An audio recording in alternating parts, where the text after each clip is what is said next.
Yeah, because there's a lot of people that go to the different channels. They're like, "Where's everybody at?" Yeah, I've noticed that a couple of times. Yeah. Well, what's the question I have for you, Billy? Hold on. You worded it perfectly. Oh, hold on. I What's need the to. question I have for you, Billy? Sorry, got to mute Hold on. the YouTube tab.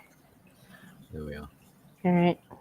I'm wondering, why is it crazy bitches can't see their own shit they've made and are swimming in? That's quite a big. That's a big Do question. you want the short answer or do you want the deep dive answer? Because it's actually quite a big. I mean, you could write a chapter on what you're asking there. Yeah. Short answer first. A lack of self-awareness. Because when you review your behavior, what do? You have to self-reflect. Well, when they look when they out of body experience and look back on themselves, there's no one there. It's like an empty Yeah. cave. So how can you look at your own behaviors when there is no sense of being exhibiting those behaviors? It's like a ghost sort of thing. Yeah, that recent video Richard put out about the narcissistic matrix. He did a reference to a house, like an empty house. Oh, well, Oh, that's spooky in itself because I haven't watched that video. oh, you haven't? Should we watch all of it? It's not too super long. You can do. It's like 20 minutes. But there's this part about 12 minutes in I where mean, he. sometimes I intentionally avoid watching particular videos or certain channels because I don't want to be influenced by their research and their thoughts, Yeah. and then in that way, if I'm sort of mention the same kind of things, then it kind of gives more credence to the theory as a whole, because like Yeah. more than one person has derived the same kind of conclusion or argument or whatever thesis. Yeah. I know a lot of the stuff that you talk about very closely aligns with what they talk about. I mean, to me, it's like common sense stuff, but I mean, there are a few things I disagree with all of you on, though. I think only because I've seen it very close up many times. Like a lot of people give these crazy bitches so much more leeway than I would. Well, yeah, I mean, like towards the end, usually I sort of put more emphasis on our ability to control ourselves, regardless of what they're doing. So I do kind of let them off the hook. I'll say You these do. You sort of do. like abusers will be abusers, manipulators will be manipulated. Yeah. So my sort of philosophy is like leave them to it. Be more concerned and worried about yourself in Yeah. the equation. Yeah. Because Which. you can't change them.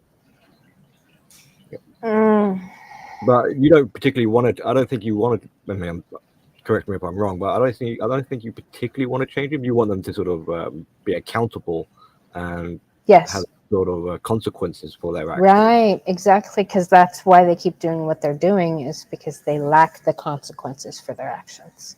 Because everybody's like, oh, well, hold on, we'll just go away from them. Not like, oh, no, you're literally committing crimes. I see you have this whole stack of legal shit that you can abdicate responsibility by blaming it on a disability, a mental illness, something you can't control. You can push all that over to that and then continue to get away with your fucking crimes. Yeah, that's And I'm saying, no. That's why they keep doing it. Like, it's because they have that excuse, and it's wrong Yeah. because they can fucking control themselves. Yeah. People just I mean, don't. People just don't want to deal with them. I guess, maybe. because I suppose to some extent, even if you were asking for someone like to pay the price to um, to partake in the consequence, there is like a bit of a shared responsibility there, because Right. unfortunately, so let's say it's you that's asking them to be accountable and like take on board the consequence. Mhm. On the one hand, they need to be responsible for their act. They need to, one, acknowledge it, and then two, be responsible and accountable for it. Yeah. But Wait, Billy. How are they going to acknowledge it if the society doesn't acknowledge it first and hold them to that? I mean, we do with other crimes, like physical crimes. yeah, I mean, at the moment, society generally is like rewarding them. It's doing the opposite. You know, it's Exactly. encouraging them to Yeah. behave in such a way. Yep. So yeah, I mean, the problem unfolds and becomes more and more sort of bigger and complex. But the point I was going to make is that it should really be a self-ownership. You shouldn't really have to rely on society telling you, in a healthy, normal sort of person who has integrity and all this like morals and ethics and stuff like that. Really, they should be able to sort of self-police and be like, hey, I think what I'm doing here is wrong. But they're And not. that's a problem. And guess what I keep hearing? Guess what I keep hearing? I even heard it on SKC's panel when what's his name? Leonard went up there to talk about the whole Sunkist shit show thing that's been going on at the fucking gulag started again. Right. He was trying to mentor SKC on how to properly speak to a 5-year-old. Right. Because these adults are like children. And everybody keeps using the references like they're children. Like, how do you, like, at what point do we say, okay, these people behave like children, there's something fucked up with them, we can't just leave them to their own devices because they're not qualified or capable to make those decisions for themselves. I mean, They obviously have too much responsibility and freedom. Yeah, I mean the children are sort of. I mean, we understand why we say we've mentioned it before in conversations and this stunted emotional development and whatnot. Yeah. But really, I mean, they're worse than children. Yeah. Because children have the ability to grow and learn and adapt and change and progress and mature and all this. Yeah. What we're dealing with when it comes to these sort of mental challenges or the mentally ill is not that. Yeah. You know, it's compounded with elements of like the self-sabotaging, with the ability to have cognitive functions, because obviously we're not literally talking about biological 5-year-olds. We're talking about people who have lived a life. They have life experience. Yep. But they got the so-called mentality of a 5-year-old or something like this. So, I mean, that is more. One should be even more embarrassed by such a thing. It's like you live 30 years of your life, 40 years of your life, and this is what you amount to. Right. I mean, Right. My 6-year-old or 7-year-old or 8-year-old who's already had those many years of life, Yep. is already far more successful. Not that it's a competition or whatever, but you know, their life has more quality and meaning and health than your 40 years of it. Like, even if you were making blunder after blunder, wouldn't you have learned by now? You know, like Yeah. 50, I mean, you know, he was 50, 60 years old. So wouldn't you have figured it out that, hang on, what the hell's going on here? Right. How We'll is it? see. Why it becomes But they learned that somebody will clean up their mess. well, yeah. And then I mean, somebody will give them that adulation, like the right. oh yes, you're even though that's, you're a human piece of shit. No, don't listen to yeah. any of that. You're the best. Yeah, I Like, mean, it's bizarre from our point of view because it's like that's you're telling me like let's say take a 60-year-old or Yeah. plus, you've lived day in day out for 60 years on the hopes and prayers that someone's gonna wipe your ass for you and bail you out. It's almost like, well, I think I need to give you an applause. Like well done. I don't know how you managed to do that. I mean, no wonder like these sort of people are frantically in desperation because they're worried like who's going to wipe my ass this time? What's going to happen tomorrow? My life is in someone else's hands to bail me out and take care of me constantly. Right. What I'm saying is like it's almost like a bizarre achievement. I'm not trying to applaud them or whatever, but it's almost like a special award. Like somehow it's miraculous, because I would have thought that most sensible people would be like, I can't go around life like this. Right. This is dodgy. This is shoddy and risky, and just I could not go by day by day just not knowing what on earth is going to happen to me. Who's going to come to my rescue tomorrow? Right. It's just, I don't know. Yeah. But somehow obviously they have to double down, and this becomes the main and primary way of so-called navigating life and all the rest of it. Yeah. But it's amazing how it can sort of like a systematical level actually work out. Like if you were to write this down, like the strategy to life manual, write in a book. Now, normally you write down like you go to school, you work hard, you earn money, you get a house, you save, you look after your body, your health. You write down all this. You go to bed at a reasonable time, etc. It makes sense, right? Because in theory, we should know this sort of as like the general guide to life.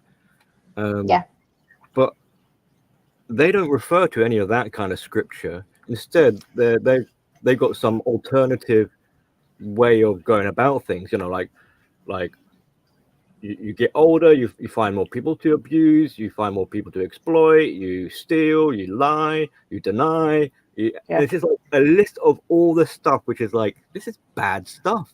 Like, how would you, if I was to present this to you, like, here you go, good mother, this is what I suggest. This is how you should go about your life. Lie, cheat, steal, deny magical thinking, have meltdowns, have a tantrum, have a stroke. You'll be like, fucking, Billy, you pulling my Billy, leg? fuck off. Billy, fuck off. That doesn't sound like fun. That doesn't sound meaningful. That sounds very destructive. Self and the destruction of others. But then at the very end of all this sort of the step-by-step guide of how to destroy your life, they put like, in conclusion, somehow this is a win. Right. So what is the win exactly? The ability to control other people? Well, what is the win? Because it looks miserable as fuck. Right. So the win, like philosophically speaking, the win would be to be able to escape the self. And to sort of live in this the ego fantasy, because the self is where the shame and all that self disgust and pity and embarrassment and disdain is. This is and partly why they don't have a sense of self, because they're trying to distance themselves from it. That they want the self to die if they could, because that is the source of their sin, as it were. So if they can Right. kill themselves, this purifies them. Now they're Right. perfect. Now they're perfection. Now they're high. Now they're godlike.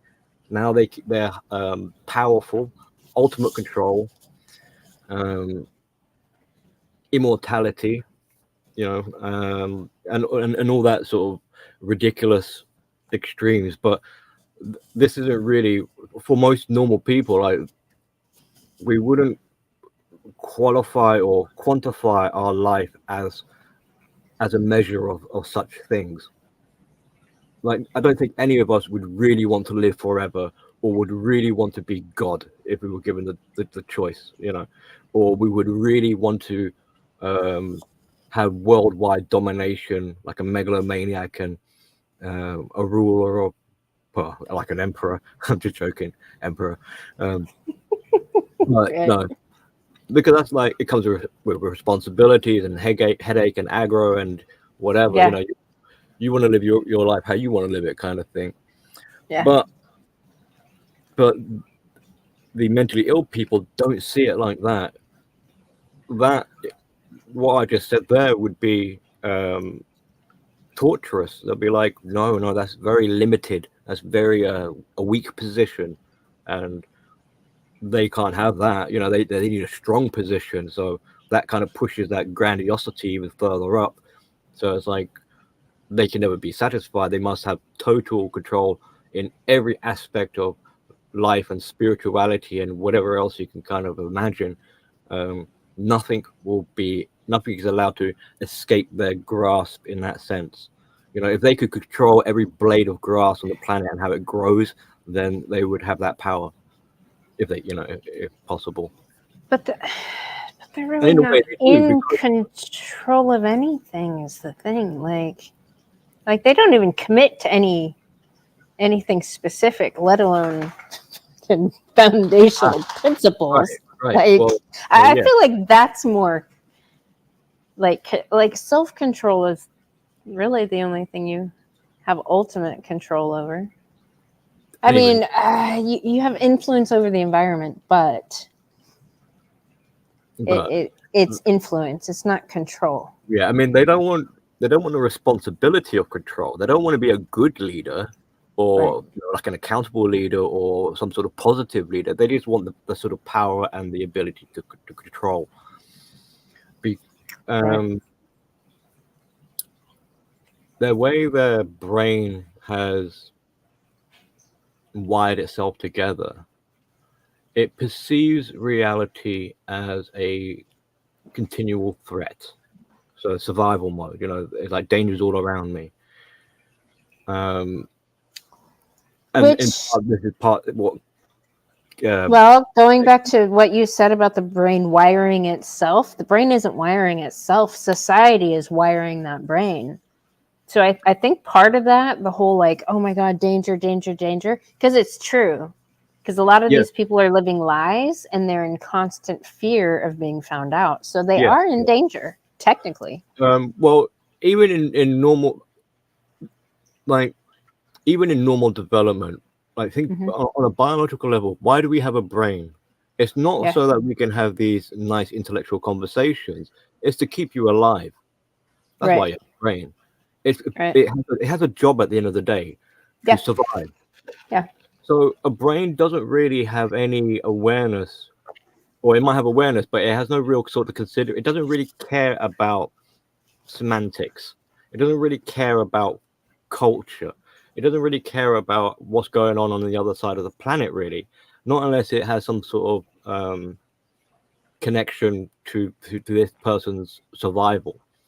What the brain is concerned about on a basic rudimentary level is making sure your heart is beating, making sure you're breathing oxygen, making sure you're digesting food, and just keeping your organism body alive. Right.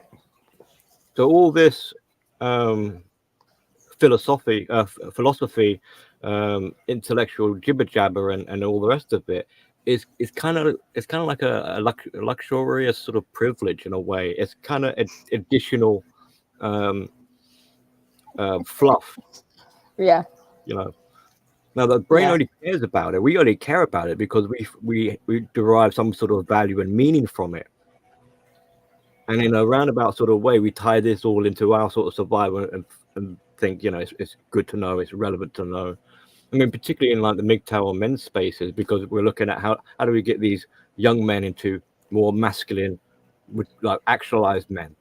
So Yeah. we're looking at stuff to help them develop their brains further, because not just because we want men for the sake of men, but because this is in part going to help them to survive and go forward in life.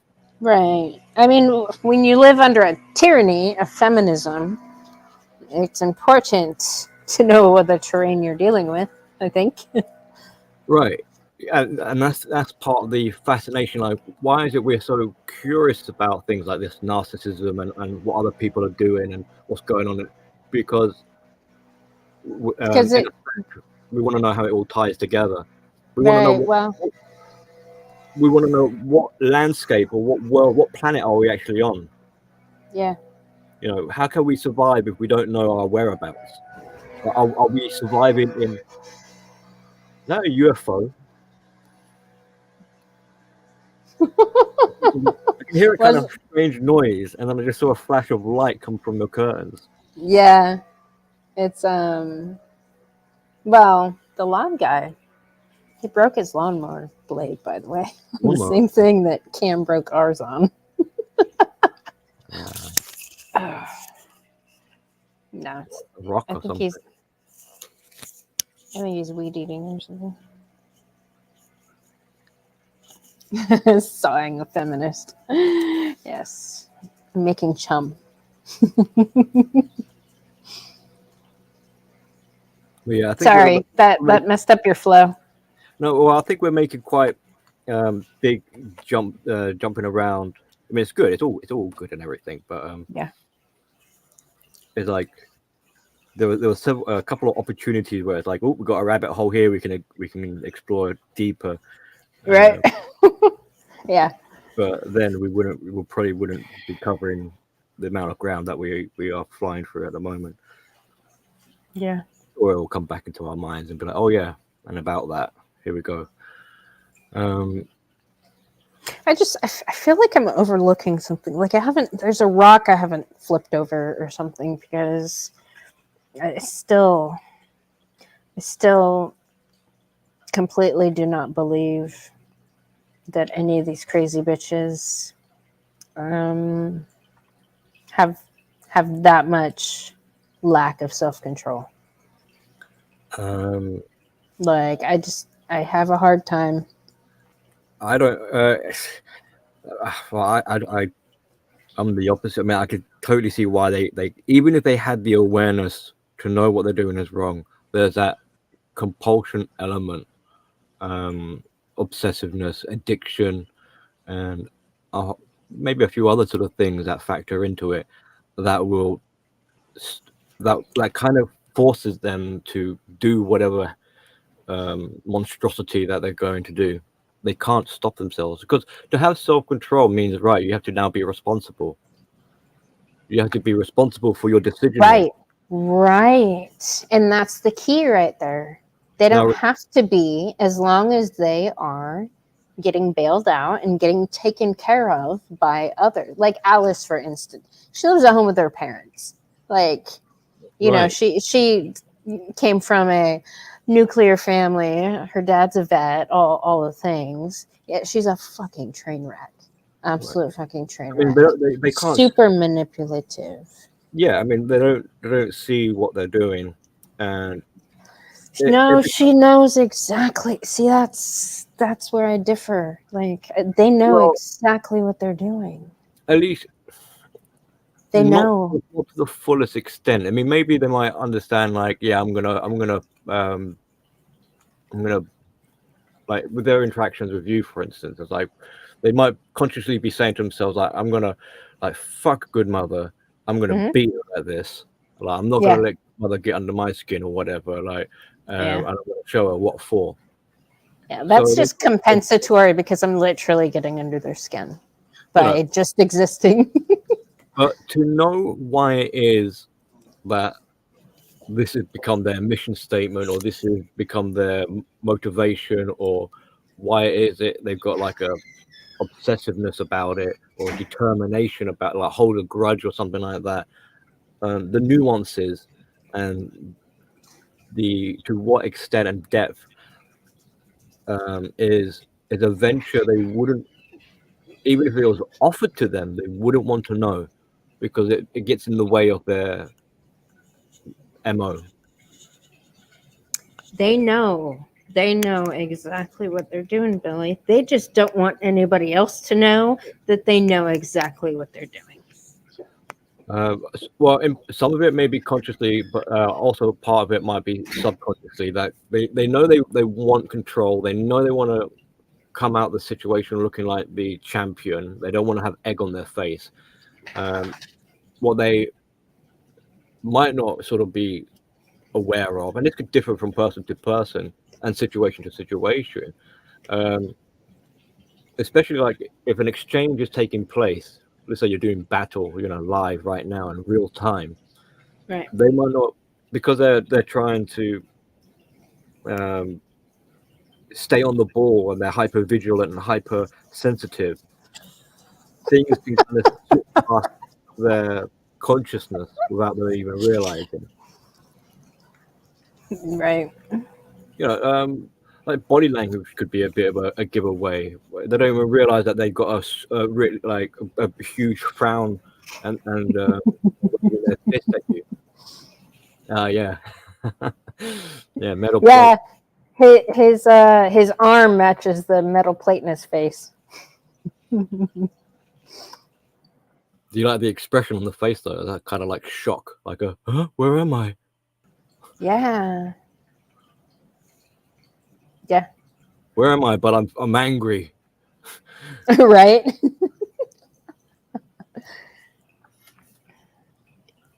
But Yeah. so whether or not they're aware, there's one thing.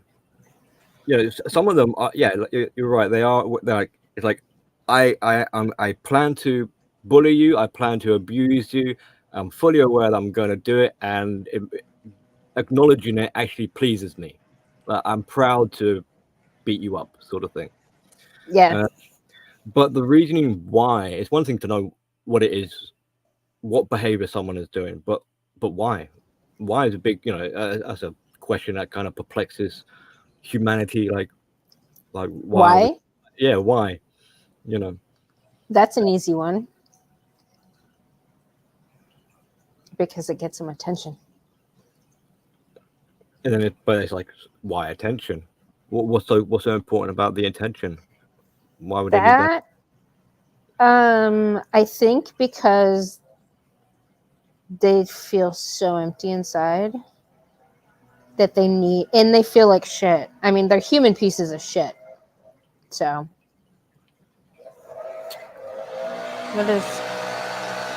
I'm streaming. Is that okay? What do you mean? On your channel? Are you streaming this? You can stream anything off of here you want, Sunkiss. So, yeah. Okay. Yeah. Well. Yeah, I mean, you're just saying that because they feel empty and dead inside. Right. What you're saying, in a way, they want people to lie to them, though. Right. So the attention, or slash the lies, distract them from the truth, which is deep down they have this shame and self-loathing that they don't want to acknowledge. Yeah. But then the why question, but it's like, but why would they have the shame, and why would they need a distraction? Why couldn't they face the horror show that they are?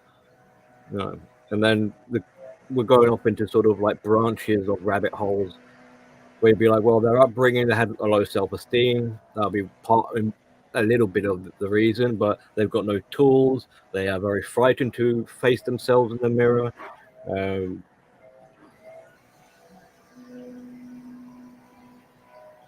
even if they were to acknowledge that they don't really amount to all that much, not to sort of try and say people have to have sort of value or whatever. We're all the same, equality. No, we're not. No, we're not. They don't No. amount to. Well, I mean, even a lump of shit has a function. I mean, you can make manure out of it. Like with these, Right. Yeah. But a lump of shit knows its fucking lane. Nobody pretends that the lump of shit deserves to be in any important conversation. Well, it doesn't. It doesn't exactly try and make itself look pretty. Yeah. Right. Right. It's very humble. Right. It is. It's just probably as honest can be. Yeah. Yeah. It attracts more of its own kind.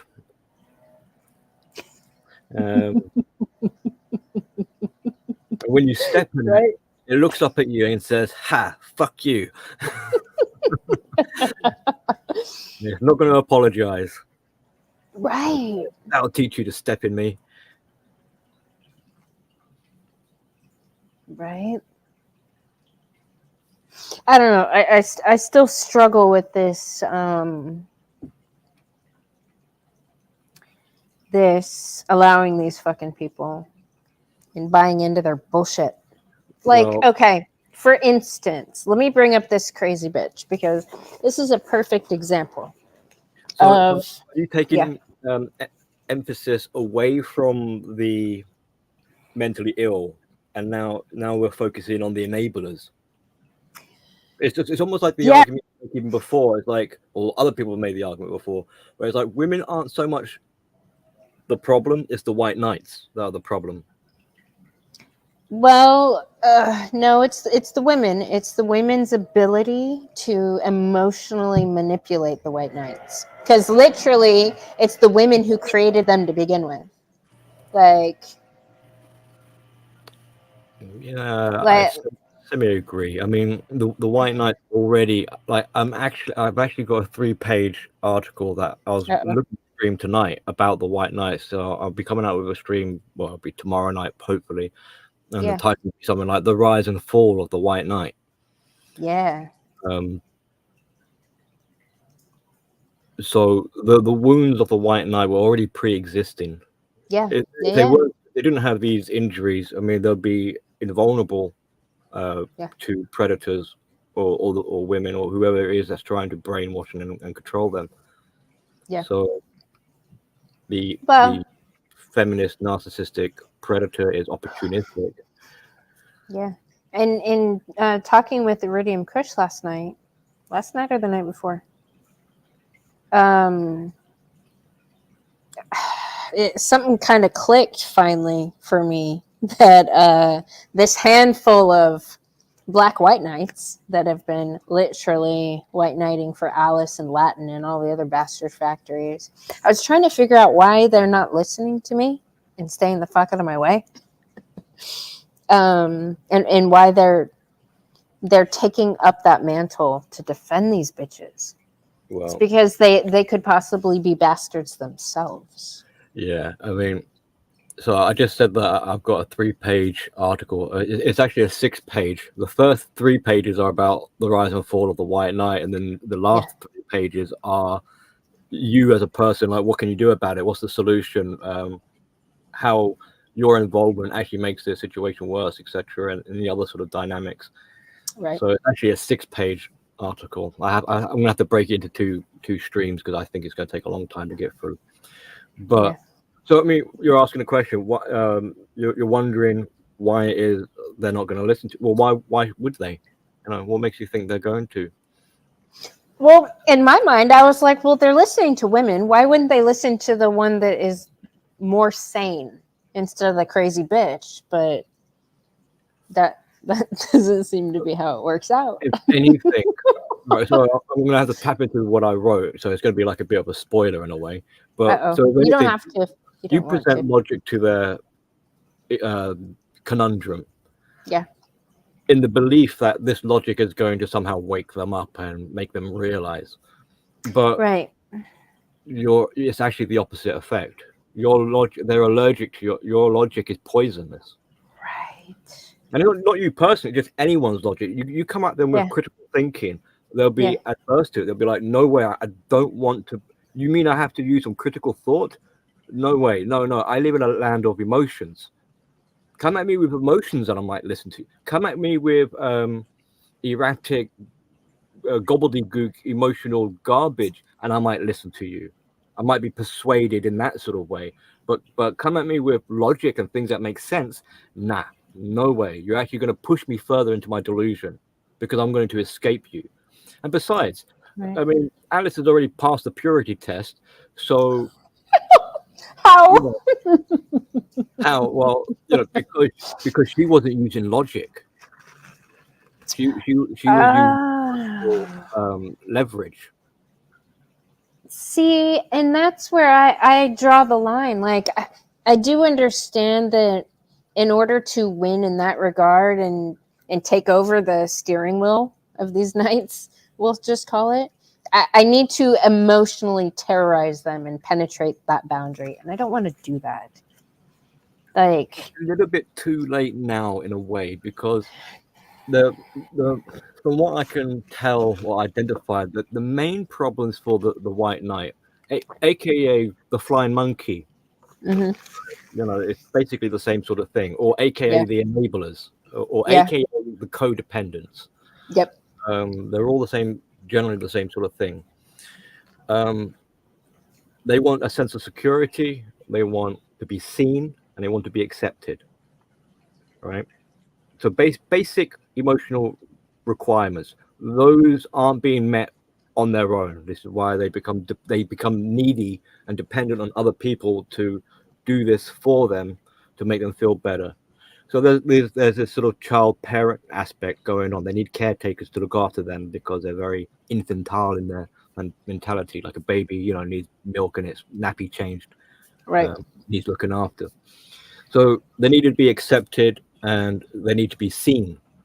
right, And unfortunately, the predators right, or narcissists and people who might be like Alice feel that requirement. They do it. They say, "I listen to," it's like the White Knight would be playing their violin or whatever, and Alice comes along and says, "Oh, that's a beautiful song." Oh, right, I and it's not only is it a beautiful song, but I happen to love violins, and I accept what you say, and I'll be there for you. I'll look after you. I'm on your side. And so the White Knight is like, oh, finally, I've got someone who gets me, who understands me, and is going to be there for me. right. You come along, good mother, and you say this is a load of bollocks, and you're being fed lies, and think, use your brain. And they're like, fuck, no, I've already just found my savior. The narcissist is a savior. You're the enemy, basically. You've come along because in their mind you're jealous of because they've hit the jackpot. They found a savior. Their prayers have been answered. Life is looking good. They feel stronger. They've got an inflated ego. They think it's their self-esteem. Everything's kind of wonderful in this shared fantasy, this world building that they're developing. Right. And you've come along as an instigator, as a jealous type, because you don't like what they've got going on, and you want to cause trouble for them, and you're to undermine what's going on. So you can see how you become an enemy before you even said a word. You're already like, there's a threat to our utopia.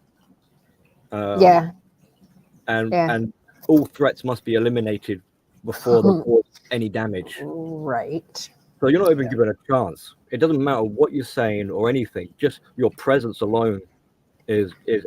I mean, they kind of gauge people. It's like, either is this person going to help facilitate this fantasy, or is this person going to be a detriment to our fantasy? And if you're a detriment, you're a threat, and you must be eliminated, quarantined, contained, or whatever, immediately. But it cannot go on. You must be dealt with. You must be exiled, jettisoned, destroyed, incinerated or whatever. We can't have any of these renegades just wandering around, in our peripheral vision, because for them, maybe I'm being a bit exaggerated, but for the White Knight codependent, they're not on this planet anymore at this point. They're living in fantasy world. Right. And any outsiders to this fantasy world signal to them that, hello, you're not living in the real world, you're living in a fantasy world. So they push against reality more and more. Anything that resembles reality has to Right. be pushed back against. Right. And so even their consciousness has to kind of shut, like we live on planet Earth, right? None of us have been on any other planet, but we know that there are other planets out there. Yeah, I don't know. I sent something to Sun earlier and asked her if this was her realm, and she said her realm was Earth, and that other crazy bitch was somewhere else. Yeah, I mean, I'm gonna so, all right, forget psychology and spirituality for a moment. Let's talk about physics and science, right? So we've got Earth, we've got the planets, and other astral bodies out there in the universe. Yeah. And we've never set foot on any of them, apart from the moon. The moon. Yeah. But we can, with our minds, we know of these other places, and we can accept or we can think about them, right? So we might not been to Pluto, but we're aware that Pluto exists. Yeah, because we can see it. We can see it. We can look at other scientific information and gravities and all this sort of stuff, and whatever. So we as for all intents and purposes, as a society or a community or whatever, we agree that there are other planets. We know they exist, and we accommodate for that. But so now going into the more psychological and spiritual side of things, with these white knights in this fantasy world, they cannot have any awareness of an actual reality. There is only one entity, and that is the fantasy. So not only are they pushing reality away as much as possible, but even the idea of a reality world existing must not be thought of. They must not acknowledge, because to think it brings it into life, brings it into a manifestation. So if they think to themselves that, oh, you mean there's a reality out there? Well, they got a problem. Because, like, hang on. So what does that mean I'm living? It means you're living in fantasy. It's like, oh, shit. I thought my fantasy was reality. So that's another reason why, like, reality doesn't exist out there, because from their point of view, in their fantasy, that is reality. This is their reality. They've got a savior. The narcissist is their savior. This is, as far as they're concerned, a real savior. It's their angel. It's my soulmate. It's the love of my life, or whatever. Or it's my new mother. In many cases, like, because of that nurturing aspect.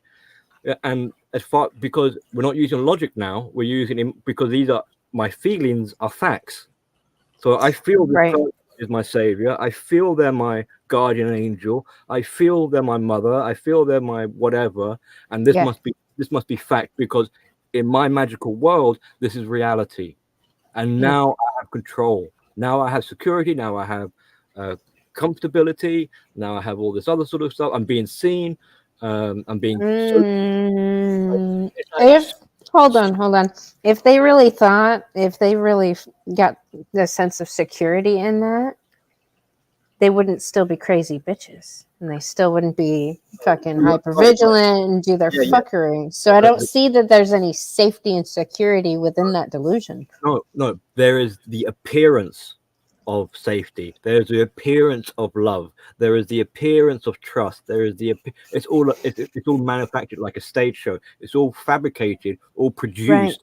It's not the real thing. It's superficial. Because where does the real thing exist? It's not in fantasy. It exists in reality. So as much as they try, it will never be the real thing. Right. But for the White Knight, he feels as though it was the real thing. He believes that the narc actually loves him and cares for him and will look after him and wants what's best for him. He believes that the narc actually sees him. I mean, really, the narcissist doesn't see a white knight. She sees an extension of herself. She's like, this is my utensil. It's not a person.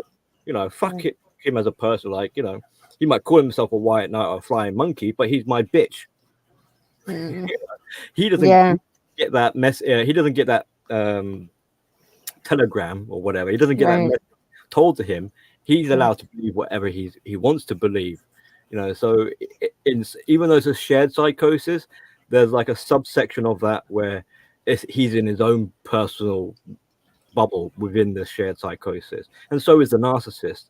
It's like bubbles within sharing the same sort of space. But so he's been strung along. He thinks his self-esteem is being raised, but it's not. He has no self-esteem. It's his ego that's being flattered and boosted up. He confuses his ego with his sense of self. He thinks his ego is his identity, but he's wrong. So he makes mistake after mistake. He distorts and gets the wrong impression and idea on many levels.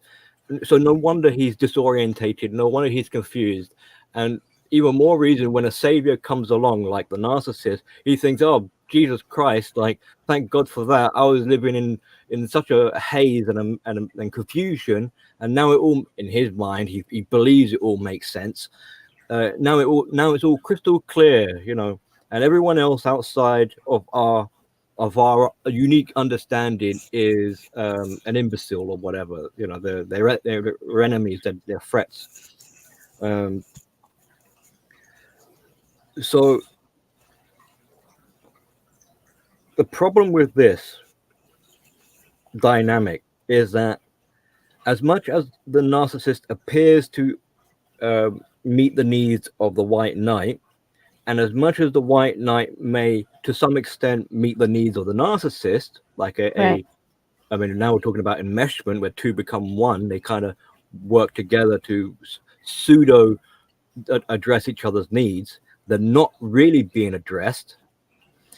This means that despite them living in this fantasy, like it or not, they still require people from reality to come to the rescue. They still require enablers outside this world, this realm that they've created, to fuel it, to keep it alive, to keep it going. Because without it all falls to pieces. So as much as they might say to people like, so now let's bring it down to like what we're dealing with in close proximity, you know, like you, Alice, and her white knights or whatever. As much as they might tell you to fuck off and leave them alone, they're obsessed, man. They can't do that. Billy, I've somehow colonized their mind, and I'm still trying to figure out a way to decolonize it without a fucking bullet. Okay. What they would like to happen, but again, even if they got their wish, it wouldn't really pan out long term.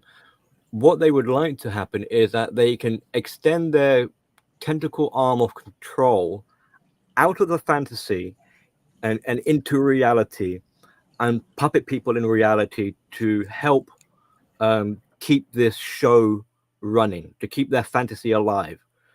But technically, that means that these people, even though they're walking around in reality, if they've got the tentacle arm controlling them, they're not really in reality. They've been pulled into the fantasy.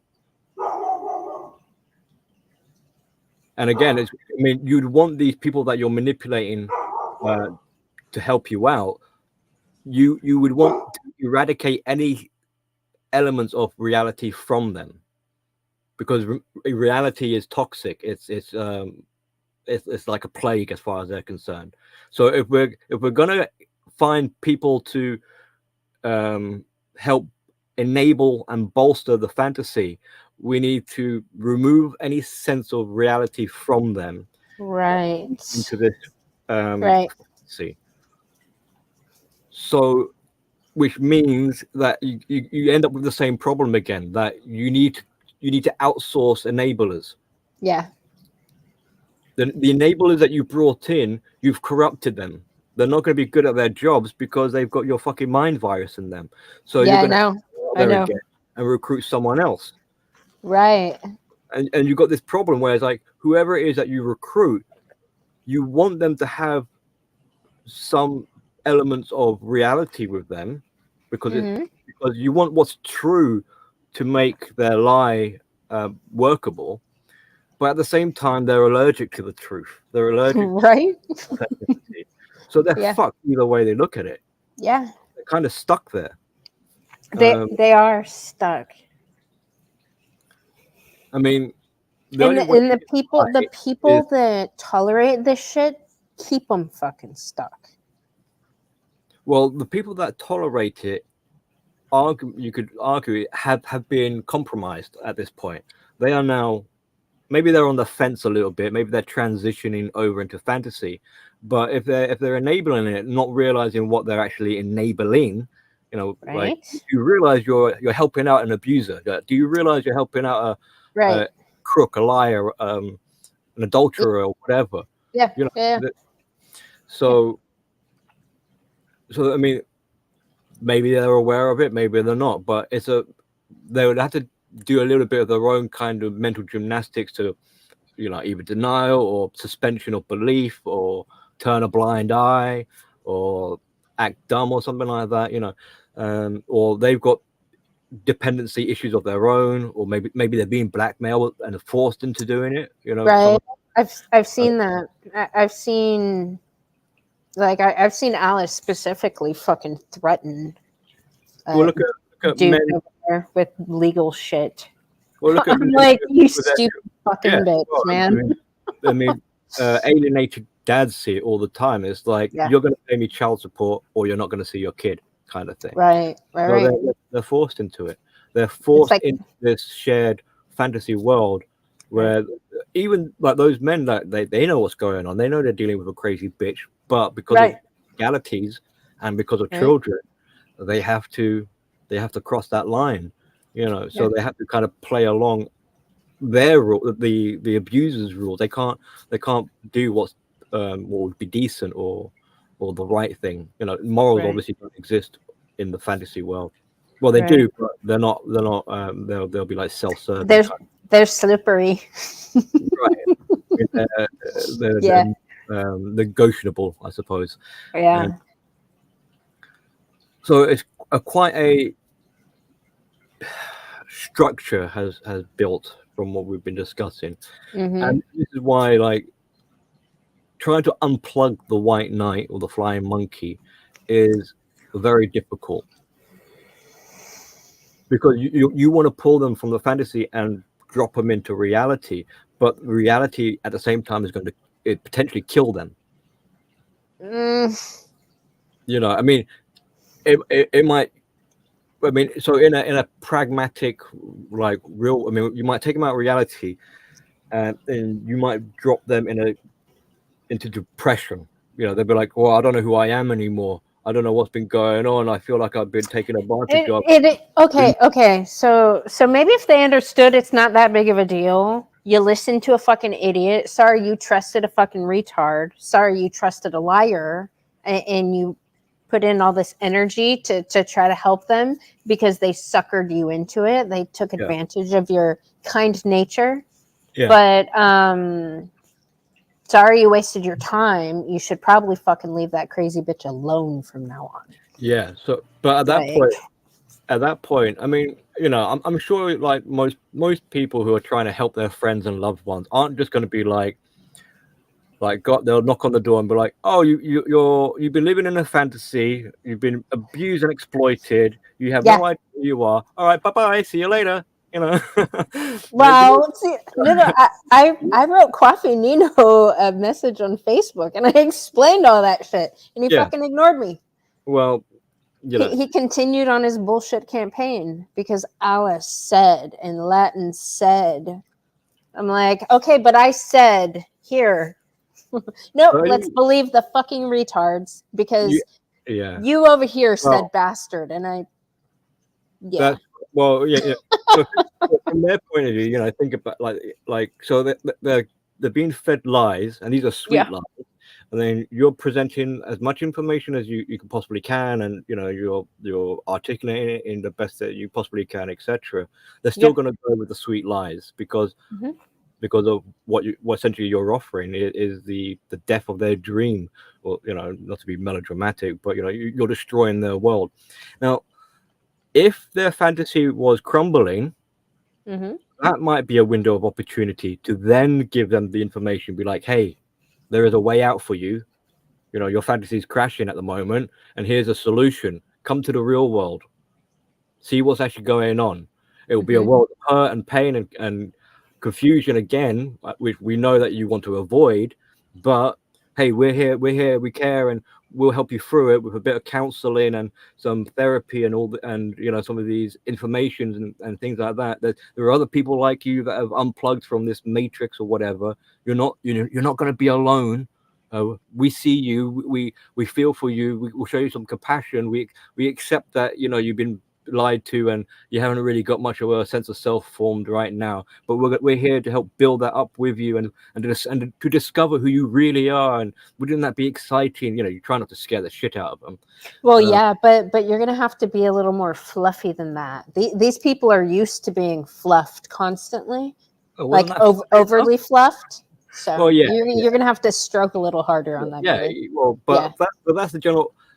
So, but then how would you know that their fantasy is collapsing and that would be the opportune moment to try and rescue them?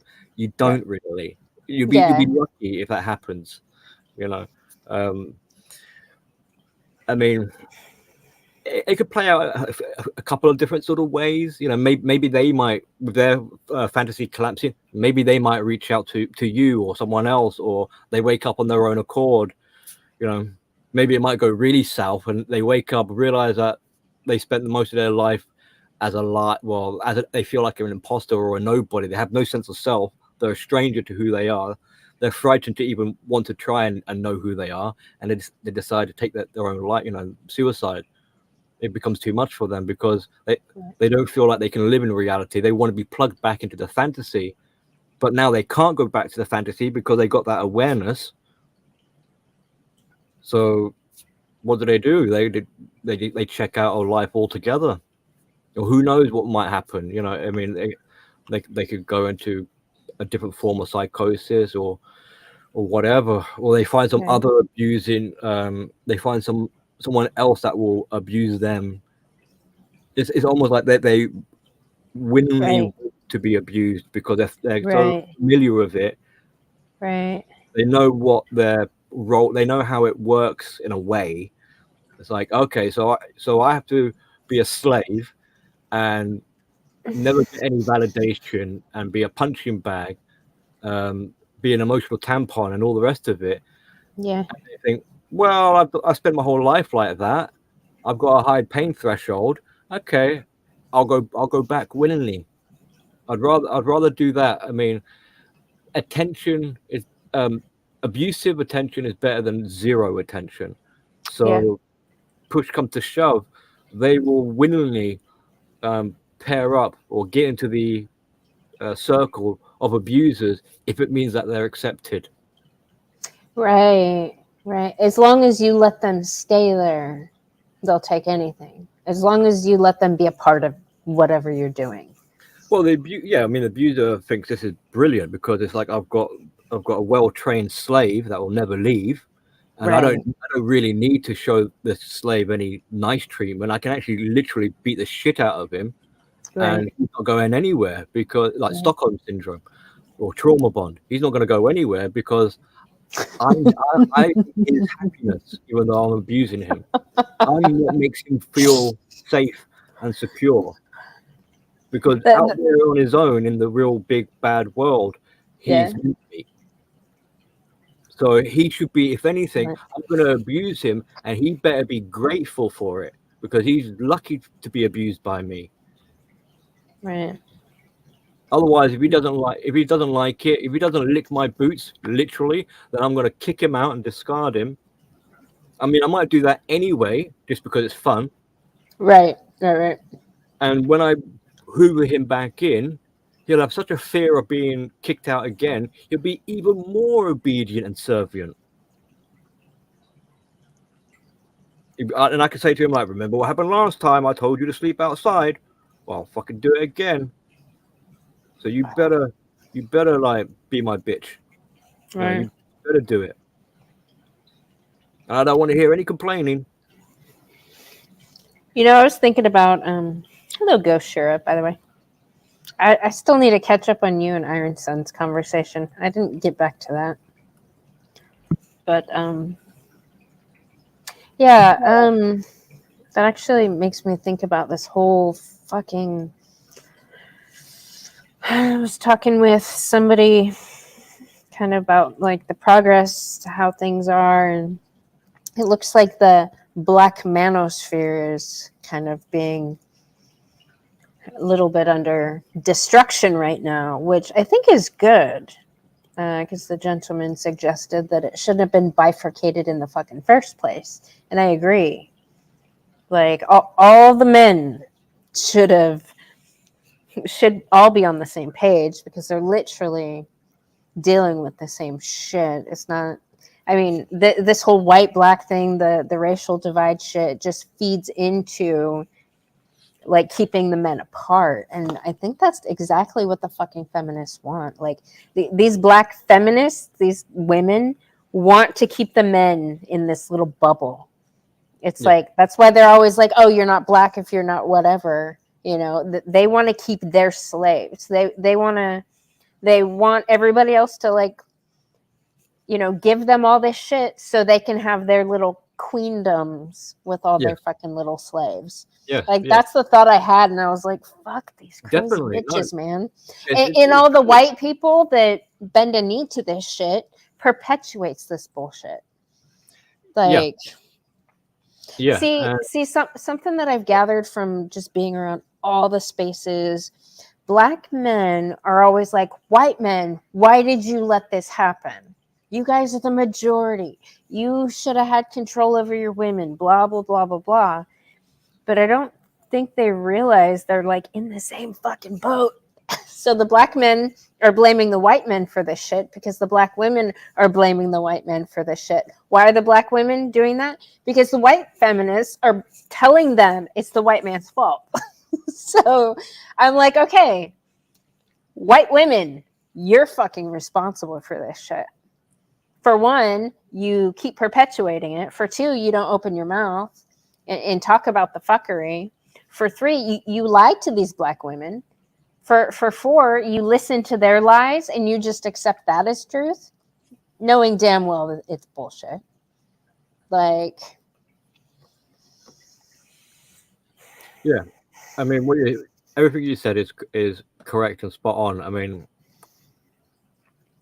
it's the things that take place aren't for no apparent reason at all. It serves function. There are right. Like we lie to they're lying to their own people and whoever else. Yeah. For a reason, and they're dividing them for a reason. Billy, will you monologue for a second? I'm gonna go pee. Okay, no problem. Okay. But yes, you want to control people. Like it's hard to control a whole group of people, but if you divide them, then it's much easier to control them.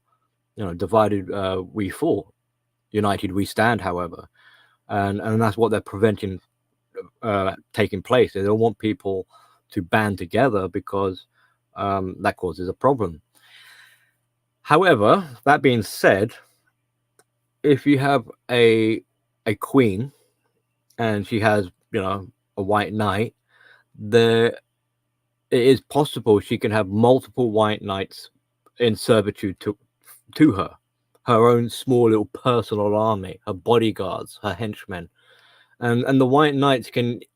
I mean, she might not be the one recruiting them. The white knight might recruit other white knights. You know, let's say you got a queen, and a knight. We'll say knight number 1 or whatever.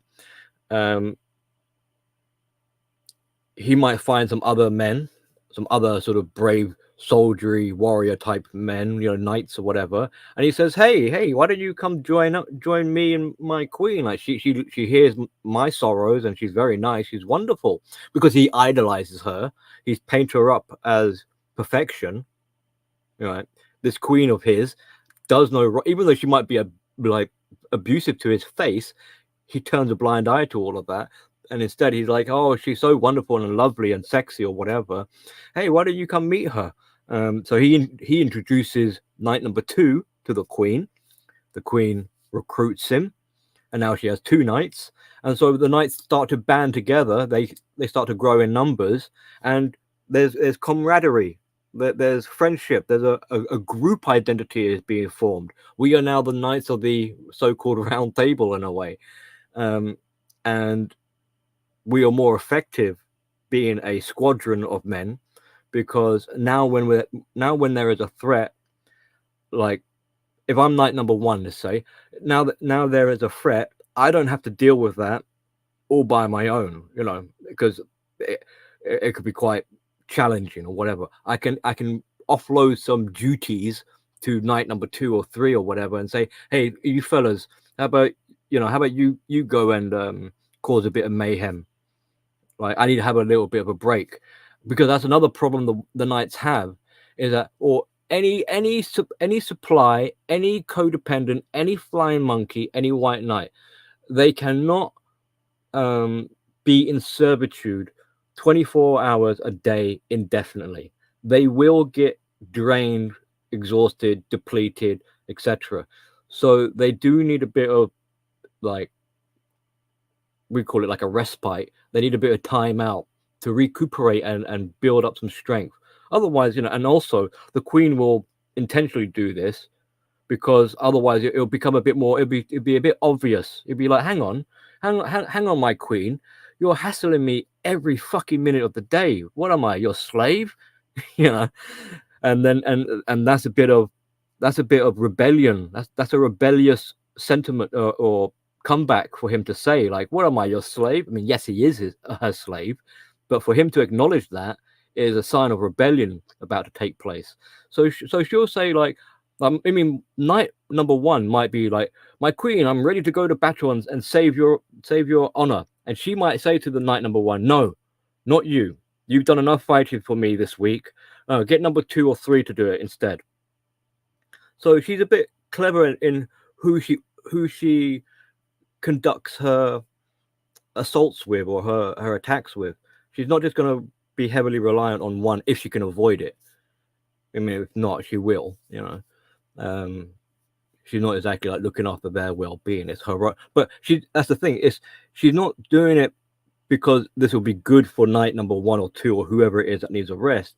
She's doing it so that she maintains her platoon, her squadron. Like, she doesn't want her men collapsing on the battlefield when she might need them. So it's not for their interest, it's for her own interest.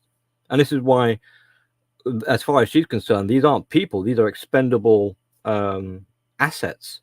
She doesn't, why would she care? If she has to care for someone else, that means she's not caring to her own needs. That means the knight is higher value than she is, because she's putting the knight's well-being before her own. That's a no-no. And this is why when the knights sometimes are speaking, because they don't exist as people anymore, like NPCs. So what their mouth is the speaker. They are speakers of the queen. She funnels her voice through the knights.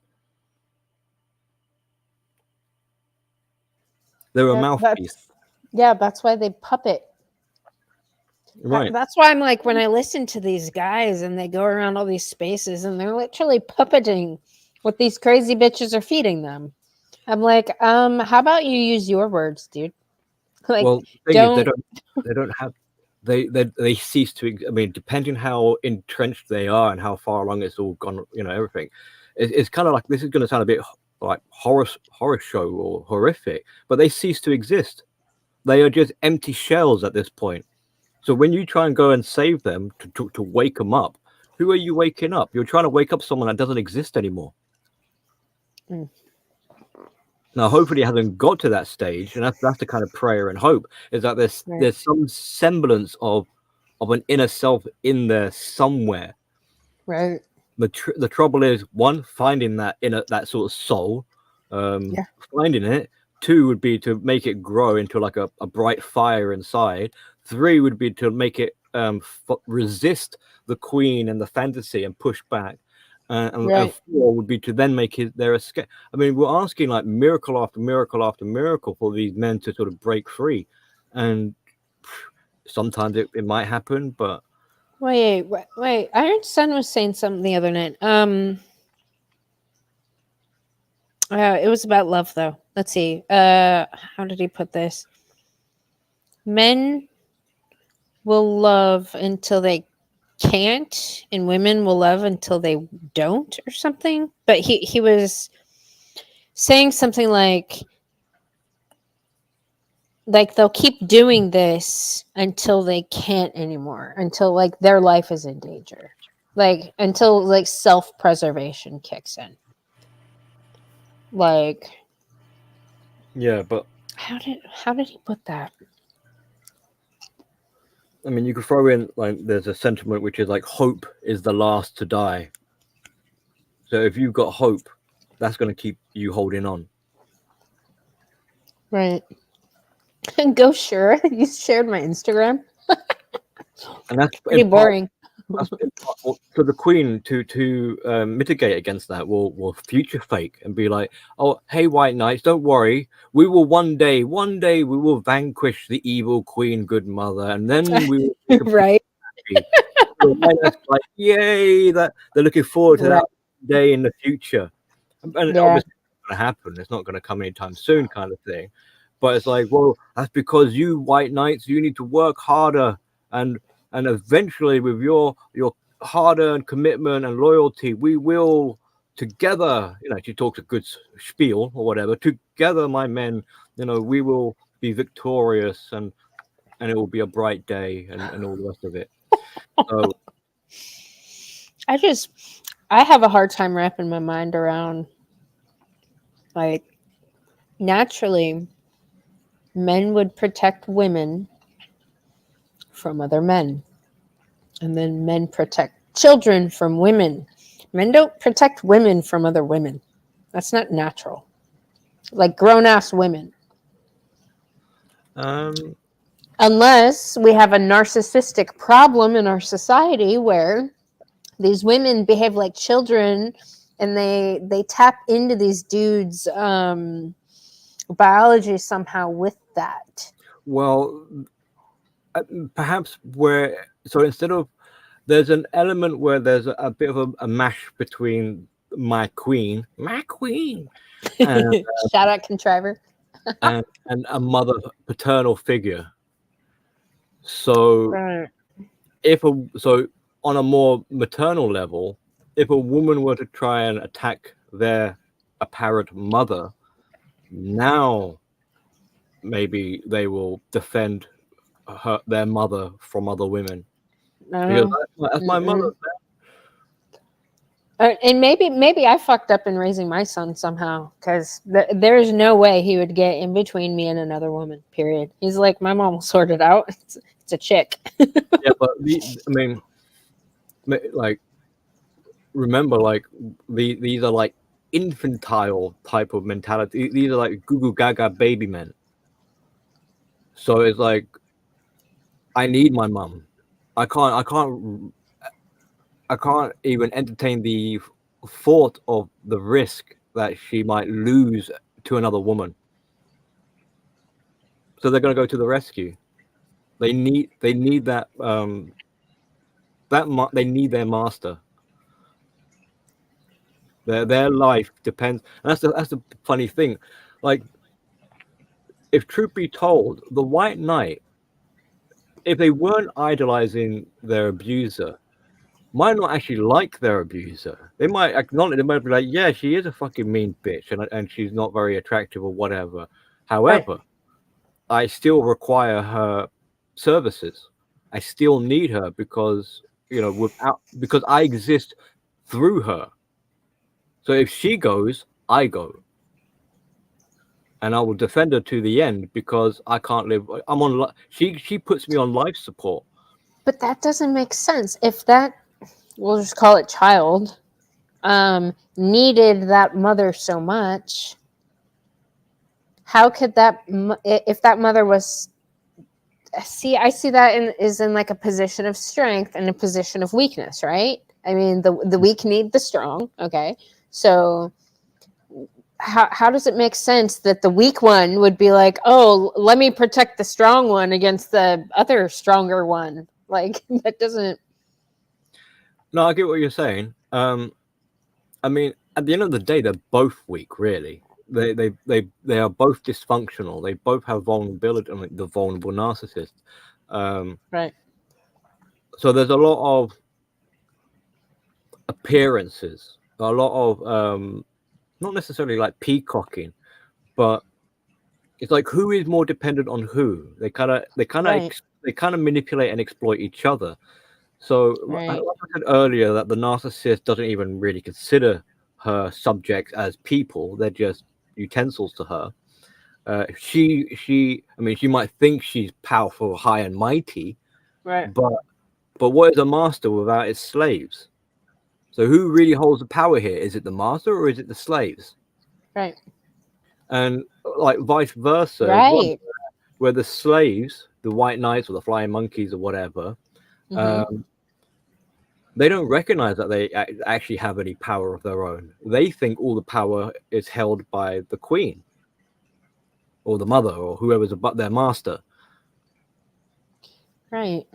And without this master to feed them, to give them this attention, to give them this pseudo love and acceptance and all this, then that's a scary prospect for them. You know, they're like, oh my God, that means we're going to die.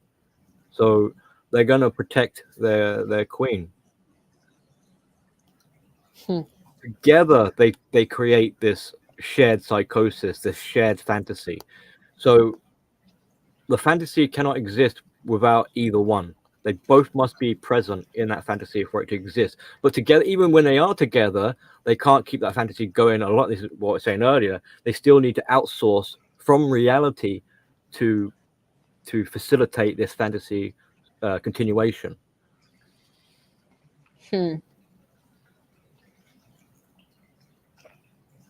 Yeah, I don't know. My son would never. See, that's unfortunate. I mean, there's a certain protection instinct, I think, that would come in. Like, okay, for instance, I mean, Cam's not very protective of me. Like, he kind of pays attention to people that come up here, and when I was replaying that Coffee Nino thing, like he made a comment. He's like, "Where does that dude live?" I was like, "Oh, in California." He's like, "Yeah, you better stay his ass there." That's all he said about it. Like, I've been dying to do this one day, and yeah, I want, right, people in the chat, if you're listening, right, press 1 in the chat box. I waited so long to say that. If you think Good Mother here doesn't really need any assistance looking after herself. Yeah. You know, she's like a one-man army. No, in fact, a one-woman army. The T-800? The T-800, yeah. I mean, and this is why people say that they simp for you. There's no need to simp for you. There's no need to protect you. You fucking do it fine on your, you know, like, I'm not going to come to your rescue. just leave you to it, basically. This is if anything, I'm probably one of the people that's probably holding you back and saying, no, Good Mother, no. Yeah. No. See that? Oh, give them a chance. You know, that's what these crazy bitches don't fucking understand, and they don't appreciate. While they're demeaning and demoralizing you guys, they should be fucking thanking you for being the sole reason the cunts are still alive today. Check this out, though. Bullets found this. I think I sent it to you, but that's what you were saying about your son. Oh, right. Yeah, this is. I love that. Yeah. Yum. tap, tap, tap, tap, tap. Make sure it all goes in there. Crazy bitch boot camp. Oh, there's a manual. Hello. Snap her neck. Yeah.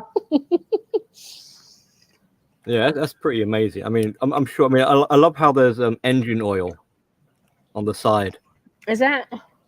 It looks like a little canister of engine oil. Mm. Yeah. See the cat fight. But what you're saying about your son not coming to your rescue, I mean, that's because, well, generally, I'm assuming. I mean, but you're not in that fantasy. I mean, you're operating from reality world. They're operating in fantasy world. Yeah. And your son is like coming of age now. You know, I mean, these people are mentally Billy. younger than that. He'll be 18 tomorrow. Right. Well, a preemptive happy birthday to him. Yeah. Yeah.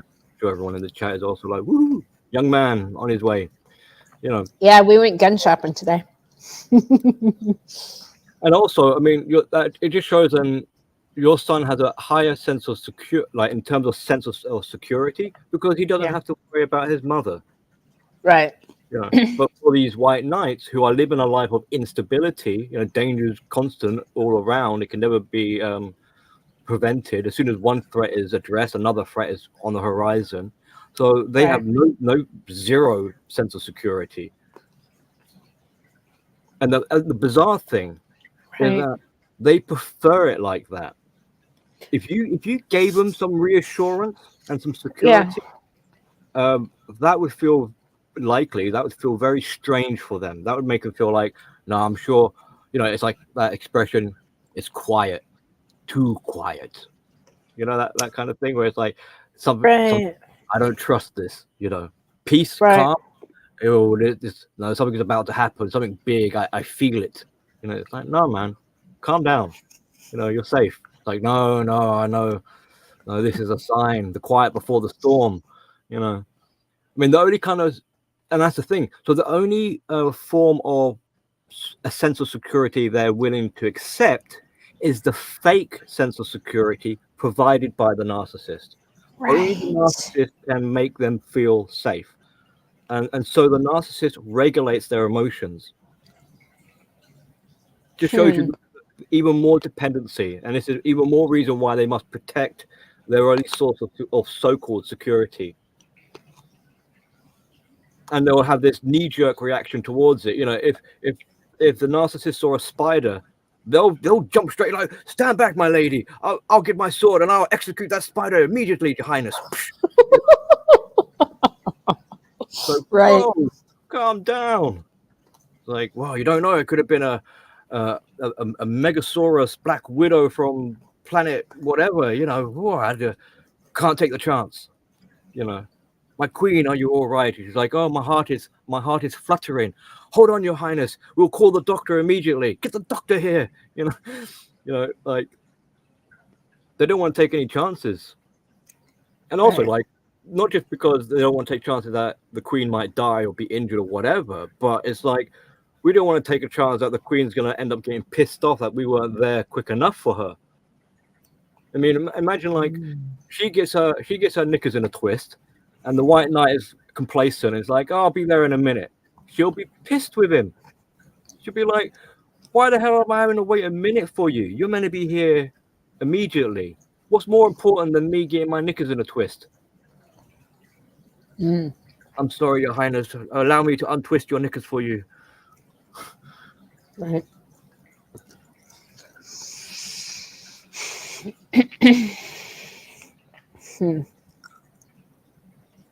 Well, Alice has been spurging lately. Yeah. And it's been glorious. She doesn't seem to be getting the sympathy that she's used to. She even put out this video where she was, let's see, trying to use a disability and the Americans Disability Act to be pissed off at YouTube for not holding up their community standards and deleting my channel. Right. Which I thought was weird. I mean, I've seen that before. right. So as a little sort of subtopic category that we could just discuss here, Mhm. because it's quite interesting. So the sympathy aspect, like they Yeah. want, and the problem they got here, and you can apply this to other aspects of their life, like their grandiosity or their entitlement or whatever, is that they outstretch their resources. Hmm. If you hear the same violin song over and over again, even if you're a white knight in this delusional utopia, it will get a bit jarring after a while. It'll be like, oh, here goes the Queen again, playing the same fucking song. You know, as much Right. as I love the Queen or whatever, I'm a bit sick of hearing her sympathy song. Yeah. So what will tend to happen is they will play that violin tune to maybe someone else, like White Knight number 2 or 3. Have they heard the song? If not, fabulous. Now I can get some fuel for it. You know, I can get some sympathy fuel from it.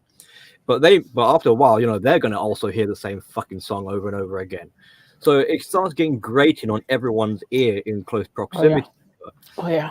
And they start having to play it publicly to everyone. Like, who out there can I pull into my web with my song of my what are those? Are they called sirens of the sea? Isn't it? Mythology. If anyone knows what I'm talking about, like the mermaids Right. that play the songs and lure shippers to their rocky cliffs or whatever. I think they're called sirens.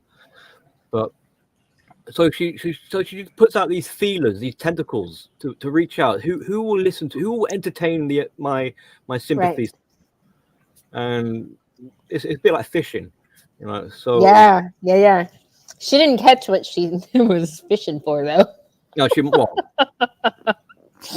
maybe because she's done it so often, or maybe she's just not. She just hasn't hit luck, you know. Because you know, there's a chance that one day someone will remember. Like we were talking earlier about, they end up getting 60, 70 years old, and it's a miracle that they've managed to pull these stunts and games and art of manipulate. Well, they spent a whole life fucking doing this shit. So Yeah. she's probably aware that, like, well, there's no point me playing this song to my white knights. There's no point me playing this song onto YouTube. However, maybe if I play this song to, I don't know, someone down at the shop or a new community altogether, that'll be a new source that she could tap into. You know, Yeah. they're constantly fishing in little pools of water, looking for communities, and that's a thing that you'll notice when it comes to relationships with cheating, where the cheating partner doesn't want her primary intimate partner to have any awareness of the other social circle she belongs to. Because what would happen if one social circle started talking to another? They would start Right. sharing information and triangulating, and they'll be like, Yeah. "Oh, so Yeah. she told you this, did she? Oh, well, let me Yes. something." Yeah. So that's and like you're saying earlier, good mother, like that's why they need that division. They need that division Right. with no Right. communication. They cannot have any communication going backwards or forwards. So Right. so the channels of communication become an area of focus and concern for these predators. They must Yeah. have, they must know who are you talking to and what are you talking about. I need to know. Why do you need to know? We weren't talking about you. Well, I still need to know. And it's that kind of like, because information is what? Power, as far as they're concerned. Knowledge is power. Yeah. He or Yeah. she who knows it all is in a very powerful position. Oh yeah. So they're very nosy, they're very snoopy, they're keeping tabs, they want to know what's going on. And you're not allowed to have any privacy or individualism, because that means, what does that mean? That means that's a barrier. That means you have a private life. And how dare you have a private life? Your life belongs to me. I need to know everything about you. You know, I need to know your fears. I need to know your insecurities, your vulnerability. How am I going to exploit you if you keep it all a secret? You know? Right. Right.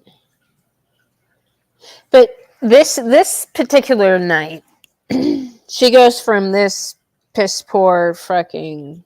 I mean, she's not going to be winning any Academy Awards for anything anytime soon. But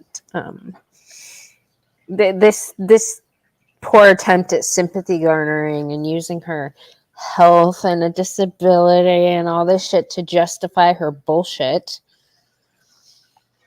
Yeah, I mean, there is a very small aspect where, if this doesn't work, then what she could fall back on a nice sort of like safety net. They kind of look at it as is, well, I'm a victim, so my sympathy attention seeking song isn't working. That means you guys are mean to me. Yeah. So I'm a victim now. Yeah, because you're not eating the bullshit I'm trying to feed you. So even though she's not getting fuel, the sympathy fuel, she's like, well, I ain't fucking putting this effort in for nothing. I'm going to get some fuel one way or another because I'm entitled. So I'll get victimhood fuel. Right. God, that's cheap, though. Yeah, it's cheap because it's not going to really sensational. It's not going to really quench her thirst. We talk about men with their thirst. I mean, this is the narcissistic thirst. That need for some kind of fuel and supply. And if they can't quite get it, then they'll take whatever they can, scrape out the barrel, even if it's their own vomit. Yeah. It's worse than that. Well, I think they have to do it at that point because if they don't eat, they die. So it's like, well, it's a choice of vomit or starvation. I'm going to have to vomit then. But can't they give themselves attention in private? Or it has to be public? There's actually a type of narcissist which, I mean, this is literally a masturbation session in public. What she's doing right here. Pretty much, yeah. I mean, you have to explain it a little bit more to elaborate, but yeah, masturbating is actually a good way of describe what's going on here, because this is self-adulation. She's like, while I'm doing this performance in front of the camera here, she's thinking, oh, I'm doing a wonderful, because with this egotistical mindset of I'm the greatest, I'm the best, I'm the one above all, and everything else. There's no blemishes on me or whatever. So when she plays back these videos, or even just the knowledge of doing these videos, she's like, yeah, I do good work. My videos are better than anyone else's. I spoke so creative. Yeah, so creative and wonderful, and who wouldn't believe me? I mean, I surely wouldn't, right.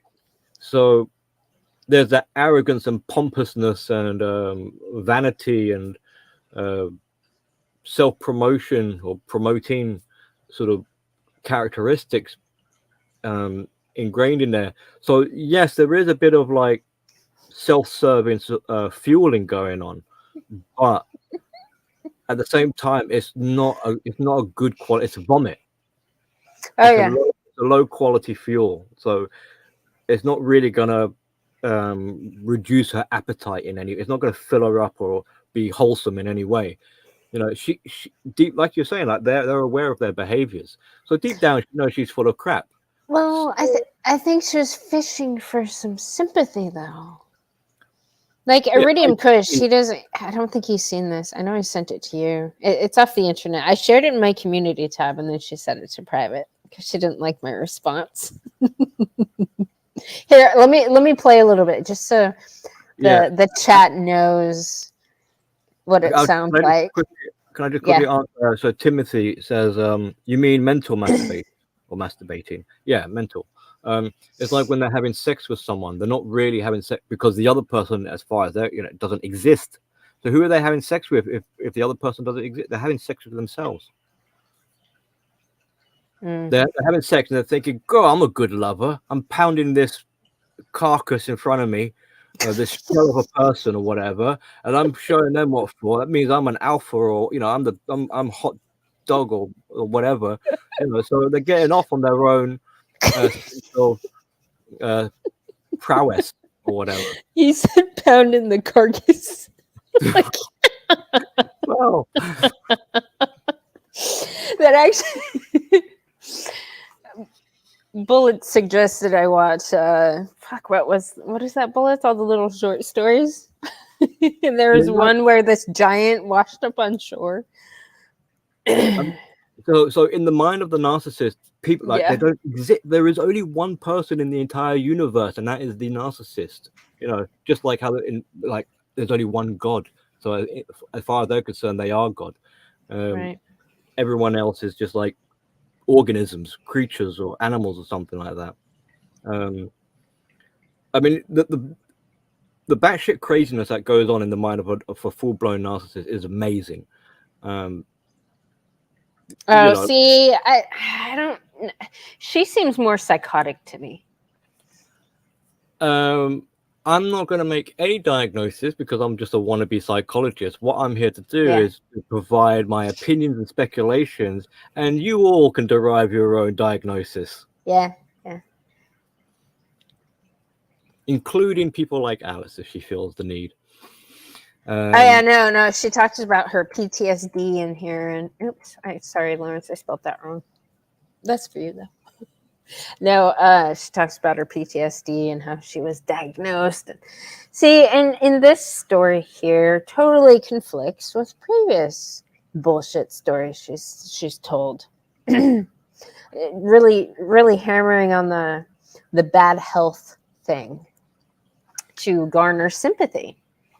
Yeah, that's never a good move to I mean, it's Timothy. the backfire of We're gonna do best of tonight. We got lots of crazy bitches to tie together. They think they're being clever and smart. Like, oh, I know, I'll tell the world how mentally ill and how much trauma I've gone through, and this will give me the sympathy I'm looking for. But they fail to realize that, well, you've just basically told everyone that how fucked up you are. Yeah. And how nothing you say should be trusted. Right. Like, hey, have a look at this bag of medication I'm taking. Oh yeah. Now believe what I tell you, and Yeah. Like, that's a big bag of medication. Praise me for all this. What is she? Research, all this gathering of data that she's done the past 7. Like, she literally has been talking about the past 7 months, and how many streams, like the number of streams that I have that I mentioned her name in, and she's like, oh my god, we're at like 250 something now, and this girl's so obsessed, and I'm like, it's literally a fucking projection out of her own mental mind. All of it. All of it. It just shows not just the lack of sorry, I got a bit of hiccups. Not just a lack of self-awareness, but a situational awareness, context, even memory isn't very good with them because they're so in the moment, and they're going with the flow of their emotions. Like, rewind it 3 minutes or 2 minutes, and it's like, we've got a contradiction going on over here. It's like, you want to tell people that you're a leader, that you climbed out of the gutter and you're a somebody, that you're heroic, that you're virtuous, that you're a warrior spirit. But then a minute ago, you're saying, oh, but poor me, I'm on so many medications and I got PTSD and I'm struggling, I'm suffering, and people are mean to me. It's like, how can you hang on? Yeah, you can't be both. Pick one. Right. That's what I don't get. See, and actually that's what I do get about, because they're both manipulation tactics. The superior one, the one that has their shit together or whatever, they can choose to be when it suits them, when they need people to listen to them and do what they say, but then they flip when people aren't doing what they say. They flip into the victim role, and it's like, oh, feel sorry for me, and then I'll get you to do what I say this way. Like, yeah.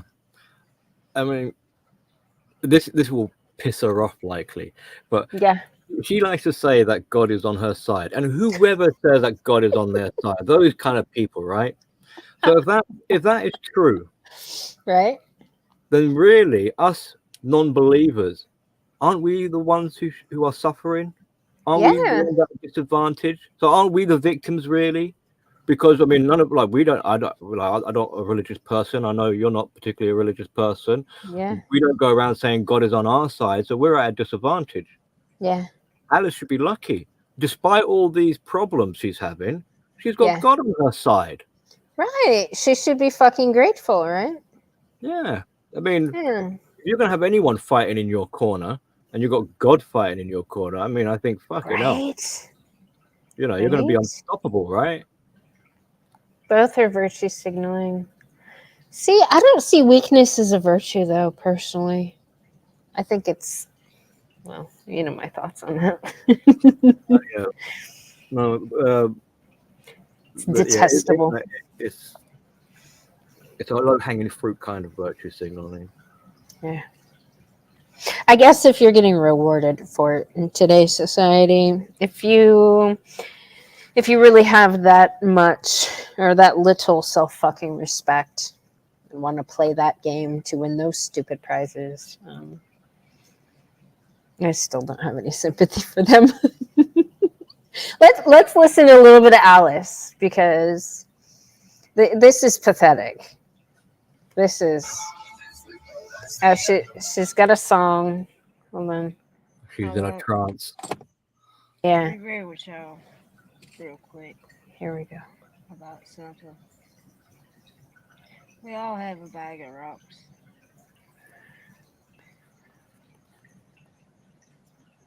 We all have to carry them. This is the facts. But your bag of rocks doesn't have to destroy you. It can transform you, become an overcomer.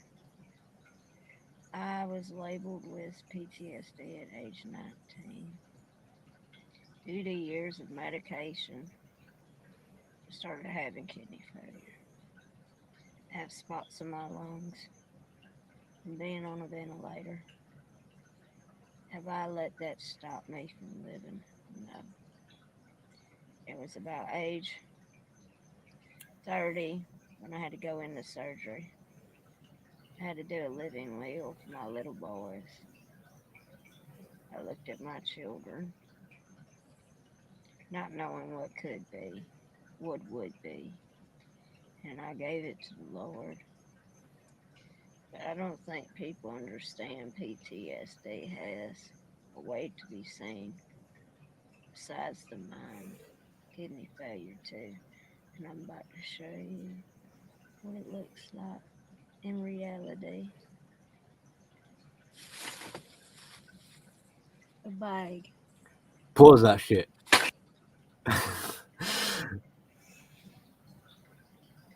That bag, I mean, wallop. Let me show you what drugs I'm on. Right. You see, No, she hear her voice. no, Like no. so low energy. It's so Yeah. fucking pathetic. You know what's so funny? Like my mom used to do this shit all the time. She was a pill popper big time. She had a couple of back surgeries and she used to seriously like walk like an elbow sometimes depending on who was around and what sympathy she was trying to get, and fucking as soon as she got out of sight of people, she'd stand right the fuck back up and like, I'm like, Yeah. these fucking hypochondriac crazy bitches, man. Yeah.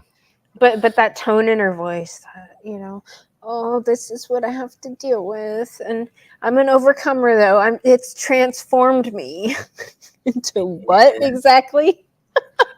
I've been Besides a watching so fucking many mess. movies. Yeah. It's like the narration on trying to think of what, Godfather or something like that. Al Capone. Yeah. Yeah, smallest violin. So her reaction to my reaction to this was even funnier because it pissed her off. Super pissed her off.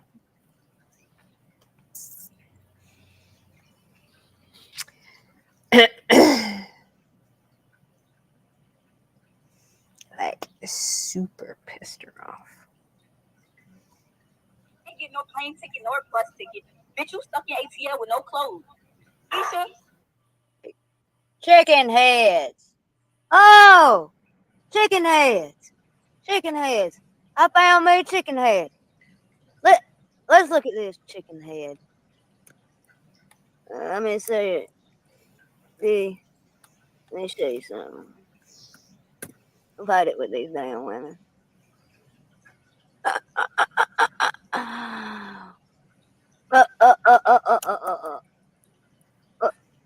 Down. There. Yoga.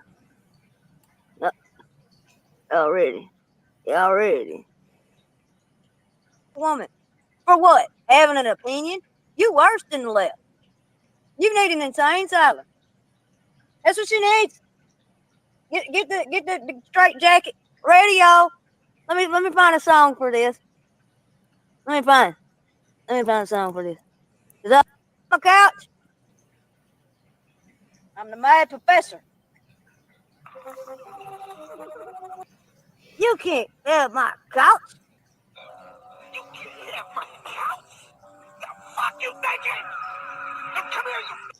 I don't know None of that shit. I was telling the truth. You look big and bad, but you ain't nothing but a what? Reckless DC spending. Oh, reckless. Damn, I hate these ads. Messing up my flow. Yeah. Let's see, what other song can I come up with? Let's see. And she won't talk about single mamas when her ass sitting there divorced. I don't even know what divorce is like. I've never been to divorce. Okay. She's never been divorced because she's never been married.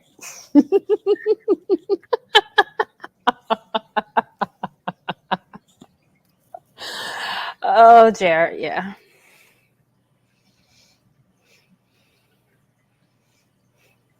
So you got one head of the game. You got one head on me. You got one head. Let's see. Crazy. Let's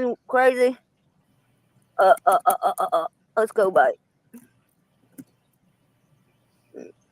This is what they be singing to her. Honey, the ADA is a civil rights law that prohibits discrimination against individuals with disabilities in all areas of public life, including jobs, school, transportation, all public and private places.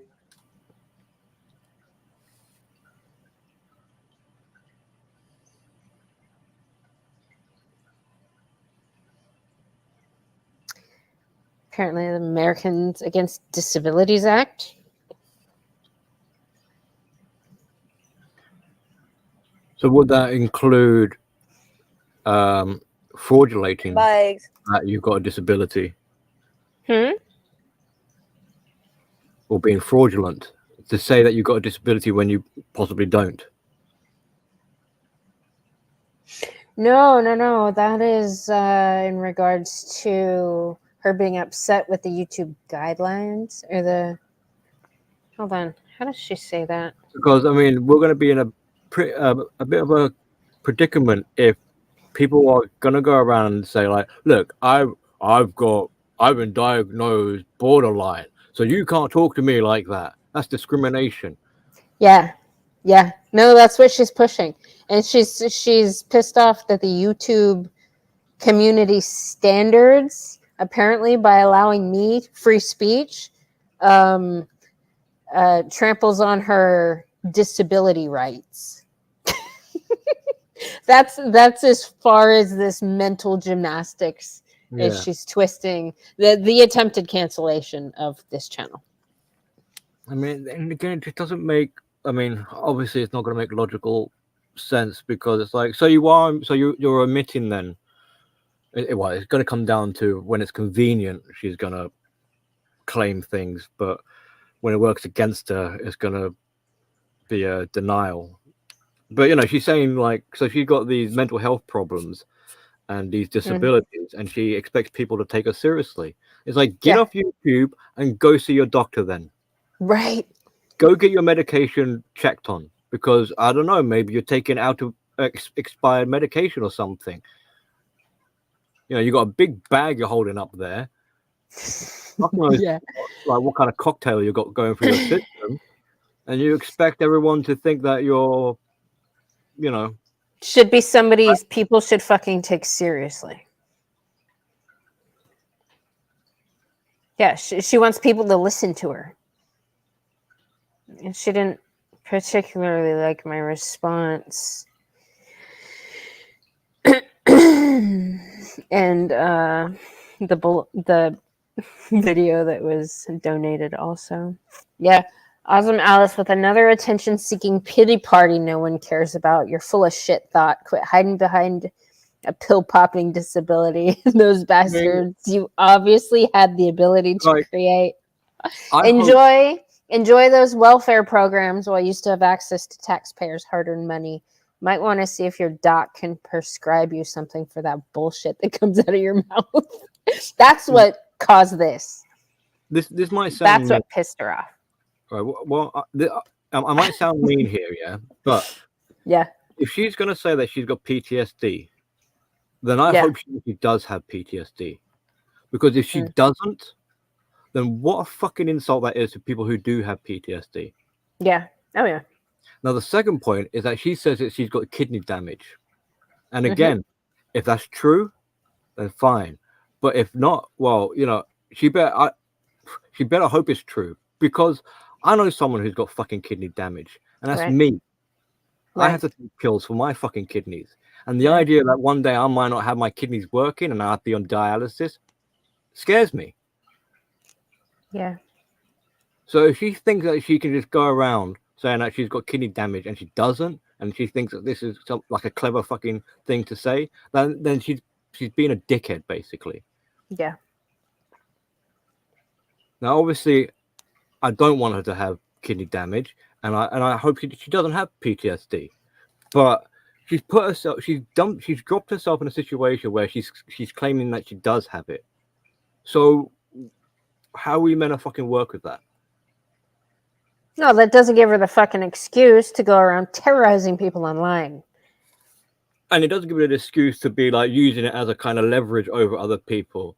Right. You know, I'm not here on your platform saying, "Hey, everyone, oh, I've got medication for my kidneys, by the way. Did you guys know that Billy's kidneys are damaged and he's on medication? Oh, everyone feels sorry for Billy." You know, I mean, I've mentioned before, like, I'm diabetic, but for a reason, like, it's come up for whatever various reasons. But I'm not fucking playing the violin song over it. Yeah. No. She's. Well, why you're picking on little old me? Like I've literally been throwing rocks at you for months and months and months. Well, why are you picking on me? You guys are mean. Haven't you seen my fucking Santa's sack of medication? You know? Right. I don't even have that much fucking like to fill up a whole sack like that. Dude, my nana was on hospice. I had to carry I had to round up all her fucking meds and transport them like to the hospital and back, you know. And for one, full bottles, even half bottles, even quarter bottles of pills sound completely different than what it did when she moved around those empty ones. Well, Maybe both of her parents put together and the medications they're on, the empty bottles, maybe that would, but no, that's bullshit. That's fucking bullshit. Maybe it's like her rubbish sack of empty canisters or whatever, because you know there'll be some weight to them, they'll be rattling around or whatever, and that's no way is that like you go to the pharmacy like, I need a month's supply, and they give you a big bin liner full of medication. Here's your month's supply. I mean, that has been, she's built that bag up. It's taken but like who knows how many months supply that is. I mean, how many fucking medications do you have for PTSD? Maybe she could tell us. You know? I don't buy it. I mean, just her response to nobody giving a shit pissed her off. People that are actually, and people don't behave like that. I've in my lifetime been face to face with people that are doing this pity party thing, and I'm like, you're full of shit. And the rage that comes across their face when you don't buy their bullshit. Well, I don't care about her rage, but she better be ready for the rage of the people who legitimately have dealt with their loved ones or themselves having medication, and who have seen like their loved ones might have passed away, or whatever, because we're talking about medications, we're talking about bad health. So obviously, fucking death is knocking on the door, or is potentially in the picture there. So there are many people who aren't, put it this way, like strangers to poor health. We all know someone who has poor health, I'm sure. Yeah. We've all witnessed people's health deteriorating and things like that. So if she thinks that we're all fucking idiots, right? I Right? mean, and this is what I'm saying, like, if she ends up talking to someone who like, if she is faking her PTSD and her kidney damage, and she comes across someone who has legitimate PTSD, she's gonna, I don't know what's gonna, like, she better keep her mouth shut. She better hope that the person she's talking to doesn't catch wind that she's been going around saying that. Unless I'm wrong, and she literally does have a diagnosis of PTSD and a diagnosis of damaged kidneys. And She might. She might. That's still no fucking excuse to behave like a complete fucking psycho. But and it's an example of, like, I mean, I could feasibly, if that was the case, I'm wrong. I could possibly say, like, okay, Alice, I'm sorry that I doubted your claim. However, it's an example. Sorries. No sorries. But it's an example of the boy who cried wolf, isn't it? So it's not my fault that I don't believe you. You made it so that I don't believe you.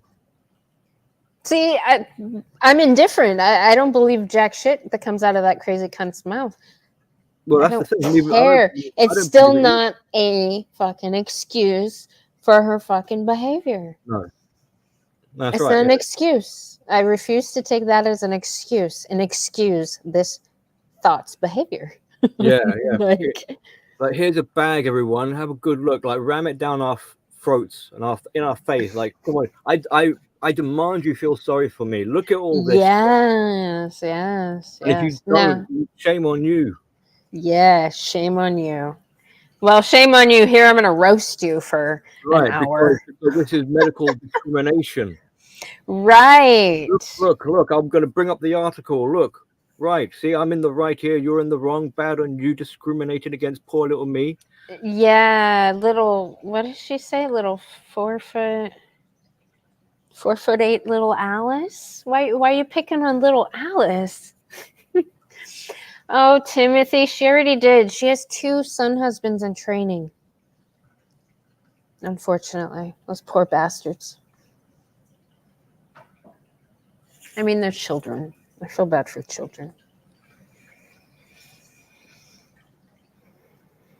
That's right. Society will have to sort them out later.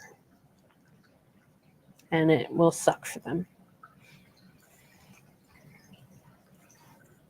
And if she is watching this video... Oh, she will be. She watches every single one. She wants to make, like, a respond video and be like, that goat, whatever, blah, blah, blah. Like, I don't fucking give a shit. Like, you keep my name off your tongue. Like, there's no point to refer back to me. I don't give a fuck what the answer is.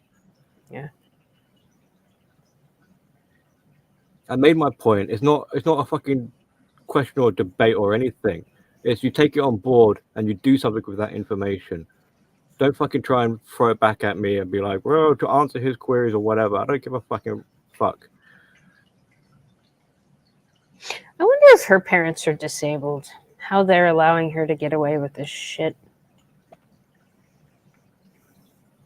She was pretty upset that the Sunkist suggested that there was incest in her family.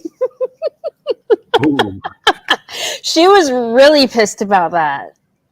Like, really. hell. You know what's funny? And then yesterday she did this whole stream with talking shit and calling out Honey Barbecue Wings, because Honey Barbecue has been on her ass for a couple months too. Just fucking with her in all the chats, like calling her out for her bullshit and calling her mud shark. Oh, she hates it. She hates it so much.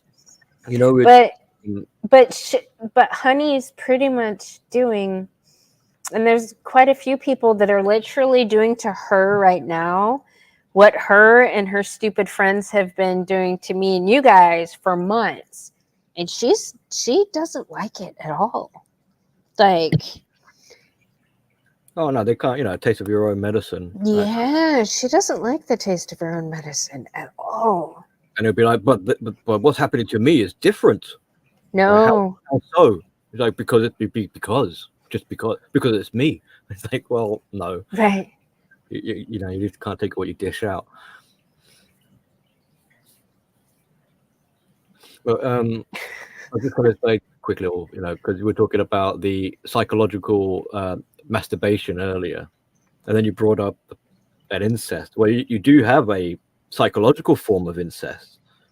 I'm not saying it applies in this situation. I'm just as a subject matter, you know, emotional incest, like son husbands, right? Yeah. You know, Yeah. I think that's way so far over her head. Because in order to stop abusing her sons, she would have to give up her future son husbands. And I think she's kind of at a point where she thinks what she's doing right now is going to get her a different result than this crazy bitch is dealing with currently. This is a 63-year-old feminist who lives in her car with her dogs, and her daughter and her grandkids don't even talk to her anymore. She does the same damn shit. Like, I tried to tell Alice, this is her future.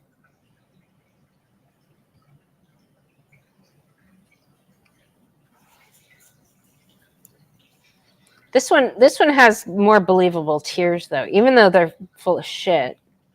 I'm going to play a little bit, because she talks about God, too. Or deceivers always work in the dark. They are never transparent. You know what?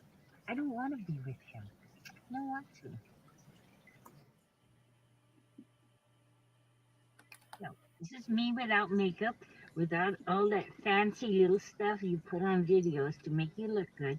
This is Selma stripped down and all natural, without any filters, any video enhancers, any nothing. No makeup even.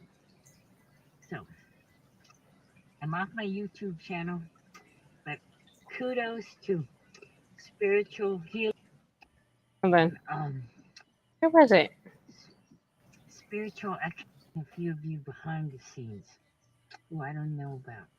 I thank you very much. This guy is dark. He should be off of fighting him. Here we go. Life to live.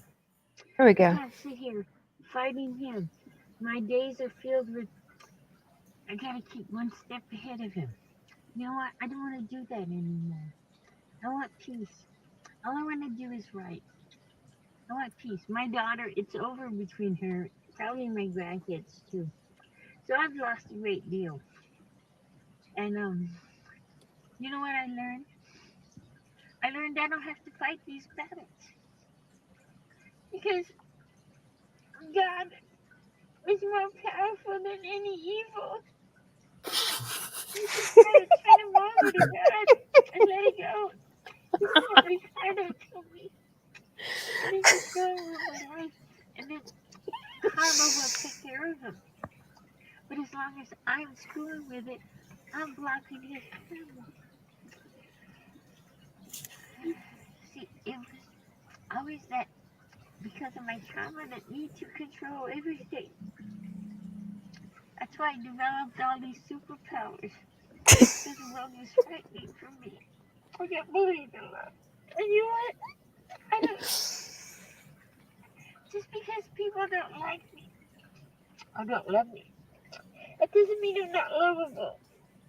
That just means probably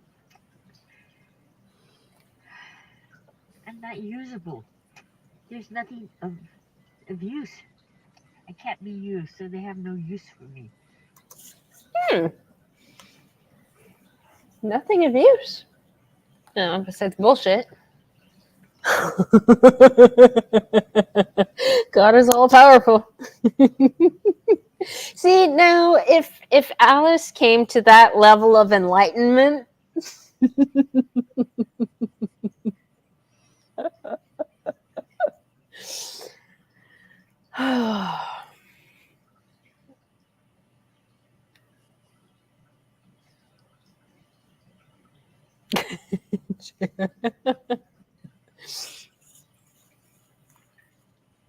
well, this is Alice's future.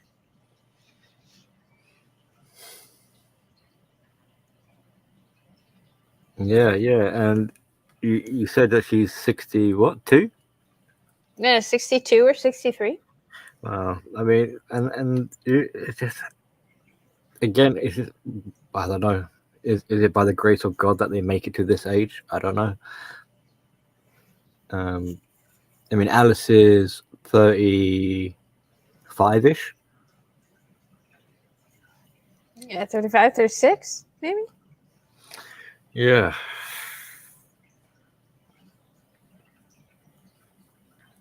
I mean, by the time Alice is her age, Alice's parents are going to be dead too.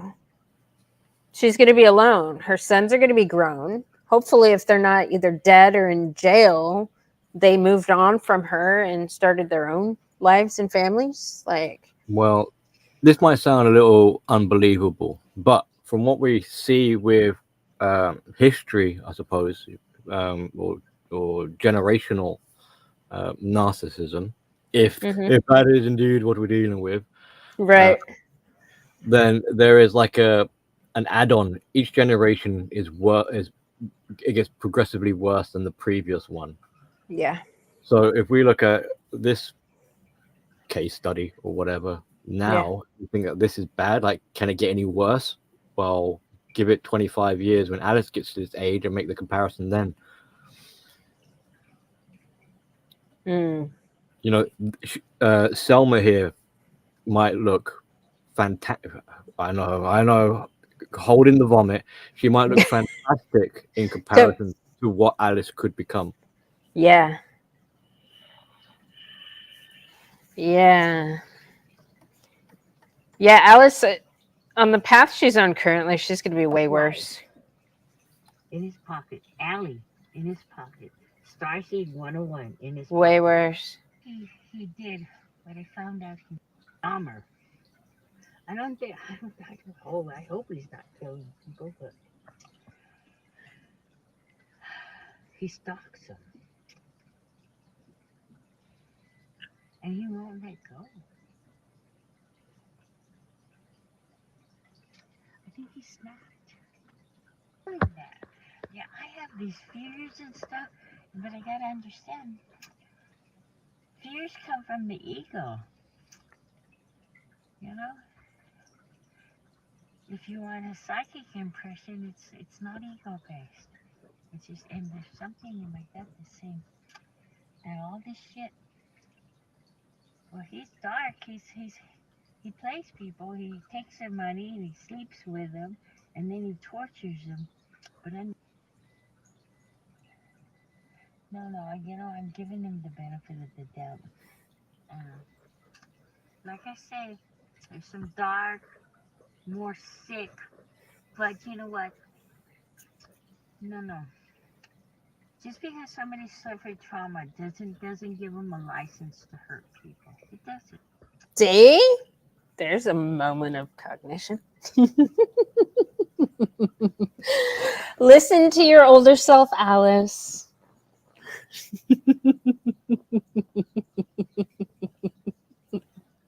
Just because somebody suffers trauma doesn't give them a license to go around hurting people and attempting to destroy their reputation with a bunch of lies.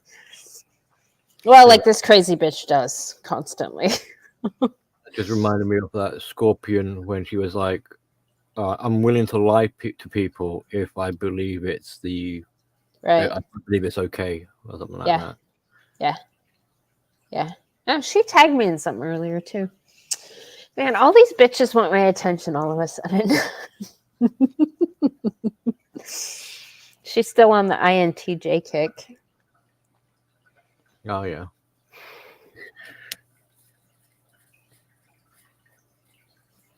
Well, that's another. I mean, it's like if that's the hill you want to die on, then fine. You know.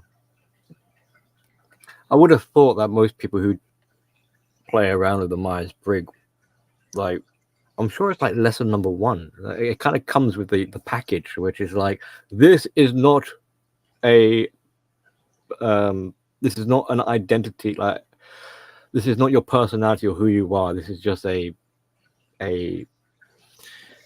tool to give you an idea. You know, this does not define your personality.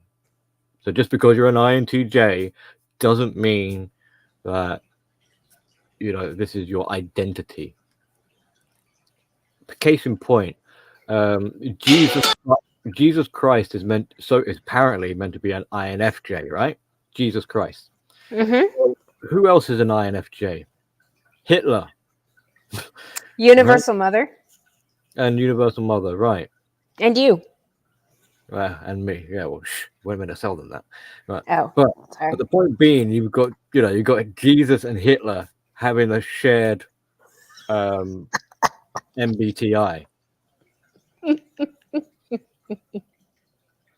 It's fucked up, Kush. Oh man, Kush. Kush is having nightmares about Scorp Thought.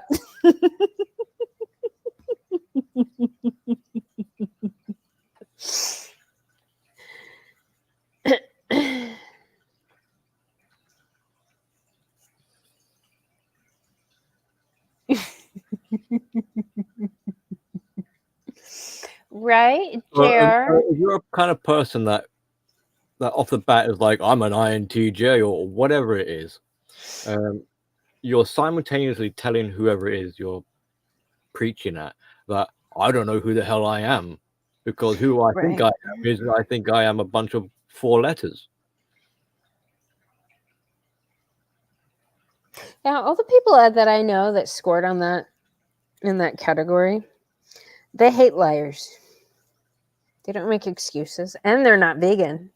They're not fat. They don't really fall in the ideological infected bubble. All it really is a function stack of how you perceive and process information, Right. and then with that, how you proceed to act upon that information, like how you go forward in life based on your perceptions and how you organize this incoming information that you receive.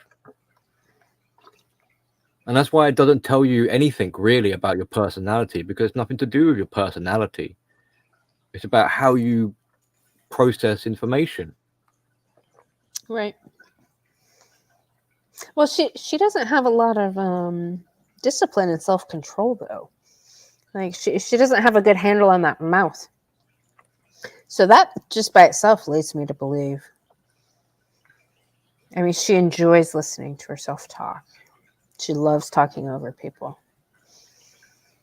I don't know.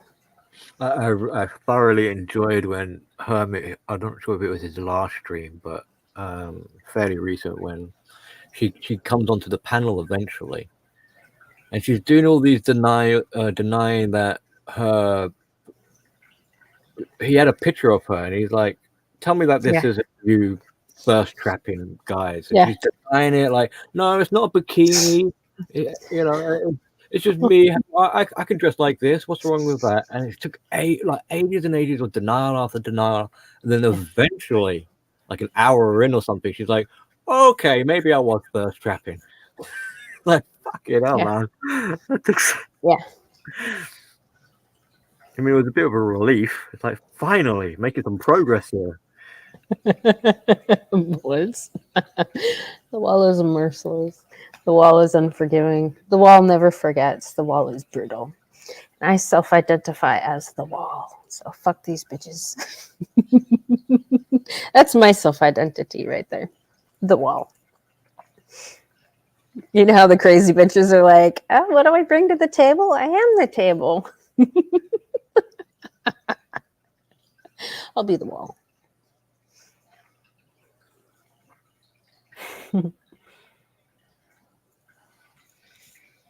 Yeah, what did you say, Bullets? It's between syphilis and something else? Shit and syphilis?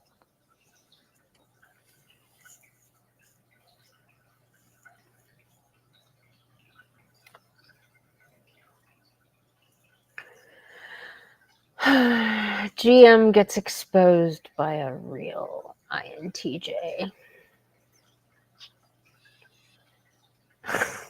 By a real INTJ. It goes the purity tests again.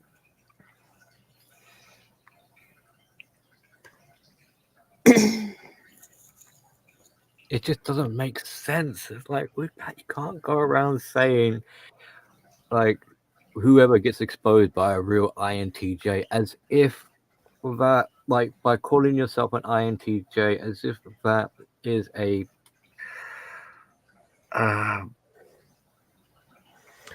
See, like type of, I mean, it's a type index identifier, but yeah. But see, that's what you're an INTJ, you know, you get. But I think she's projecting what happened to her. Is what I'm saying.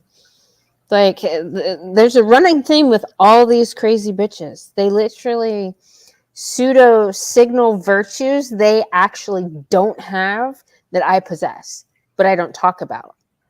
Like all of them do the same fucking thing. That's why I'm like, is it something to do with me? Like, do they really? I mean, I know these crazy bitches are psychotic and they make up stories and they get immersed into shows and movies and will identify with characters on those. Do they watch so much of my content that they start trying to take on, or they think somehow they're me? Like, that's a thought that I've had. Not to sound narcissistic, but a lot of these crazy cunts will project, and they'll set to really high esteem of value that I actually have, but I never say. I never talk about it. It's just kind of there. Well, need number 3, character traits and residual benefits. So Right. with poor boundaries and a lack of sense of self, what you're saying there could play into it to some extent, a little, you know, even if it's just a little bit. Like, if they are watching your content for many hours over and over again. Oh yeah, no, they do, because they're just waiting for that moment, that gotcha moment. Yeah. But they're absorbing me. They're completely fucking absorbing me.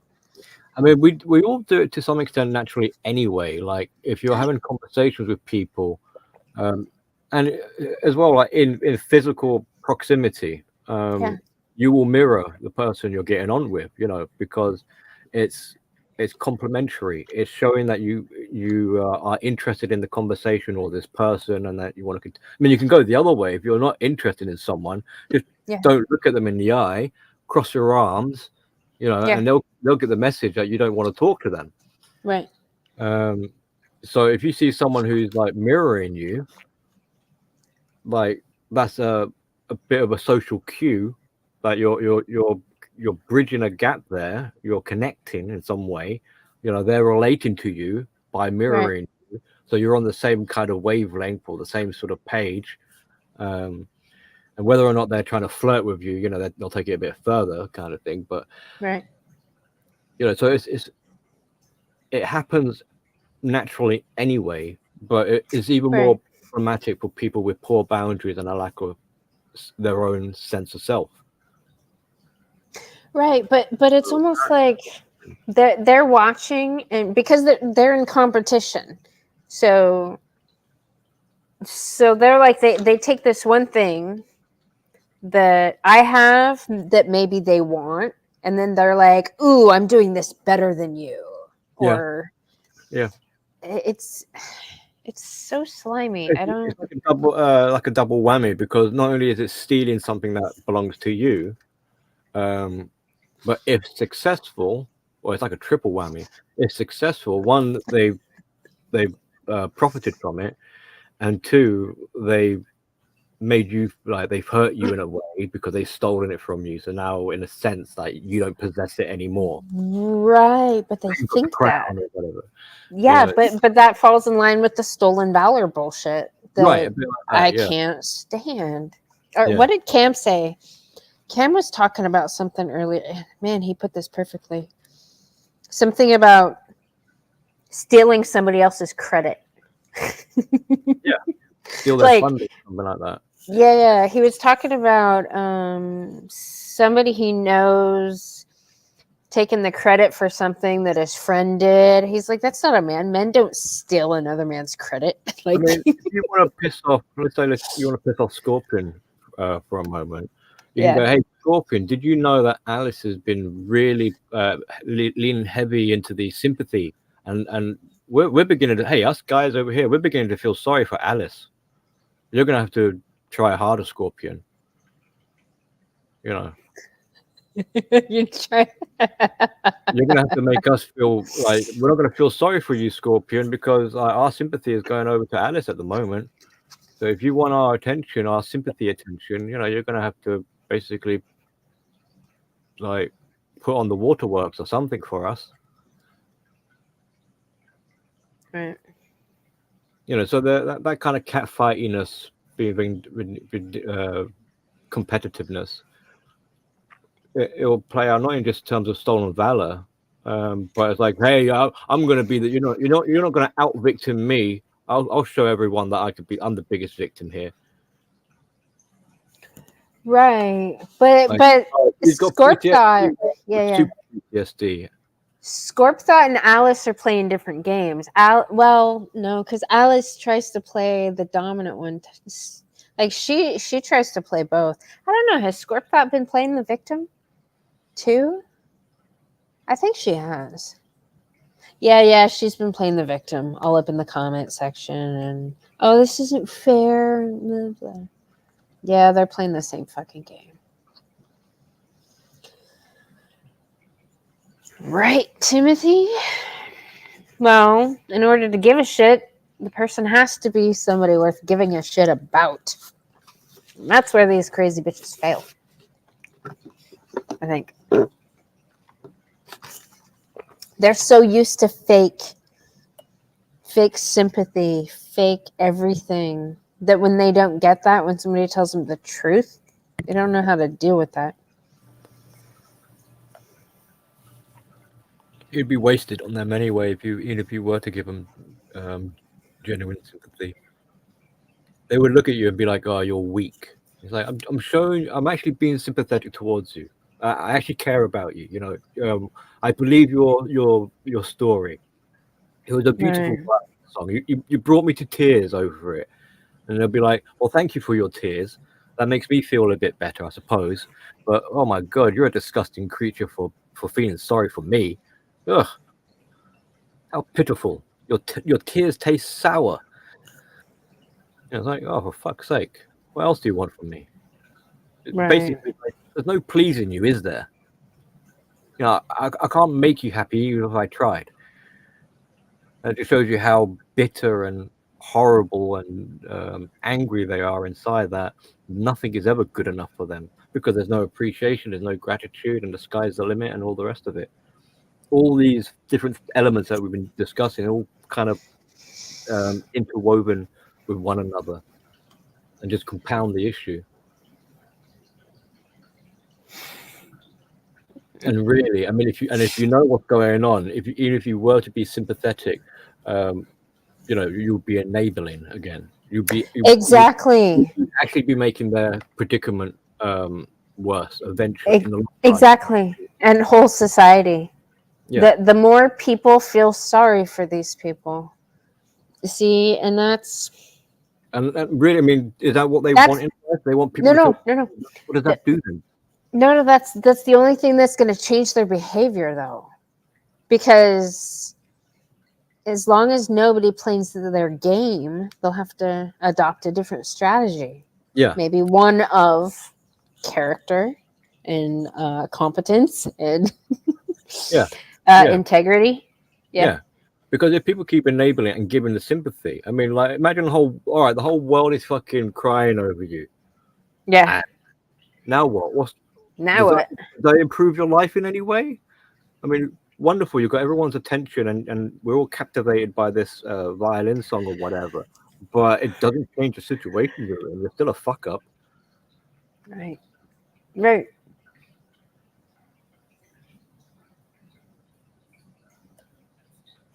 That brings me to the original question. Now that we've gotten full circle. Okay, so this Richard Grannon video earlier, there was something I didn't understand about, what did he say? Something about mapping.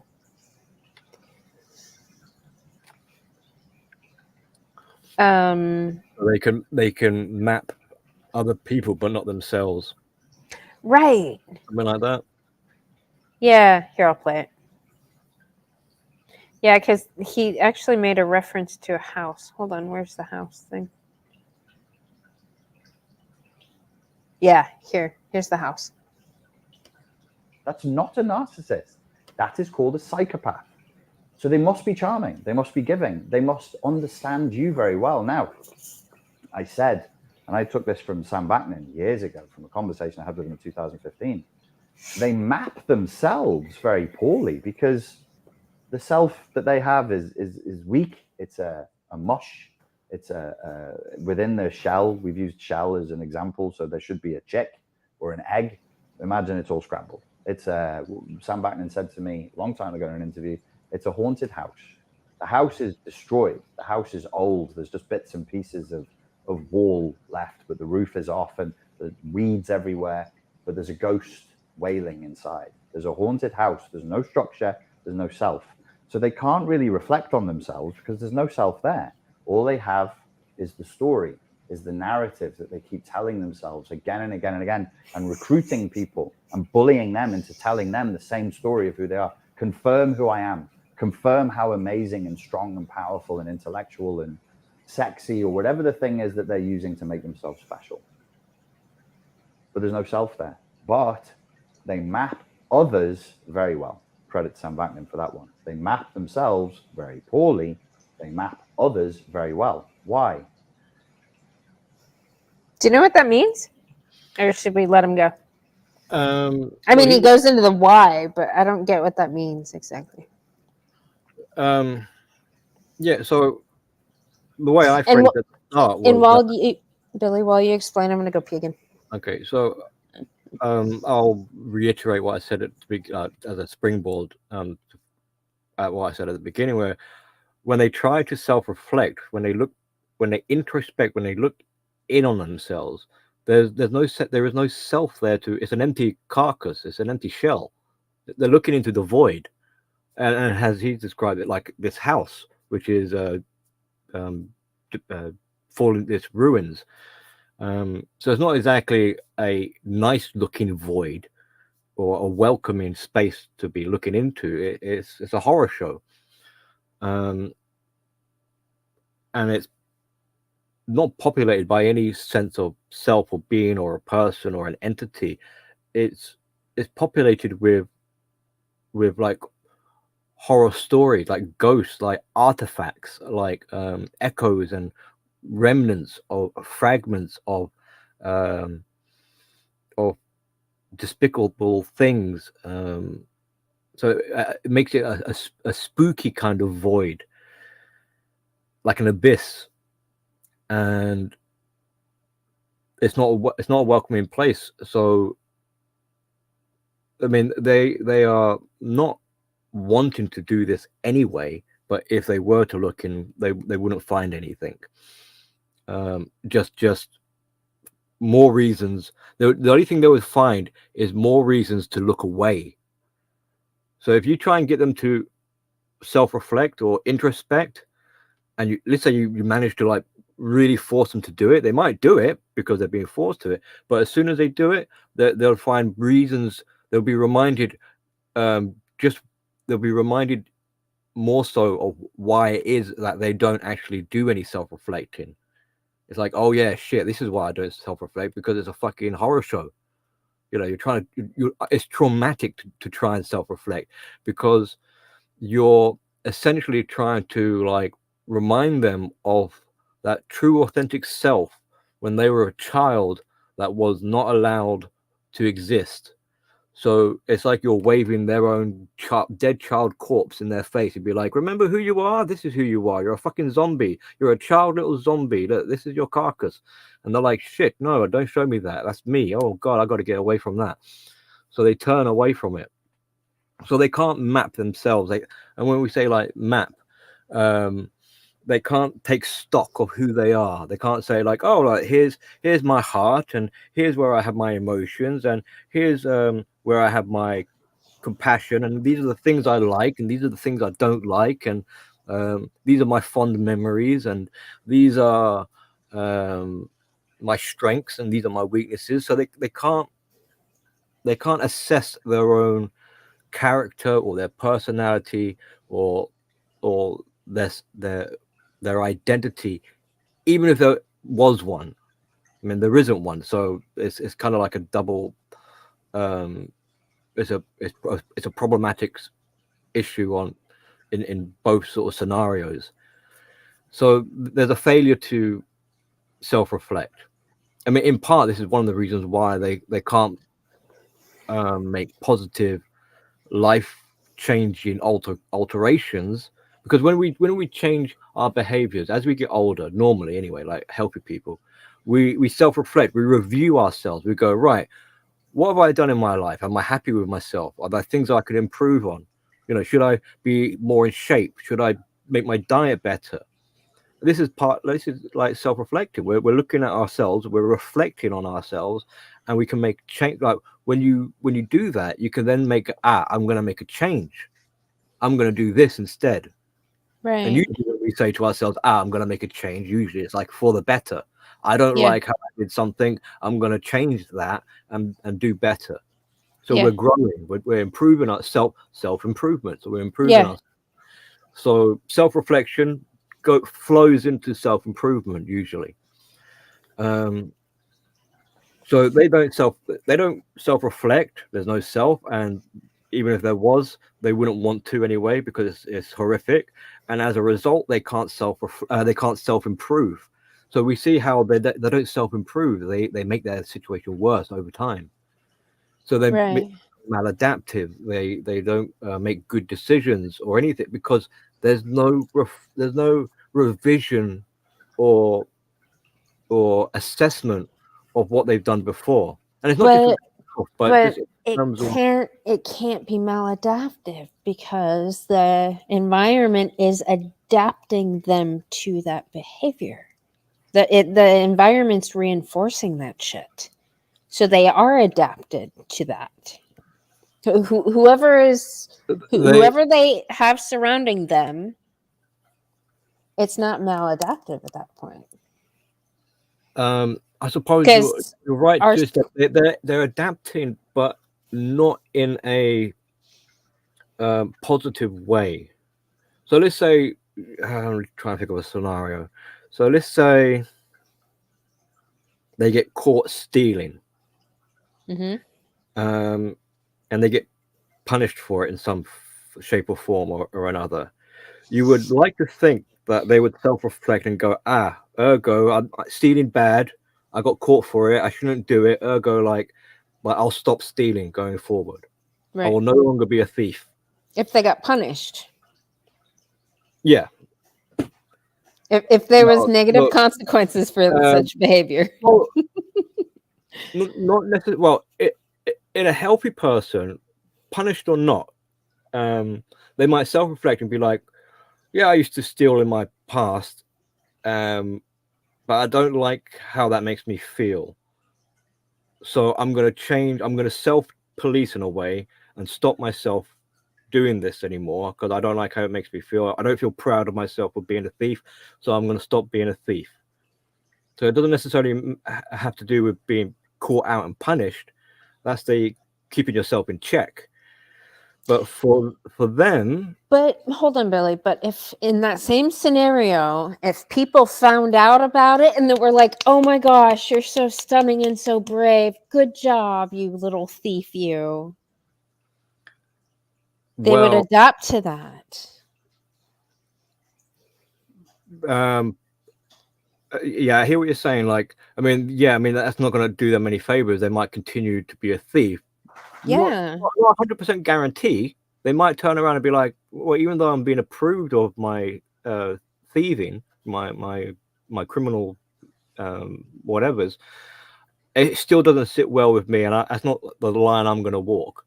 So it's not a 100% guarantee. You're talking about a self-aware person, somebody who's That's someone healthy, right? So, yeah, where the lights are on, but nobody's home. They're going to follow whatever their environment is telling them, so no matter what. There are so someone, yeah, so someone who's now A zombie, a sheep. a sheep or not healthy or whatever. Yeah, I mean, like they're gonna adapt. Child. They're gonna adapt and adjust in terms of not because it's morally right to do or ethically, it's because of like functions and needs. It's like I got caught out. This ain't good because I want to, you know, my survival or my success rate goes down. So this gets me into trouble or whatever. So I'm not changing because this is the right thing. It's because of the consequences. But I mean, even with that fear of being caught, that doesn't necessarily stop them from going forward being a thief. They could still commit crimes, but maybe not so much because there is that sort of anxiety. So it can help curb their behaviors, but it's no guarantee. And this is why, like, for the unaware narcissist, particularly like the unaware narcissist, they'll make the same mistake over and over again. And instead of realizing, like, oh, the common denominator here is me, like I should change my behavior, they'll say something like, oh no, this is fucking I'm the victim here. This always happens to me. This is karma. This is my bad luck. This is someone to get me. I've been stitched up. Someone is stalking me and framing me for all these crimes. Right. Stalking. So they don't want to have to. They don't want to have to be denied their entitlement per se. Like, if society really clamps down and really like locks them up in jail or something like that, then that might be enough to put the fear into them. But otherwise, their entitlement and not wanting to be denied, and the audacity of like, I could do as I please because I got the power and the control. I don't want to have other people controlling me. I'm the boss, sort of thing. I'm boss bitch or whatever. Then they'll just be like super American. Kind of right. Well, whatever, you know, whatever kind of narrative they want to tell themselves, they can rationalize and be like, look, the reason why I got caught out last time isn't because there was a cop on the corner that saw me. It's because, oh, someone told the cop. So this time I'm going to have to make sure no one else is around when I do my thief. So they kind of adapt, but they're making the same mistake, which is that they're continuing to thieve, but they just become a smarter, in a way, they become a smarter narcissist or a smarter crook. You know, it's like I'm still going to do what the fuck I like, but I'm just going to have to be a bit more careful about how I do it, so I don't get caught out like I did last time. See, maybe there's something wrong with me. I don't see these people as fucking anything other than pathetic, losing, coward, I mean, to be fucking weak. the thing is, the I other way don't of see them as that smart. I just see them as that fucking desperate.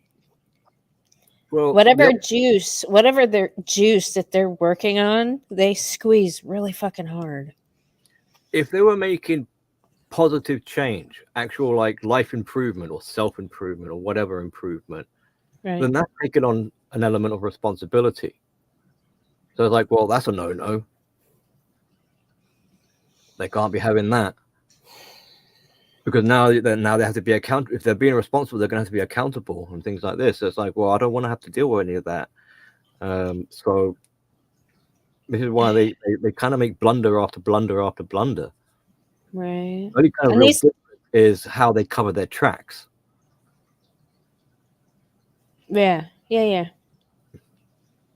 So yes, they are adapting in some regards, but the mission statement or the mission goal or the overall objective of like, I'm going to continue doing what I want, it's still going to be my say over anyone else. Like I maintain the control and the power because I'm the grandiose narcissist and I'm better than everyone else and I'm entitled and fuck everyone.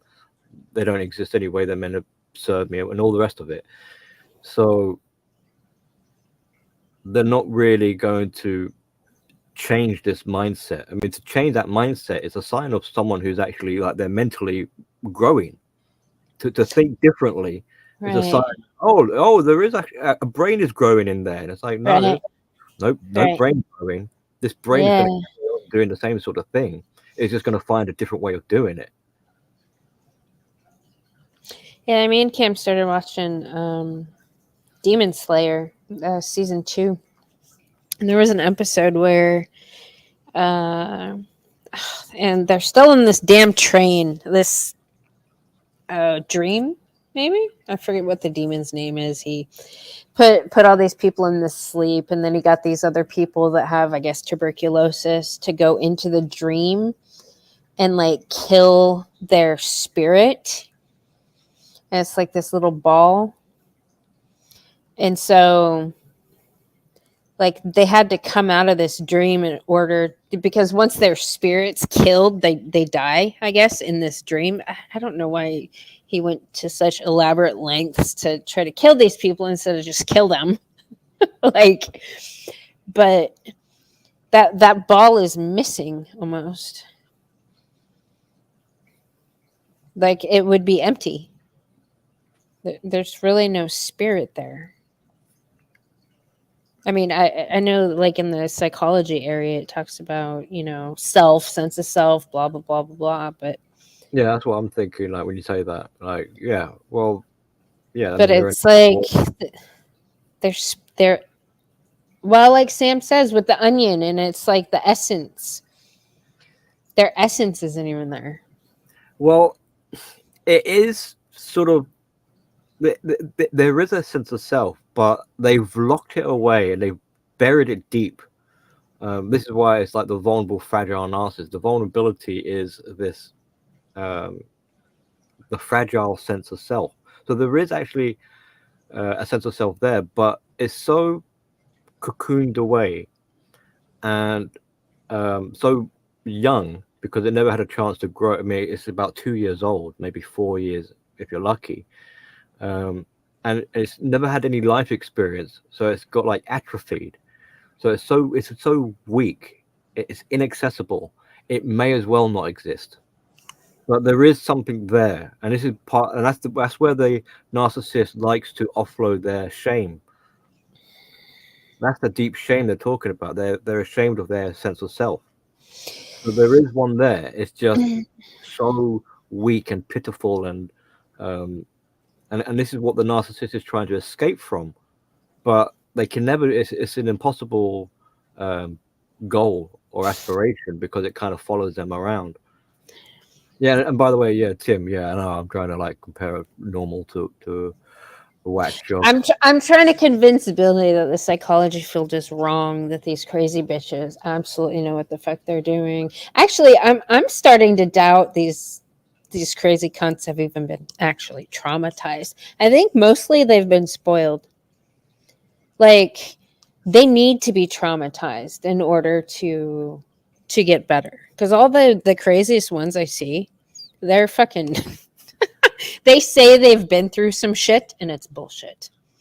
Like their idea of shit is nothing compared I to don't know, like, how I've seen well- people go through shit and how they've actually come out of it. Well, to walk a kind of middle line with you and the sort of psychological field, the trauma they're describing is that fork in the road when the 2-year-old is like, shit, I can't get by in life being who I am. I need to make a decision. Either I continue like this and fail and die because it's all about survival, or I become an actor, a performer, and I become a fake. Like, and I start to distance myself from who I really am. So that's the traumatic fork in the road that they kind of refer to. So it's like a childhood trauma also. But whereas sort of not so theatrically dramatized, because trauma, when you say trauma, it sounds terrifying. It's like trauma. It's like, oh my God. I mean, anything to a 2-year-old is going to be traumatic, really, if you think about it, pretty much. I mean, yes, okay, abandoning the self. All right, yes. I mean, I'm trying to downplay the significance of it. I mean, it does alter this fundamentally. It produces the narcissist, Mm-hmm. but it's a traumatic event that happens to a 2 to 4-year-old. So I'm sure it'd still be just as traumatic if it happened today in our older years, but I'm just trying to find a balance. But anyway, going back to this mapping thing. Yes, the mapping. The narcissist is unable to really map who they are. There's no sense of self there, and they're not interested in wanting to map themselves. Why would they need to map themselves anyway? Like, for what purpose? Like, it's not going to they're not looking to self-improve. They're looking to control people. Right. So their focus of attention is not going to be on themselves. It's going to be on, like, people. How do I control these people? Right, I'm going to start mapping them instead. So explain that, because when I see what does he mean by mapping them? it's like characteristics, their traits, their attributes, their qualities, their strengths, weaknesses. So these things that they say, because then they're projecting. They got to be projecting something, right? So it has to be something that they see, because it's not something they see in themselves. It has to be something they see outward. So then they start mapping somebody else and then try to steal it and project it and try to take it for themselves. Is that back to what we were talking about earlier? With the stolen valor? I'm going to take it from a slight different angle. If we bear in mind that their style of love is transactional based, so an exchange happens. Well, that's how I call it, an exchange, a transaction. So whenever they're interacting with the White Knights, or they're interacting with you or whoever, this is business. That's what's going on. This is an exchange. You're going to give me something, and I'm going to give you something. So what's being on the table here? You're going to give me maybe attention or validation. You're going to give me some sort of fuel or supply. You're going to give me maybe money. You're going to give me, I don't know, like sympathy tears or something. And I'm going to give you abuse. That's the deal. I'm going to give you headache. I'm going to give you my shame. I'm going to make you feel bad. I'm going to make you feel disgusted with yourself, because this is what I feel about myself. So although they are poor at mapping themselves, they have a semi pseudo kind of awareness of distasteful things they don't like the shame in particular, Yeah. disgust. So they know Yeah. deep down inside their core that they're disgusting, and there's a lot Yeah. of resentment and disdain and contempt. But they don't want to take ownership of that's in them. Right. They scapegoat. So yeah, so they offload it and they say, right, this is so it's like this isn't my shame that's in me. This really belongs to you. So here, I'm going to give See? you my shame Mm-hmm. as my. So I'm giving you something here.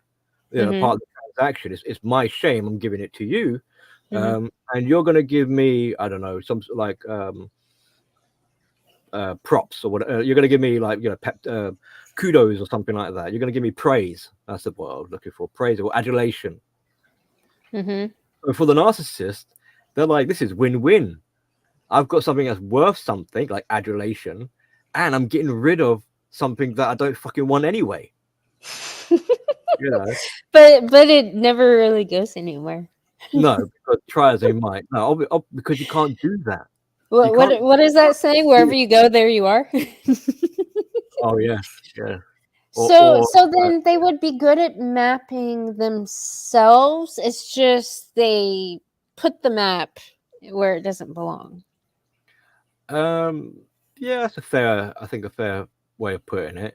Yeah, I mean, it's not a thorough inventory, checklist, itemized character like because to have it thoroughly detailed like that Yeah. would suggest that they got a higher level of self-awareness than they realize. But they're seeing their own shit in other people, and they are quick to fucking call it out like that. Like, okay, when Alice, we'll just use her as an example. When Alice is projecting her shit onto me, she's fucking right. The target's wrong, but she's right about herself. When she's trying to be me, she fucks it up. Yeah, I see what you're saying. Yeah, She seriously fucks it up. So I would argue that they're better at mapping themselves, but where they project it is wrong. Like they don't take accountability for that. um, They want to abdicate that, and they almost want to trade characters with you. yeah. Like it's weird. Yeah, no, yeah. You're making astute observations, and I think Yeah. you're No. She is like on the ball. I mean, one right after another. I mean, when I listen to her fucking ramblings, I'm like, man, when it's a she's little- yelling at me, I'm like, yeah. man, she's very like if she was just holding up a mirror, man, she would be completely on point. Like Well, that's it's how a little fucking bit accurate like, she is. it's a little bit like, what's the best way to defend yourself against the Terminator? Is to get yourself your own Terminator. You know, that kind of Yeah. thing. Or sometimes the police will do it, like where they'll enlist the aid of a convict to help them solve other crimes. You know, like the mind of a thief is good at spotting other thieves because they know the ins and outs of what, you know, the craft or the skill or the art of thieving or whatever. So Yeah, but it's yeah, just so weird how I mean, narcissists, if they weren't so malicious and malevolent and, you know, like nasty sort of to deal with, to some extent, they'd make quite good therapists because, or at least in terms of diagnosing, because they'll be able to pinpoint people's weaknesses and vulnerabilities and be like, I know how you're fucked up. It's like, boom, boom, boom, boom. There you are. no, but it's almost like a pseudo confession. They're literally confessing what's fucked up with them. That's how Yeah. self-aware they are. They're Yeah, just saying it's somebody else. right. And they So don't even they don't even believe that when they say that though. Like I can tell when she's talking, she doesn't fucking believe what comes out of her mouth. She's literally talking about herself. Yeah, I mean, there's an element of that projection. Yeah. I think you got you got a few elements of like, you got sort of like idolization butting heads with elements of like denial, and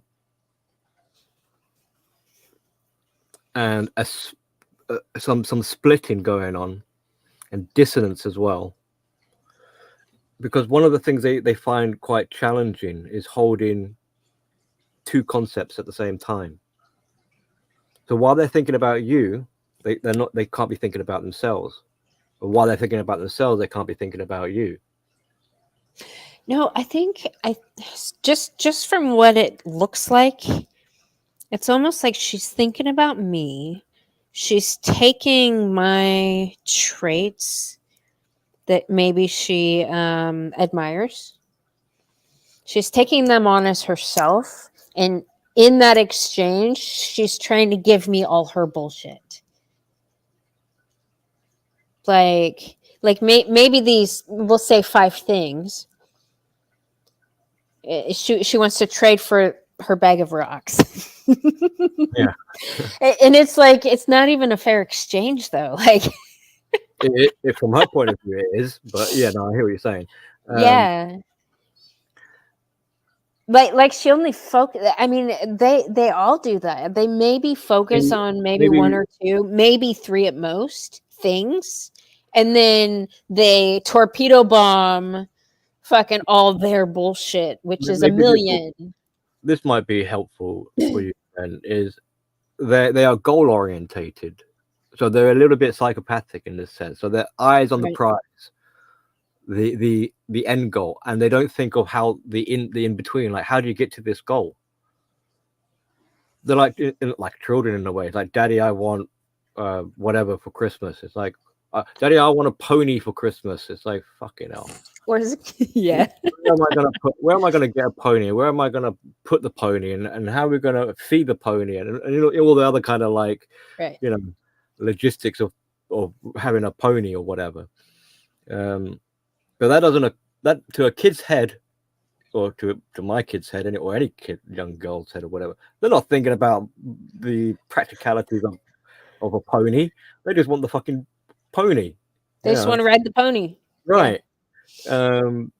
So very much like a narcissist in a way. So they got the goal, the eye is on the prize, and they're like, right, I want world domination, or I'm going to steal people's traits and become a virtuous superhero or something like that. Then that's and by golly, by gum, that's, you know, that's what I'm going to be adamant and get what I want, because I'm entitled and spoiled.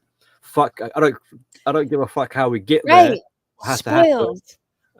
Yeah, all these people are spoiled. Right. They need to be traumatized. And that's in part, that's where they reveal, or they give the game away, how did you put it, or they tell on themselves, because it's in that in between process where it becomes evident what's going on. You're like, hang on, I'm being traded here a bag of rocks, you know, and you're trying to steal my stuff here, and they're thinking, oh shit, did she read my mind? I didn't tell her that. I didn't tell her I was going to trick her and con her. She must have read my mind, or someone must have told her. It's like, no, it's bloody obvious. It's just that you're so fixed on fucking robbing me that it's, you know, imagine like a pickpocket who wasn't sly in the slightest, and was just literally just walking up to you square on in the face, trying to just brazen, just like start putting their hand in your pocket. You're just like, broad daylight, just like, excuse me, Well, and that's every time I encounter this. Who said it? Somebody said, it's like, maybe it was Kush, something about, they throw rocks and then hide their hand, like you never saw it, like whistling, like it wasn't me. Yeah. And then like you go, no, I know it's you. You know, I saw you. I know it's you. Like, don't stop. Watched you do it. We even looked each other in the eyes as you did it. Like, right. You know, and the level of kind of like disbelief, shock, because you can see at the same time they've got this element of they really want to believe their own lie, and to such an extent that they want to swear on the lives of their own children or something like that. They want to, but they still don't. See, that's what I noticed too. When they talk about it, they want to believe it, but they don't still. Well, Like, that's what I was saying like before. When in that fantasy, yeah, if you got the queen on her own, the fantasy won't exist. She needs that enabler, and likewise, if the white knight is in a fantasy, it won't. They can't do it by themselves. They need that enabler. So even though they're trying to they're trying to convince themselves, they're not good enough at doing that. They need the enablers to tell them the lie as well. Like that's what Grannon was saying just a moment ago. Is like they want stories from other. They want to hear the story being told by other people. Like yeah, tell me I'm awesome. Tell me I'm great. Tell me, because if I tell myself that, I know. Oh shit. Okay, so that makes sense. Why her? Okay, so when she was talking about how all these two-faced people, and at first they were like, "Hi, Awesome Alice. Hi, Awesome Alice." Like that's why she put Awesome Alice in her name so the people could say it to her. Yeah. Yeah, that makes bang on. Yeah, I mean, in part one, in the first instance, she's putting out there because she's trying to convince herself that she's awesome, but it's not working. But then, like you say, if you've got other people that's also addressing her as Awesome Alice, Right. then it's like, well, if they're telling me, then it must be true. Right, but that's almost baiting people into the contract. Yeah, Without them knowing it. I mean, well, because there the same could be said for me. They could be like, "Well, your thing is good mother," and I could say, "Well, yeah, but it's not awesome mother. It's not great mother. It's not the best mother. It's just good mother." And the reason why it's good mother is because that's the antithesis of what we have right now, destroying our fucking society, which is bad mothers. So I'm trying to promote and push and find good mothers and put the bad ones in a fucking list, the crazy bitch list. But like this is the solution, good mothers, right? Yeah. But now if Alice if she took that line of thought any further and she realized, hang on, people are only calling me Awesome Alice because that's how I wrote it out as my name. Like yes. me whatever Alice, depending on whatever I wrote. So basically I've manipulated people to call me awesome. Right. Then she's burst her own bubble in a way, because then she'll realize like, oh wait, I'm not actually awesome. They're only saying I'm awesome because I've made them do that.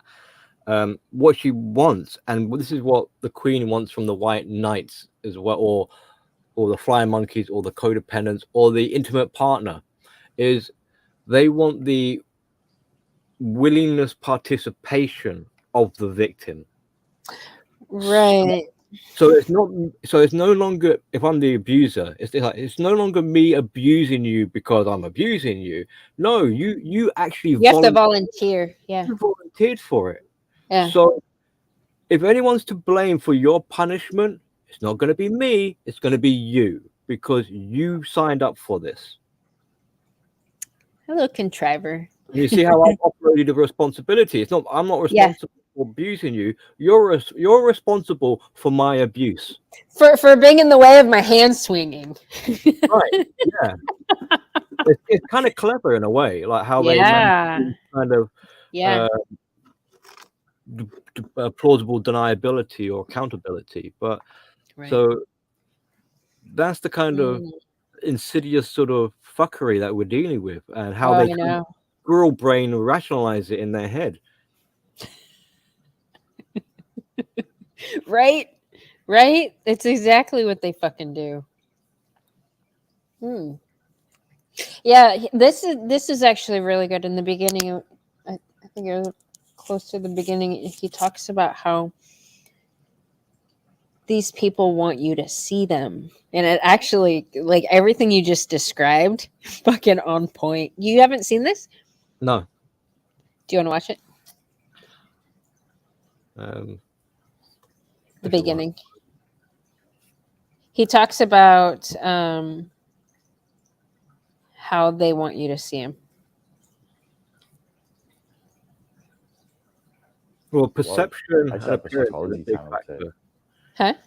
Perception and appearance is a big component of this whole way of managing their stresses and their struggles and their situation. Right. Ergo, their fucking their disorder. I mean, we would call it a disorder, but for them, this is like, no, my life is just stress. I'm constantly stressed out and struggling and all this. Like, well, yeah, it's because you fucking got a disorder going on.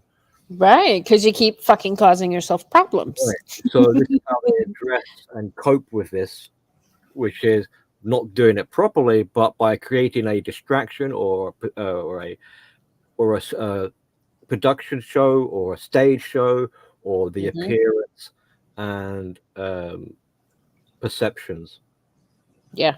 So skewing the perceptions of others and the appearance, and which harps back to that fork in the road in childhood. It's either be who I am authentically, or be a performer, be an actor, make an appearance of someone else.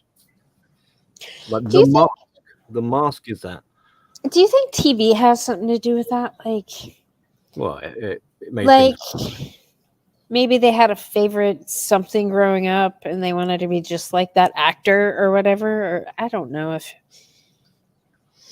I don't know. It's pretty well known that a lot of actors in Hollywood, have strong narcissistic traits. Right. They spend their whole fucking life acting, a mask, performing.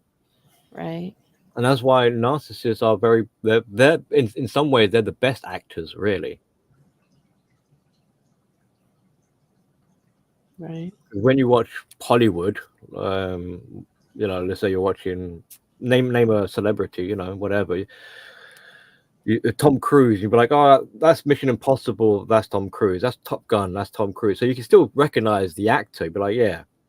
You have to suspend your disbelief to what's the name of Tom Cruise in Top Gun? Maverick.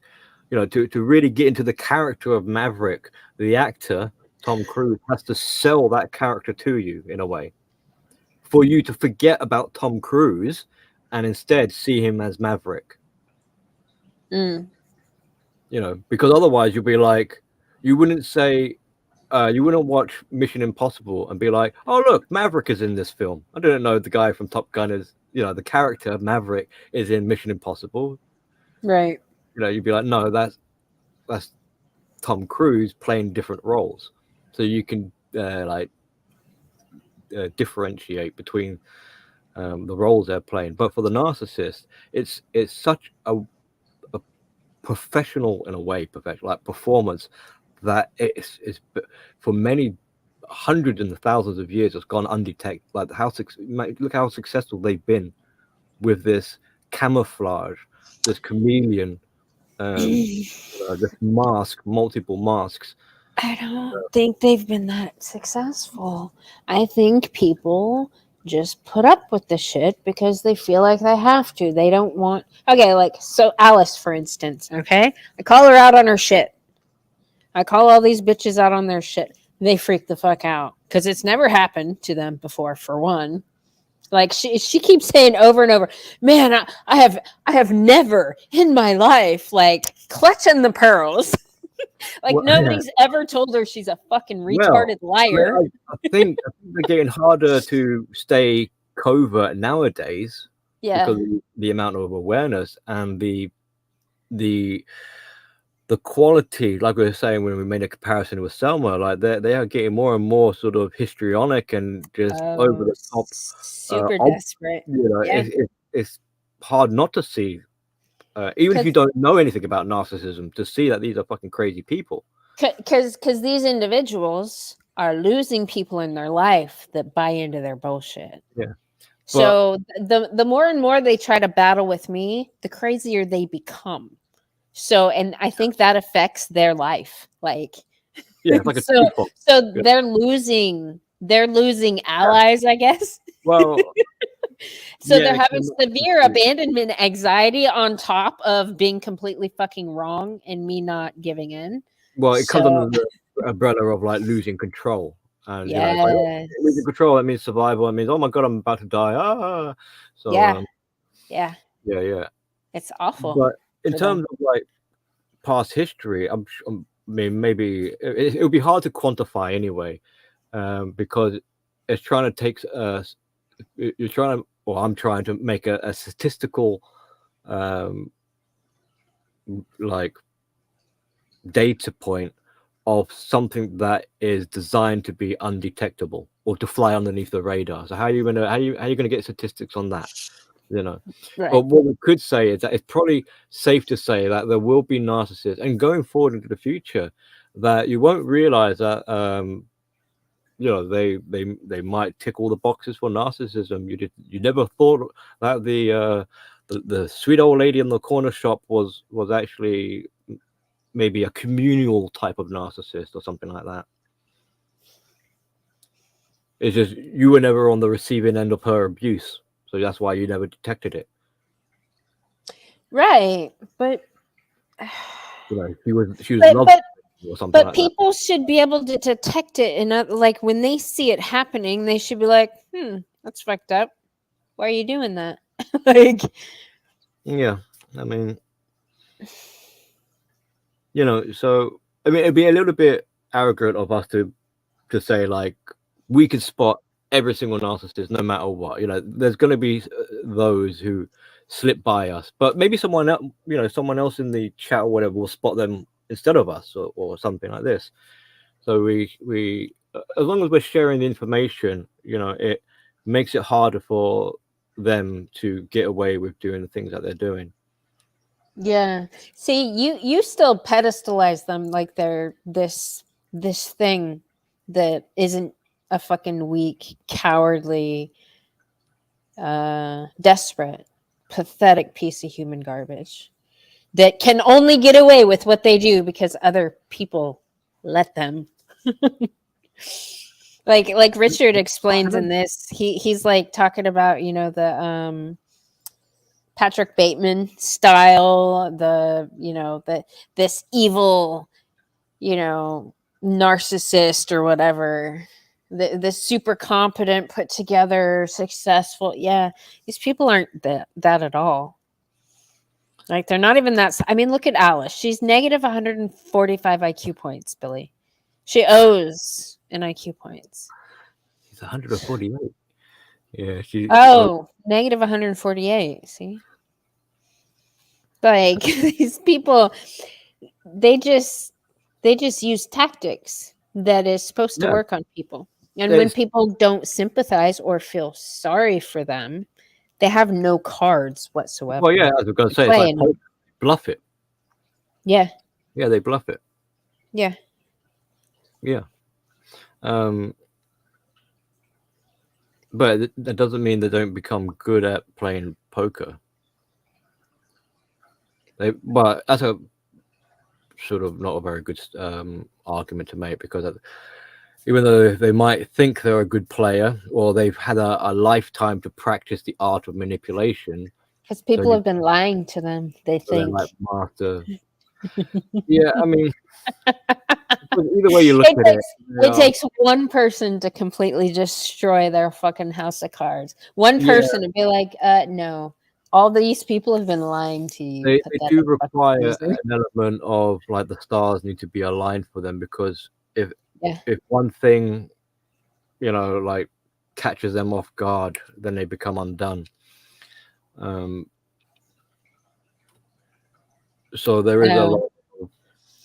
Speaking of Black White Knights, Linwood, this fucker, I have told multiple times, he's not fucking welcome here. Look, he's literally white knighting currently for that bastard factory. Linwood, I have a question. I'm testing out a theory. Okay. Now, I think it's weird that the men that white knight for that cunt do so. Is there a correlation with men that are actually bastards that will actually stick up for this crazy bitch. I just want to know, were your parents married at any point? Just curious. I'm going to start taking a poll. So,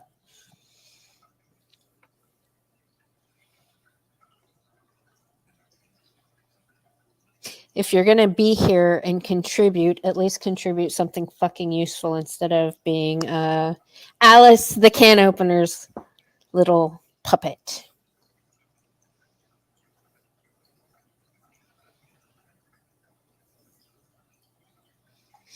You're not a real conservative. You're an opportunist. I've never claimed ever to be a conservative. Hello, Gone with John. How are you? Yeah. Gone with John. You want to see the crazy bitch that he's literally white knighting for right now? She wears a grill. Gone with John. This is Billy the Goat. Just because my avatar's different and I changed my name. Yeah. So you're like, who the hell's that? Fair.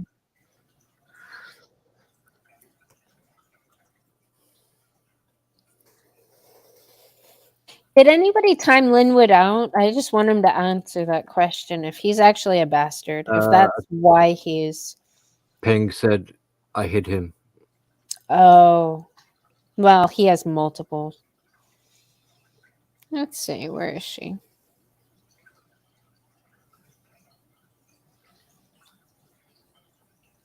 Where's her poem? Oh, here it is. Awesome, Alice. I have been inspired to write a poem. I name this Ultra Americans. Blasting in like a country cannon, speaking truth, here comes the banning. Gulag for patriots, government likes to get us in boxes. Stop your gaslighting, your words are eroding like stinky socks. Stop your gaslighting. Your words are eroding like stinky socks. Yeah, she wears a grill in her mouth like a fucking hood rat. So, yeah, she has a grill. She's also been pregnant 3 times out of wedlock. Those are fridge magnets. Fridge magnets. Okay. Yeah, I don't know how you unhide people. So, yeah, Linwood, you're unhidden if you want to answer the bastard question. I want to know which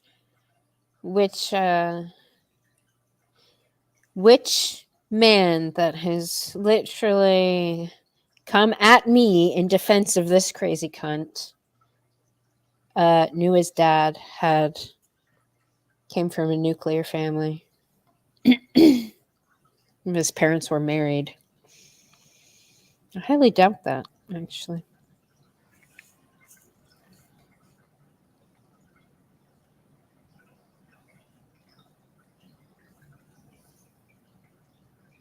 I don't think he's gonna answer.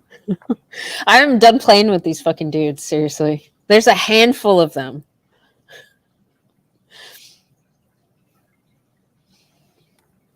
They give all the men a really bad name, man.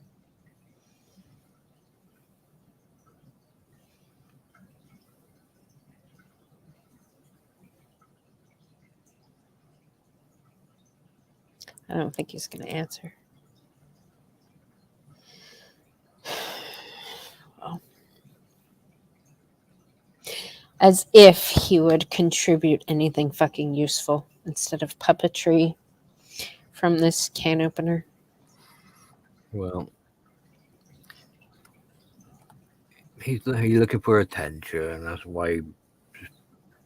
Well, no, I blocked him. I don't know how many times. I've blocked him every time he comes in here because I told him he's not fucking welcome here.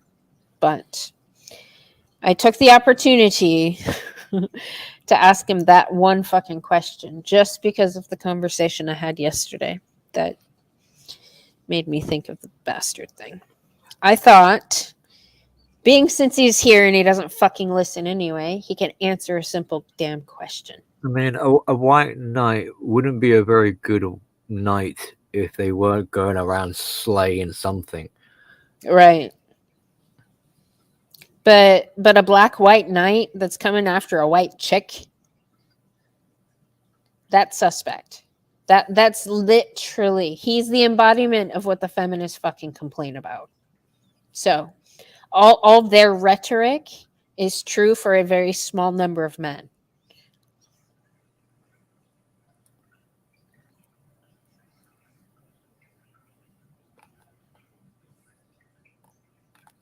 I mean, I suppose there's an element of like damage control as well, because if you're exposing, or you're showing the cracks in their facade and etc., Mhm. then you kind of go up the sort of priority list of damage control. Like you're an issue that needs to be addressed more promptly, Mhm. because like the threat level is greater. Well, I guess I'm a threat to their fucking lies.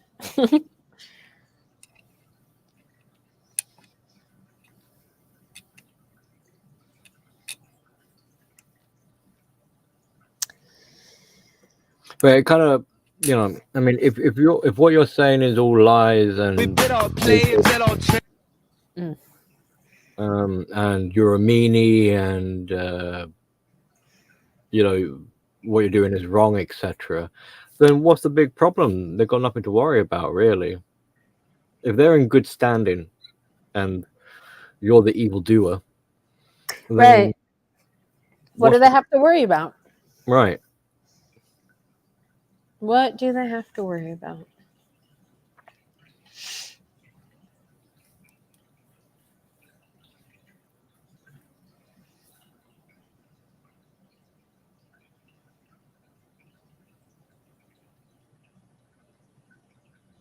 What the fuck is she doing? Hanging out in her car with a flashlight like a proper fucking tweaker.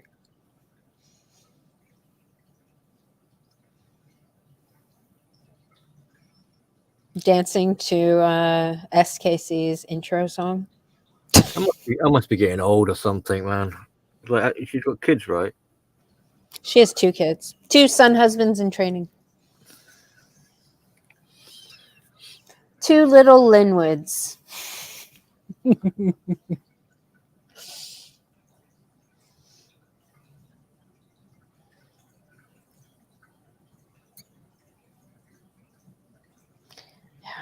What a nonsense.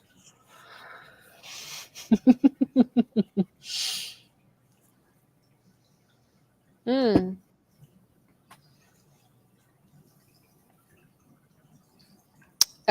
John? Let me think. Hold on, let me see. Next week, I don't actually. Well, I'll be jumping off soon because it's getting late here. Was Okay. anyone looking at the time? I'm like, oh shit. Oh shit! Yeah. What time is it? Almost 4? 3? Yeah. Well, nearly 4. Yeah. 20 to 4. Yeah, Billy. Sorry. Well, it's Friday anyway. Having too We much haven't. fun or whatever. I know, right? Dissecting crazy bitches. All right, Billy. Well, thank you. I think you answered my question. Oh, I didn't I mean I'm think. going right now.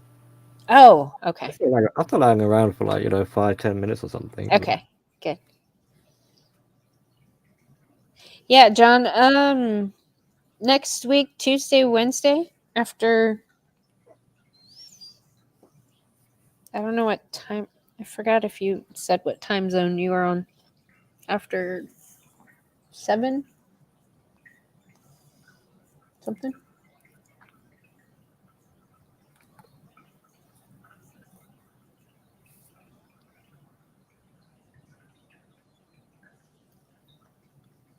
Oh, you're central also. Okay, cool. Yeah, 7 or 8 hour time. No, JR, she doesn't.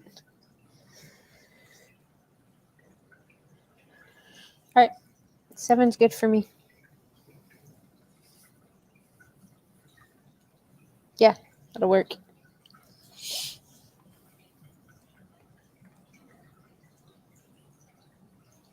Well, I'll set it up and I will tag you in the thing. How about that?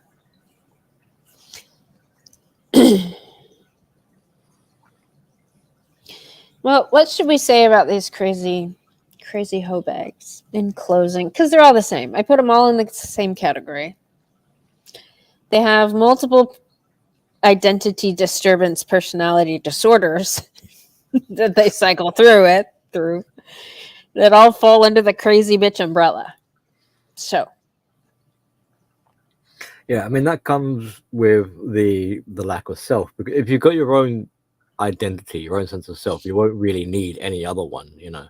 But if you haven't got your own and you're an empty shell, then you're acquiring other people's character traits. So you're taking someone's charisma, you're taking someone's courage, you're taking someone's humor, you're taking someone else's compassion, whatever. And you can see how they can easily slip into this.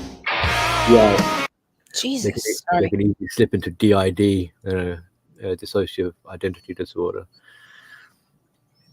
So they're a Frankenstein of personalities. They're a mash. Yeah, they are. And that in part is also why trying to create an appearance of an identity, like I am awesome Alice or whoever my name is, celibate Scorpion, you know, an emphasis on that sort of like I'm not just Scorpion or I'm not just Alice, but I'm awesome, you know, to establish this character. It's almost like, you know, like comic books or pop culture, you know, it's like iconic character personas or with like a lore, you know, like a backstory, so they become kind of like a story, like a in the fantasy world they can come to life in a way. There you go. These characters are fleshed out. There's a thirst trap video or picture she slid in there with a bunch of pictures of her sons. It's so fucking gross.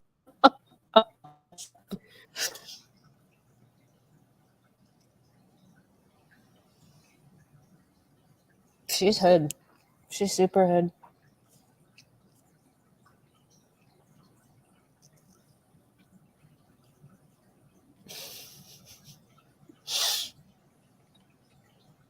Sorry, I sidetracked it. You're gonna give me nightmares.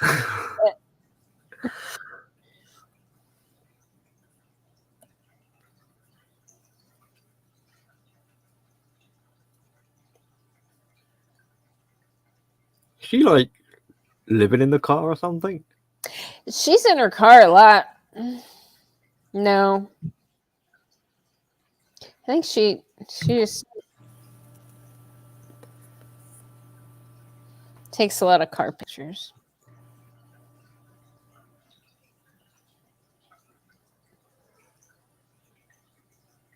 I don't know. I don't fucking know.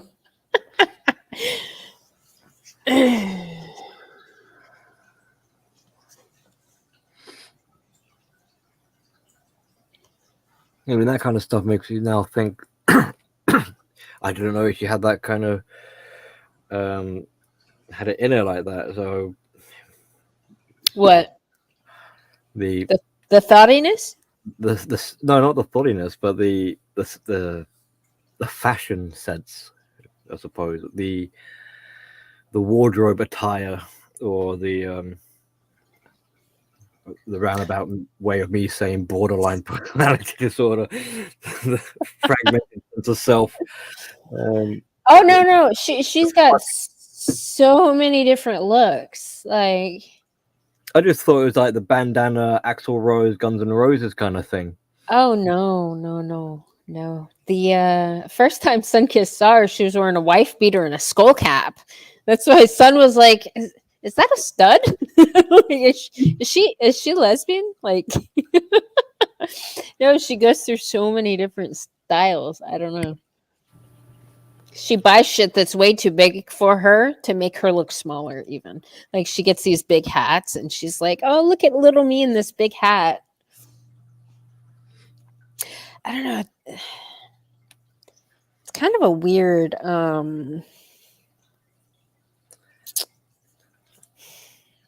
like a weird enticing with a childlike but sexual nature. Like, I don't know, it's hard to describe.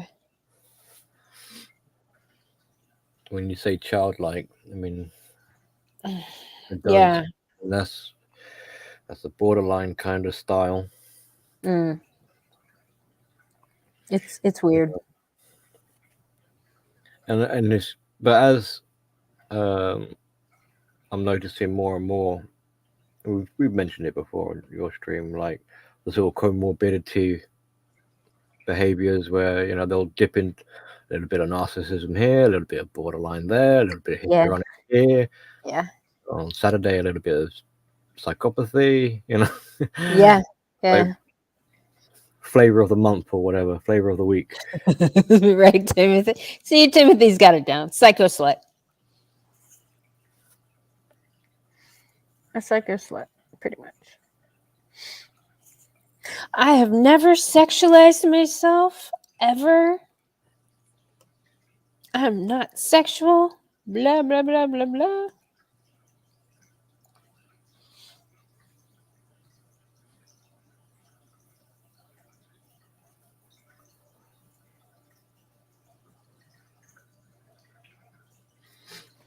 I mean, how confusing is that for her kids? You know, they'll be like, "Where is mum today?" Right. What is mom today?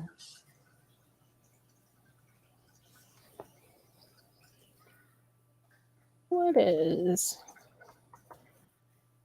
You keep my little ones out of your meal. God.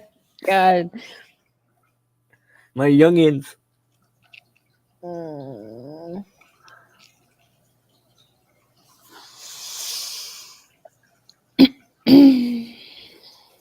I don't know if I can even find her.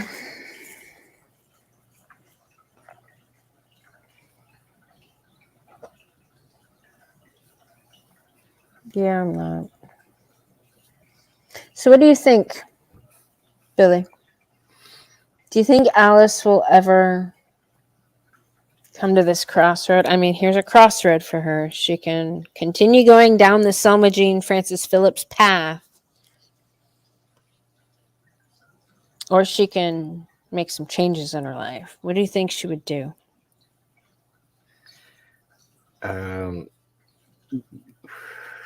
Generally, the Selma path, really. I mean, any changes, I don't think are going to be good changes. They're going to backfire.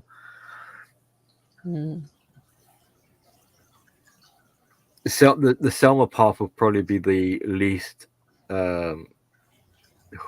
like horrific or whatever.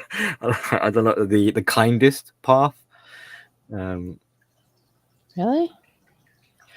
Well, I mean, I always find it hard to imagine how detrimental these patterns of behavior can become, but I'm always surprised. You know, like I don't know if it's like the sky is the limit or if it's like a bottomless pit. I don't know which direction you want to go with it, but you know, like if you're looking at as general sort of female culture, OnlyFans or whatever, it went from like, I don't know, like pole dancing to twerking to to licking toilet seats to eating people's shit or something like that. I don't know what will be next. They're always looking for some next big shock factor. It's like who could be the most shameful or disgusting human alive is the winner. Huh. I don't know how bad it can get.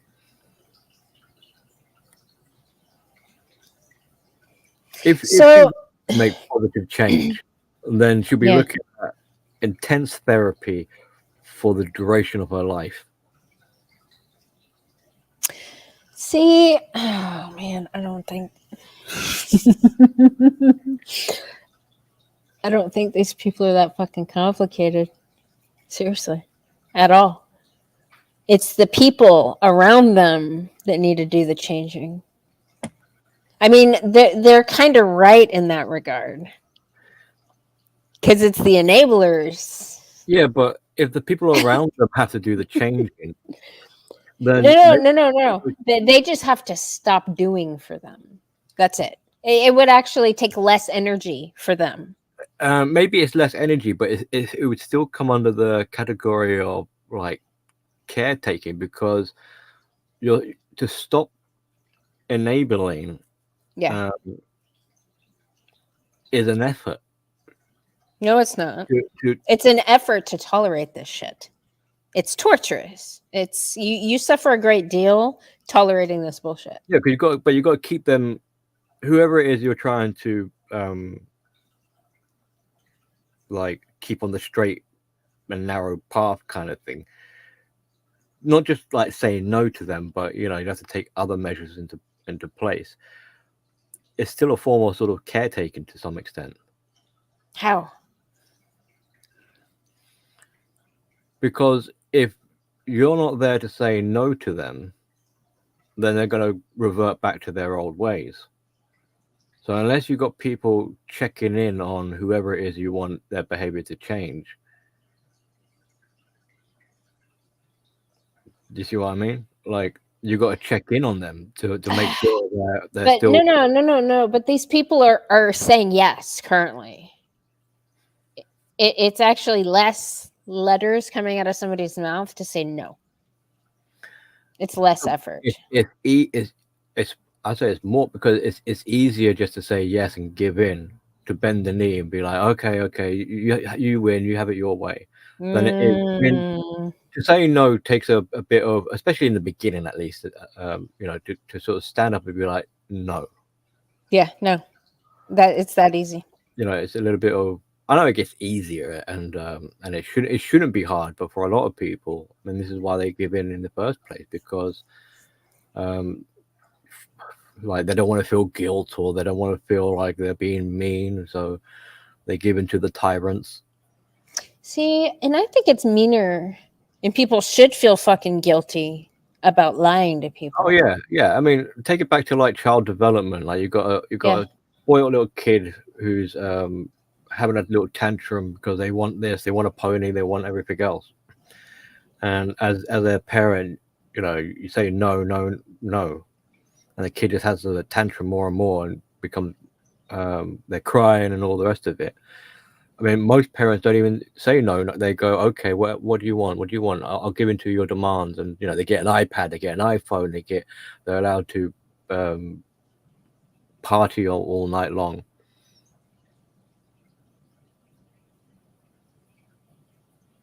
I mean, they say yes because they don't want to have the responsibility of having to be the parent and controlling their children. So they just give in to their kids' demands. Right. So to say no means I'm going to be responsible here and do the right thing and say no to you despite your tantrums. And in the long run, this will be a good thing for you, but it's going to be a painful thing.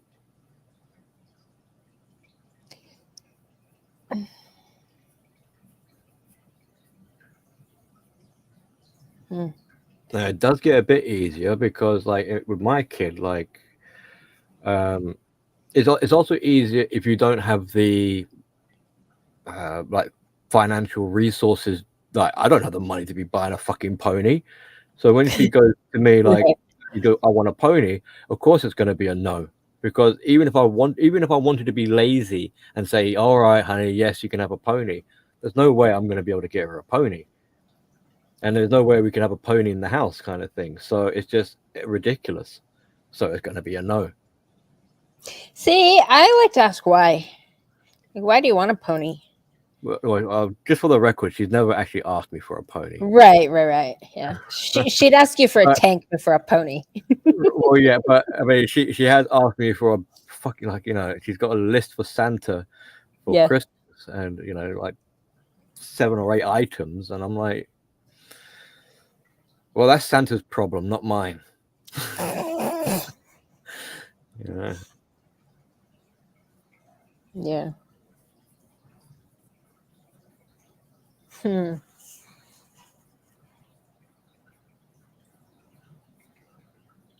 one of the arguments parents will make when they spoil their children will be like, well, when I was growing up, I didn't have these things, so I want to make sure my kid has everything they want.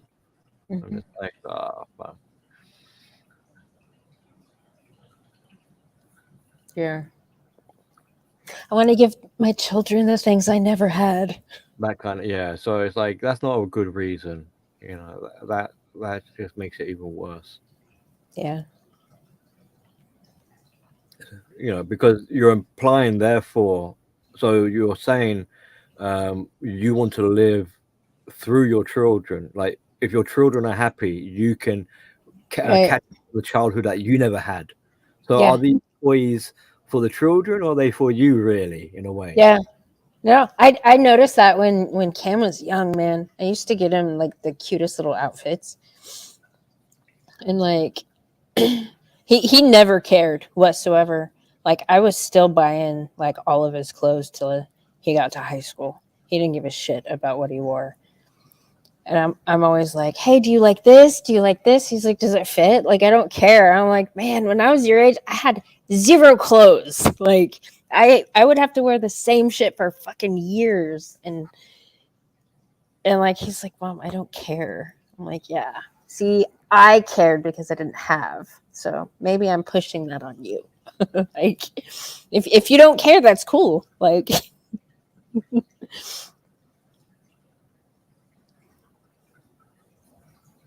yes, Mr. Pliskin.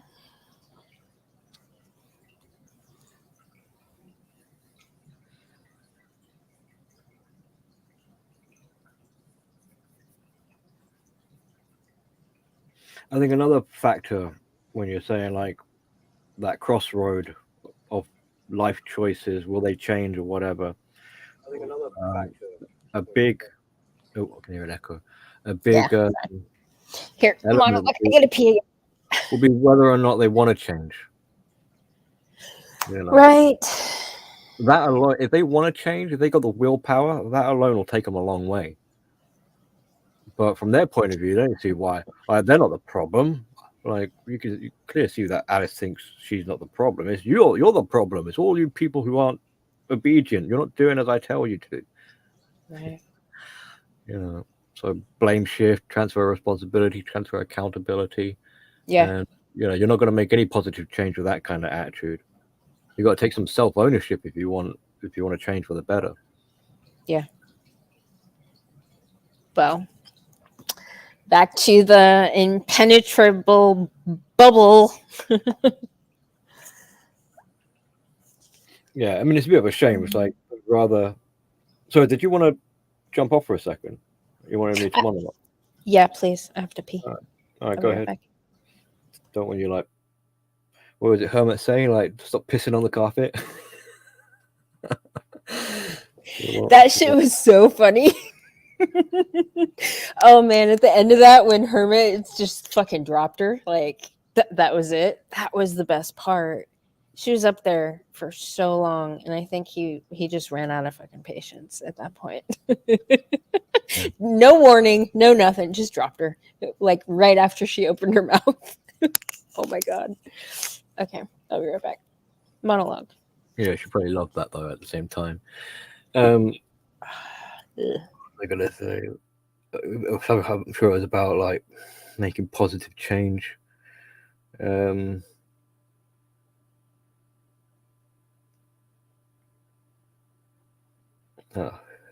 don't know. It slipped my mind. Now I've got a brain fart.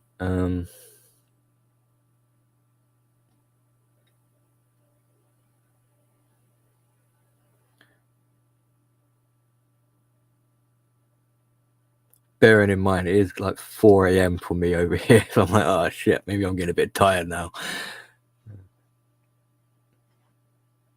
Well, yeah, they don't see themselves as the problem. Oh, I think I was going to say is that it is amazing, like the amount of effort they have in trying to protect this bubble. If only they could like redirect their energy and resources, productively. Then maybe they've got a chance, or maybe there'll be a bit of hope or something for them. So to say it's impossible wouldn't be accurate. I mean, there is a possibility, but the percentage chance of it happening, I mean, come on, it's like, and whatever that percentage would be, there is also the argument that we as outsiders shouldn't be pinning our hopes and dreams on this percentage chance of them changing. Some I hear this from particularly like the narcissistic community, where they're still trauma bonded, and they're hoping that they believe their loved ones, they believed it was real, kind of thing. Can I get my ex-partner into therapy, and will they come back to me? Can we continue the relationship where we left off, sort of thing? And this is emotional thinking. Well, the answer is going to be, well, no, not really. One, you shouldn't be holding on. I mean, how long is because you don't know how long therapy would take, and you don't know if the therapy would even work. So you could be holding on for like 5 years, 10 years, 20 years, and then maybe after 30 years they turn around and they say to you, oh, I see the error of my ways, and I'm so sorry, and yes, I actually do really love you, and I'm gonna do better, and I'm gonna be in, they say all the things that you wish they were going to say 30 years later. And by this point, to be honest, you're both two different people. They've changed, you've changed, the relationship has died 30 years ago. Even if you were to start a new fresh 30 years later, you're two people in a new relationship. Like, how is that going to work? It's like earlier we were talking about miracle upon miracle upon miracle upon miracle. It's like there's so many miracles that would have to happen for it to be worth all of it. So really, for the survivors of the situation, it's like, look, you're just going to have to move on. If one day in the future they break no contact and they prove somehow and you're a sucker and you go back into it or whatever, and it turns out to be good, then fine, I suppose, like, you're lucky. But don't be like basing the rest of your life on this premise of this flimsy chance that, oh, maybe the stars might align. Right. Yeah. Well, that's why we were saying earlier, Timothy, like, turds are at least honest.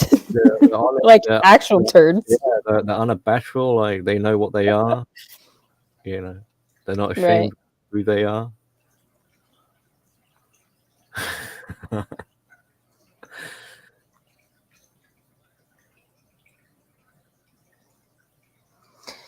But now you're back. I'll be heading. I think. All right, Billy. Thank you. So I think you answered my question. Well, I hope it was informative. I'm pretty sure. Yeah. The whole mapping. That's what I didn't get from what he was saying. How they don't map themselves very well, but they map others well. I think that idea comes from a place of actually believing their bullshit. I think they map themselves well when they're denying. Well, there is also, if they were able to map themselves, then you could make an argument. It's like, right, so you know what it is that you, so you know then that what you're doing is bad behavior. Hmm. So with that knowledge, you know, you're now responsible for that information. So you need to now make a choice. Are you going to continue with this bad behavior or whatever? So by not mapping, then they can't be pinned down with accountability. But they could be, because you can say, oh, hey, you little skank. All the things that you've been saying about that other person over there, yeah, that's literally a reflection of yourself. Yeah, but that's So- you. That's your assessment. That's not their own assessment. Why? Because they say it's not their assessment? Because you pointed it out. So you've noticed, Yeah. you recognize whatever characteristics and traits. So you've done the mapping, Yeah. and they've been like oblivious to it. They're like, well, I don't believe that. Well, I didn't even think about that because I didn't even bother to map myself. Yeah, but it's like when you square up with them and you have these two people and you have this crazy bitch and then you have the scapegoat. And the crazy bitch the whole time is like, oh my God, all these hundreds of awful fucking things. This is what you're doing. And then the scapegoat's like, no, that's actually, you're talking about yourself.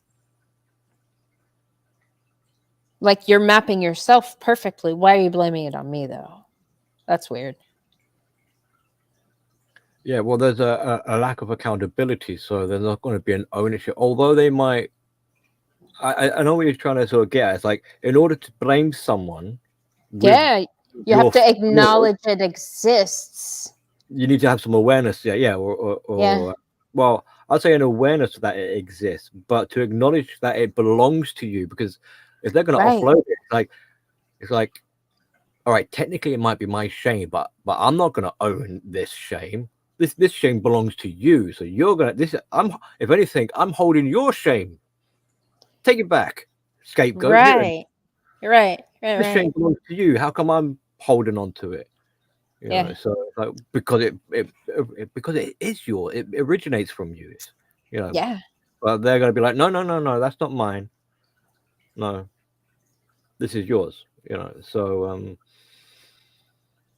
there's that deniability. There's that lack of ownership. That lack of accountability. And you can see how even in that kind of scenario, they're a little bit like a victim there, because like, hang on, oh dear scapegoat, why is it I'm having to carry your shame? You know, take it back. Right. Like I'm the victim for having to be burdened with someone else's shame. Because after all, I'm meant to be pure and holier than thou. This shouldn't be the case, you know. It's wrong for me to think of myself, and with the grandiosity there. So it's like, it's wrong to think of myself as inferior in some way. You're meant to be the inferior one. So here, you Right. take the inferiority complex.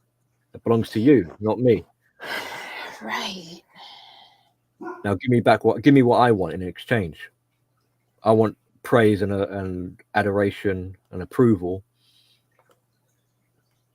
So Right. there is that awareness, like you say, like an awareness of all this icky bad stuff, but they're not taking ownership of it. They're attributing it to someone else, usually or typically, or something like that. Where it's not my fault I feel bad. It's not my fault that I feel shame. My parents did it to me, or something like that. Right. Right. So there's no real acknowledgement of it. They don't want to have Right. the accountability of it, because if they Right. were to have all of these sort of things, like they acknowledged it, they were accountable, they owned it, then they've got a problem. That means, you know, they need to be a bit of a grown up here and be responsible with this sort of issue. But their way of being responsible with it is to make it your like, yeah, you take it. I don't fucking want it. Your responsibility now. Right.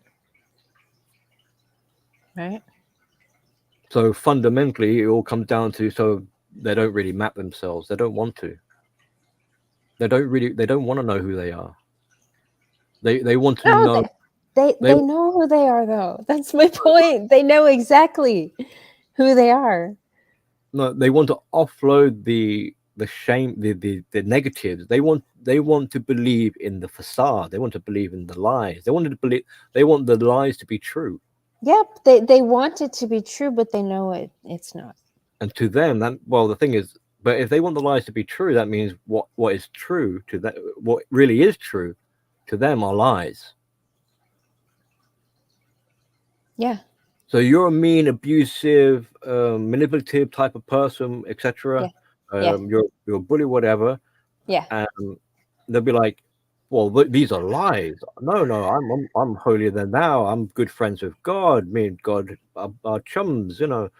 I'm very virtuous. I'm kind-hearted, and whatever." It's like, well, you're the opposite of all these claims. The opposites being true. Right. Right. In their upside down world. Yeah. So if anything, the mapping they're doing is the mapping of a mask in a way, or the fake persona. They'd rather map that than the true person that they are.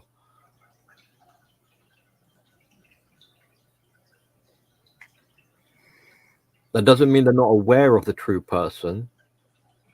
No, they're aware of the true person. Yeah, They just try to blame it on somebody else. Yeah, they're aware of the true person, but they don't want to know the true person intimately.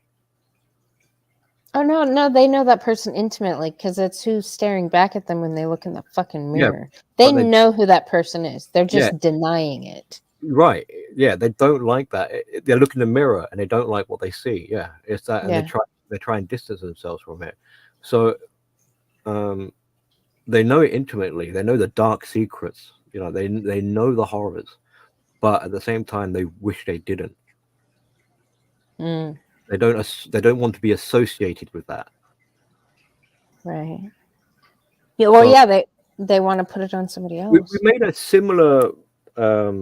We had a similar conversation about something close to this, and I remember saying it's like, I think it was you were asking, like, are they consciously aware of what they're doing or something like that? They are. Well, because you're trying to tell me it's unconscious. No, I said, and I made a remark which was like, they are aware, but in the same breath, they like to think of themselves otherwise.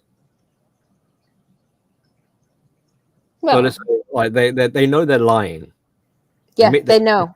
They know they're lying. Yeah, they tell you a lie. They know it's bullshit, but they don't want to acknowledge in their head that, oh shit, I'm a liar. So, in the same breath of them telling you the lie, they like to think of themselves as honest people.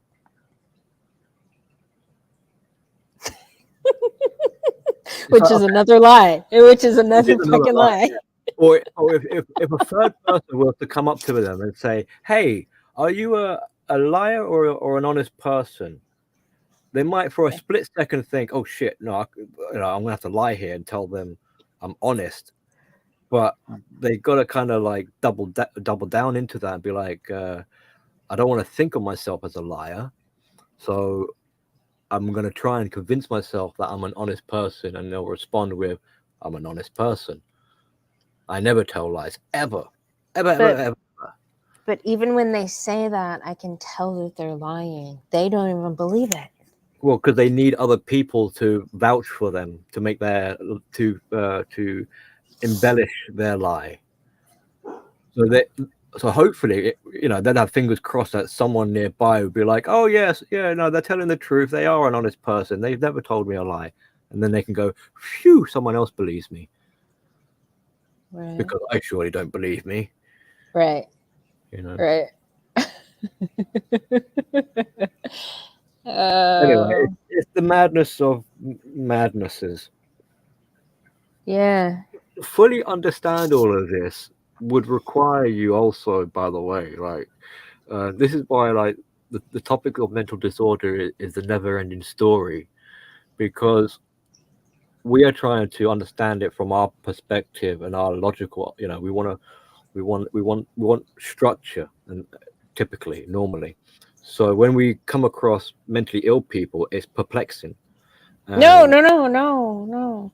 What's perplexing to me is that people buy their shit that they try to sell. That's what's why people give them so much more dignity and respect than they actually rightfully deserve. That's what's perplexing to me. well, What's then perplexing to me, Billy, is why people enable this behavior. you Because need that's really the only reason it continues. well, then that brings into question Why do people feel sorry for these people? their structure of integrity and health. Perhaps they're not as healthy as you may like to think, and that is why they're enabling, like codependence would, or something like this. You know what? Why do people feel sorry for these people? That's my question. Why do people actually buy their bullshit and feel sorry for it?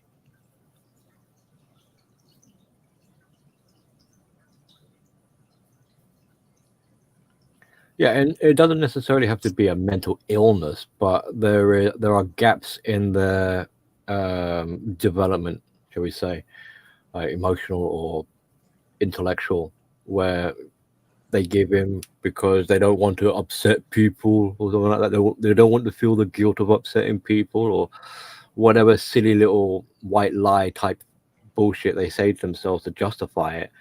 They don't think giving in would cause so much harm. So there could be multiple reasons. Doesn't necessarily mean they are mentally unhealthy. It just could be a lack of awareness, a lack of insight, an unappreciation of the collateral damage it can cause. Because some of it might sound far-fetched. Because if you were to take average whoever, like the masses, an average blue pillar or whatever member of society, and you were to try to tell them that, hey, don't go enabling so and so, and they go, why not?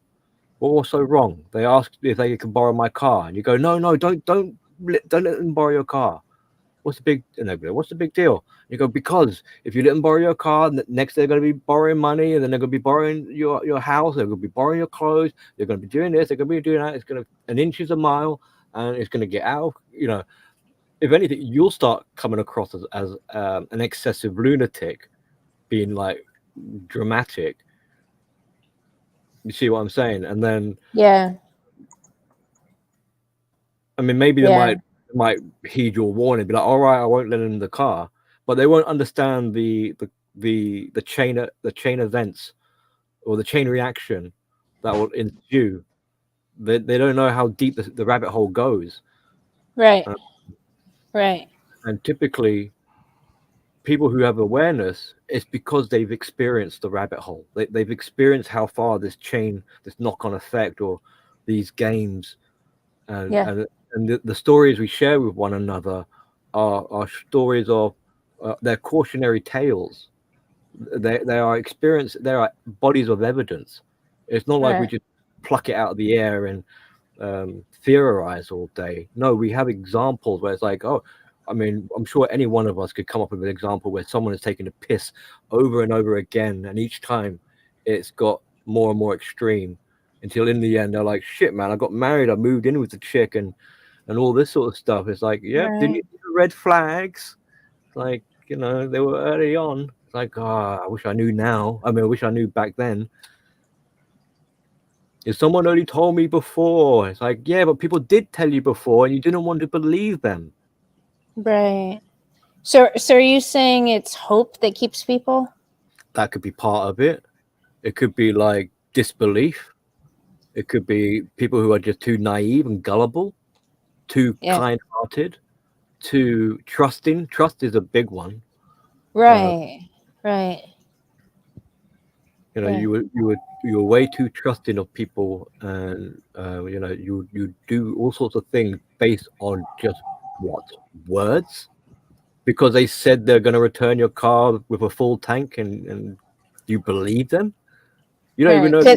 Because they said they would, but if you look at the pattern and the history of that person, do they always follow through with what they say they're going to do? Because they said, I promise, pretty please. You're like, oh, okay, Right. all right, here you go. Yeah. I had a dude, Hey, bullets. Hey, Bullets. YOLO. YOLO. How you doing, Billy? I like the Yeah, track avatar. Yeah, Not- that's funny shit. A long time ago, I had a dude. He asked if he could, borrow my car, and I asked him, "Would you like to fuck my girlfriend too?"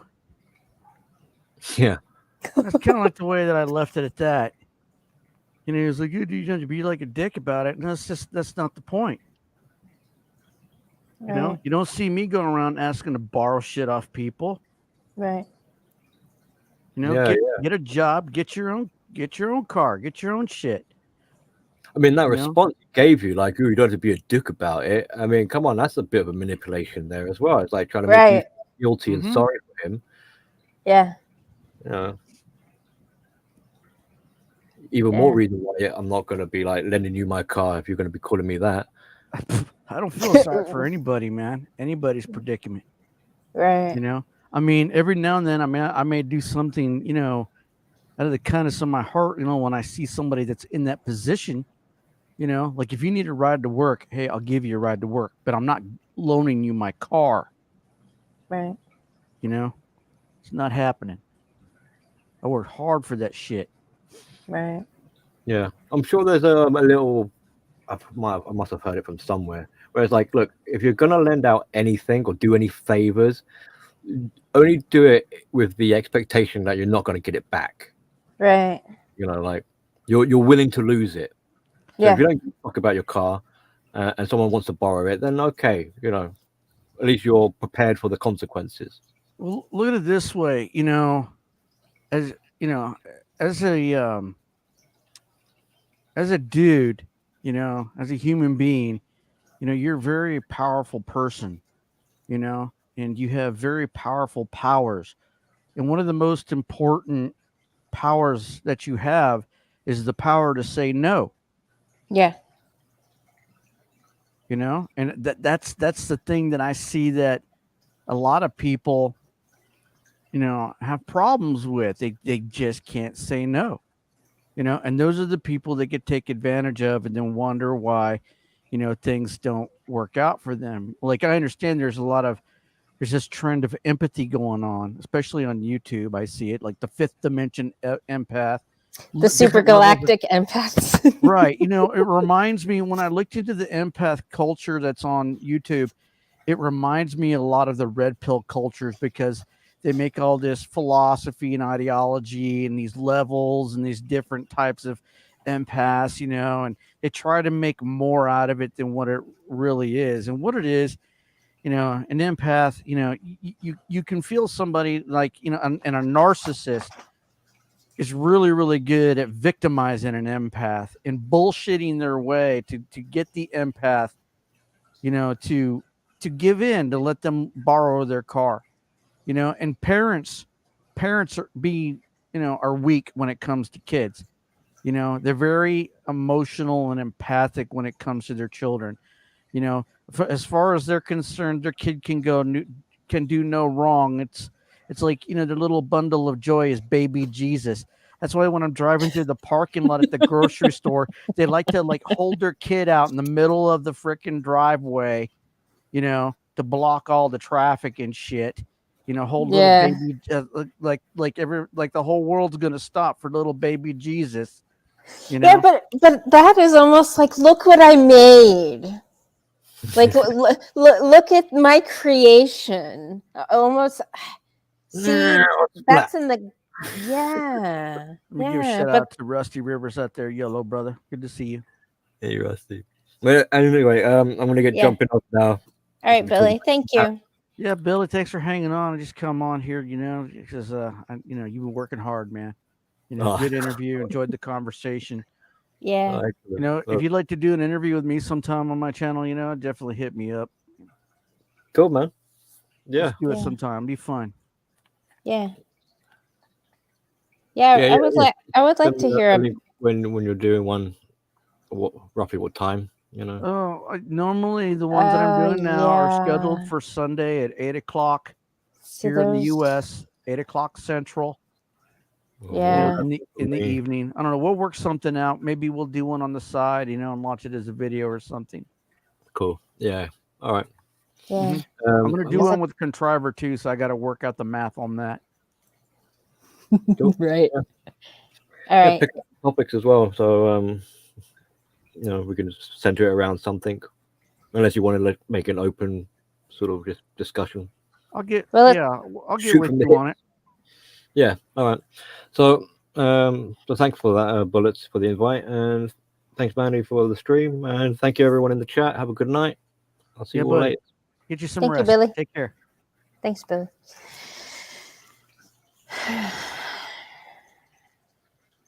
There's a bass dude right there. I know. He's my emotional support goat. Mhm. He's who I'm like, Billy, look at this. What the fuck, man? And he tries to explain it, but I'm like, no, but Billy, I get that's what everybody thinks, but why do they believe that? I don't know, man. People will buy, in anything. They can Yeah. be gaslit into anything. When they say there's a sucker born every minute, that's not a lie. I mean, look what happened. Look what happened in 2020 when half the country lost its fucking mind.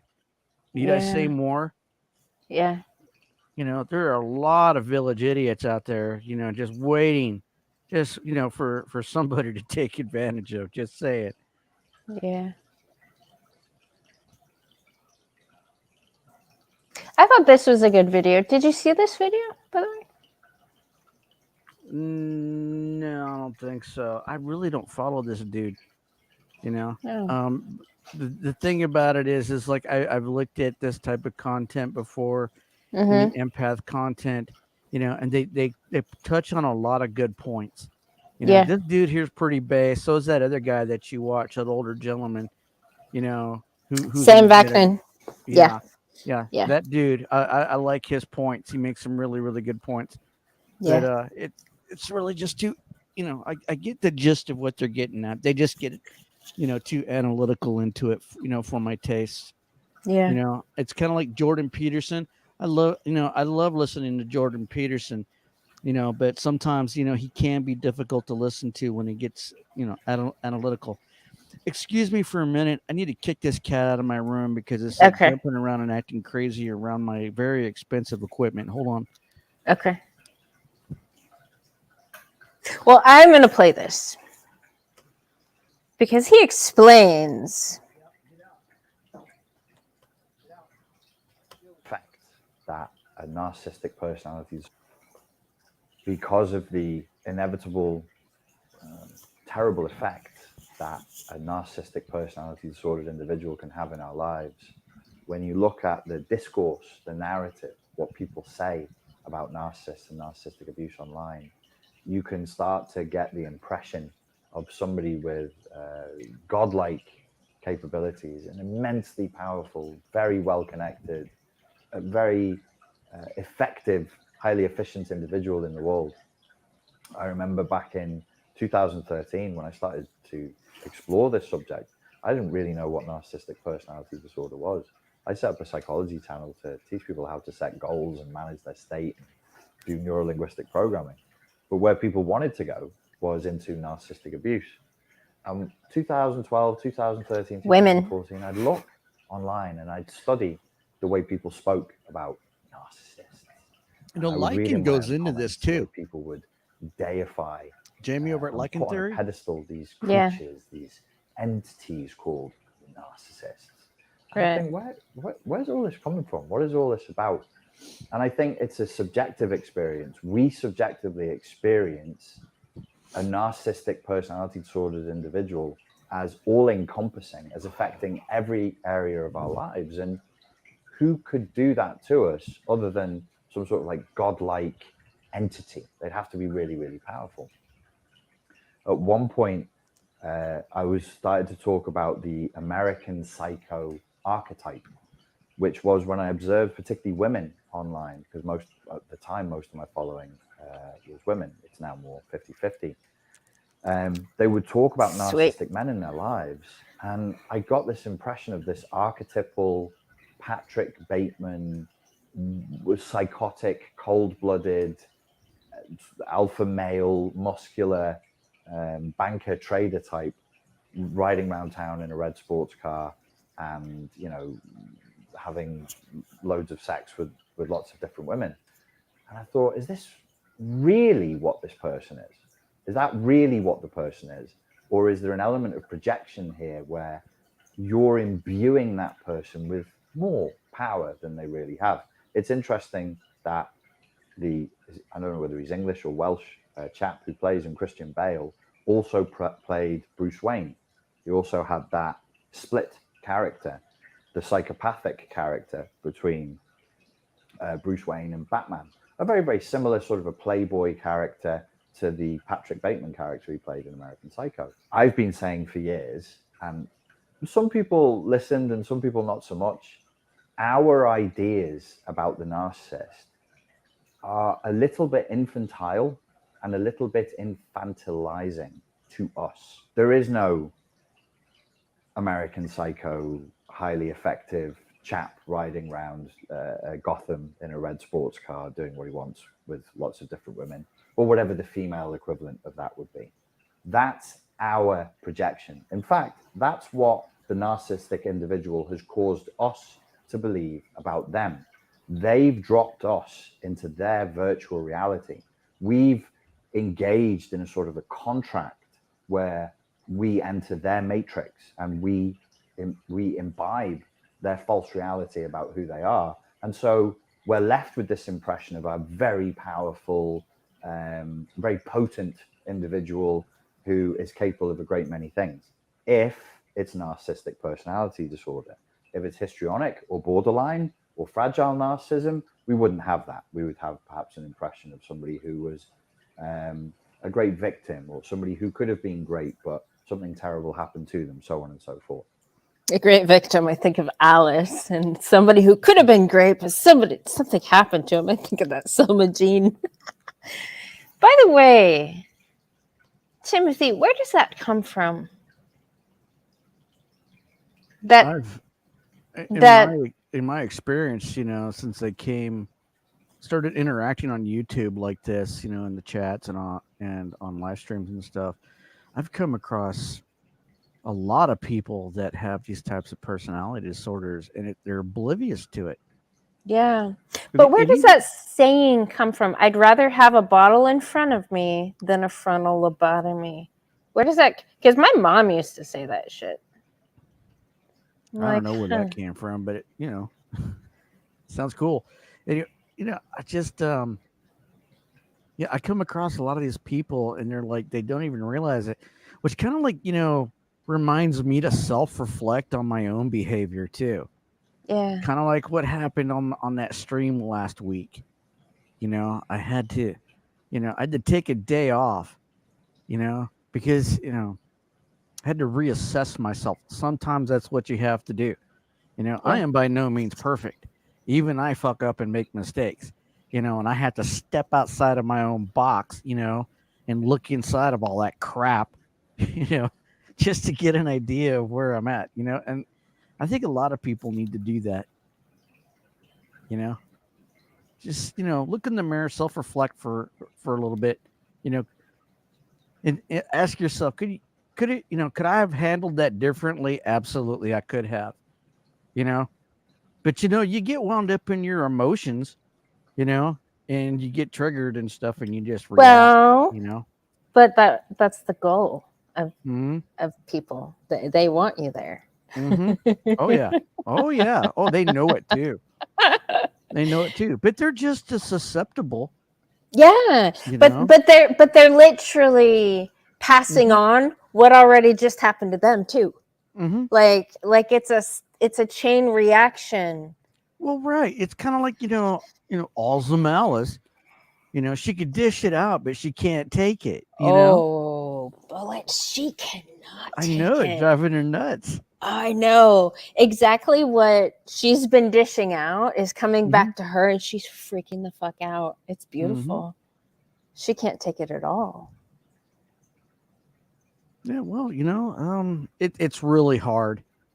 Even Eckhart Tolle, and Chopra and Dyer have talked about, the ego, thoughts, and emotions and stuff, and how all consuming, because we, consciously we identify that as ourselves, that these are things that make us who we are, and we have to deal with them, Right. and it can cloud our thinking. That's how I believe that, people, it's kind of like, when I used to have suicidal thoughts, it wasn't until after I read Tolle I realized, hey, that isn't me, that's not me speaking. It sounded like something else. That voice in your head, Right. that voice in your head can Right. be evil. It can turn into an inner demon and talk you into doing stupid shit. Right. And people are really susceptible to that. Yeah. Mm-hmm. Well, it's like the people that put those thoughts there, that's what they wanted. Yeah. Well, it's kind of like, Like- you ever see, when I'm sure everybody here has seen the movie Silence of the Lambs, when Jodie Foster goes in there and she has a conversation with Hannibal Lecter, and that one prisoner, throws some load in her face, Actually, I haven't seen that. I mean, I remember parts of it from when I was a kid. That's an old movie, right? well, it was, in the 90s. I wouldn't really call it old. Okay. Well, I was a kid in It's the a 90s. classic. Let's just put it to you that way. Yeah. But if you get a chance, you definitely watch that movie. But in that I need to movie, see it again. I don't remember watching the whole damn thing. Oh, it's a classic. But I remember, I think Jody got word from the warden of that prison that Lecter,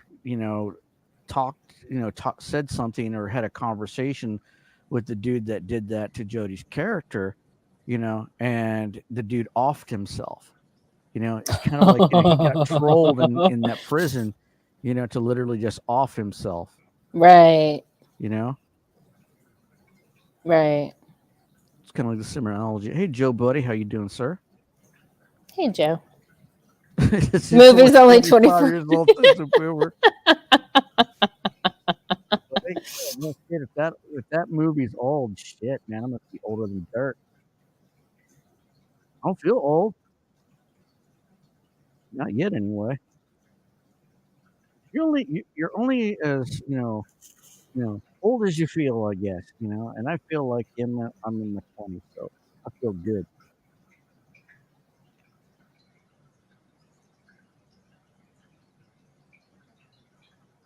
Great. We're going to have some generational fucking pissing contests going on right now.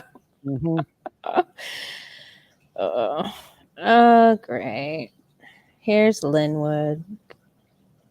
No, I'm not a boomer. I'm a Gen Xer. Linwood, you didn't answer my question.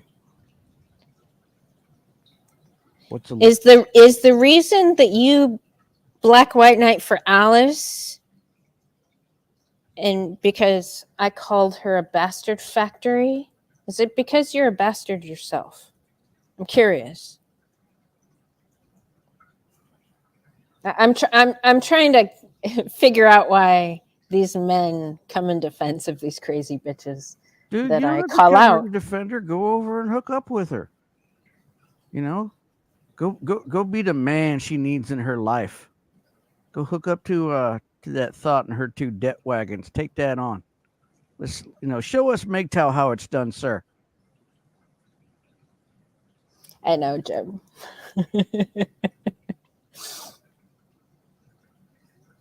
No, I love it. When these cucks, and these simps come in here, chasing these thoughts and everything, these bastard factories. By all means, man, I hope you hook up with them. I really, really do. I hope you get married and live happily ever after, and assume all that debt. But it's only It's only racists that can see. That's what I notice. It's like there's a race element to it, like Coffee What do you mean? Nino. What do you mean? Like the only guys that come after me in defense of these crazy bitches that I'm calling out, there's a racial element to it. That's how they get in and terrorize these guys and Hey, man, send them I in have my no fucking problem with direction.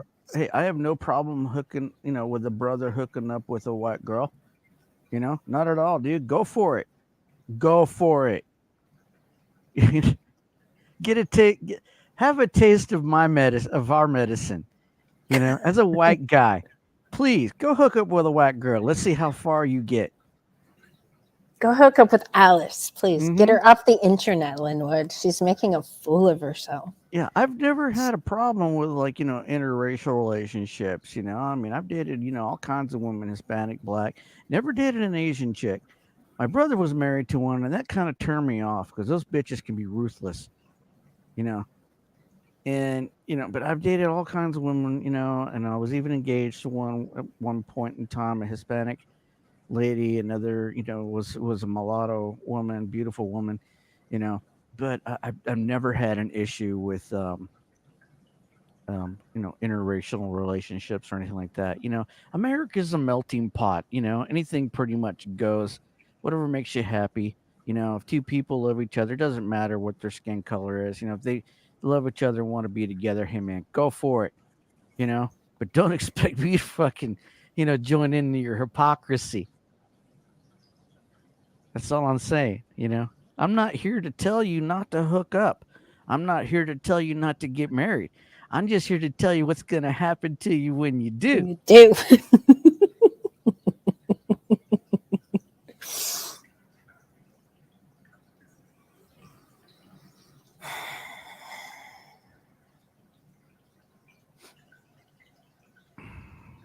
Why didn't he answer though?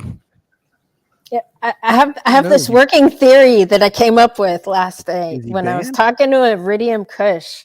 I'm like, there's got to be something in common with all these dudes that literally white knight for the bastard factories, and You they got a come at show me. tomorrow with Iridium, huh? Yeah. Okay, I'm gonna listen in on that. Yeah. Me and Iridium Kush are gonna totally tear some shit apart. Yeah, and on a lighter note, man, and Gone with John on Tuesday, by the way. Okay, cool. Yeah, I got that shit edited, all that Spurg shit. Edit off that video too for everybody who want to go watch it and not see the Spurg bullshit at the end. Yeah. It took me a long time to figure out how to get YouTube to do that. Because I've never had to edit a video on YouTube before. Right. Now I do. Now I could cut out any Spurg bullshit that pops up. I never have that opportunity.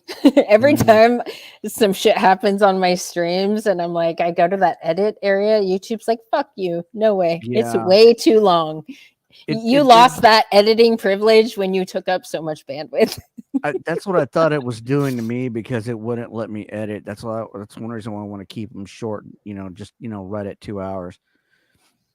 Anything longer than that, may become problematic, and then I would just lose the entire stream. Yeah.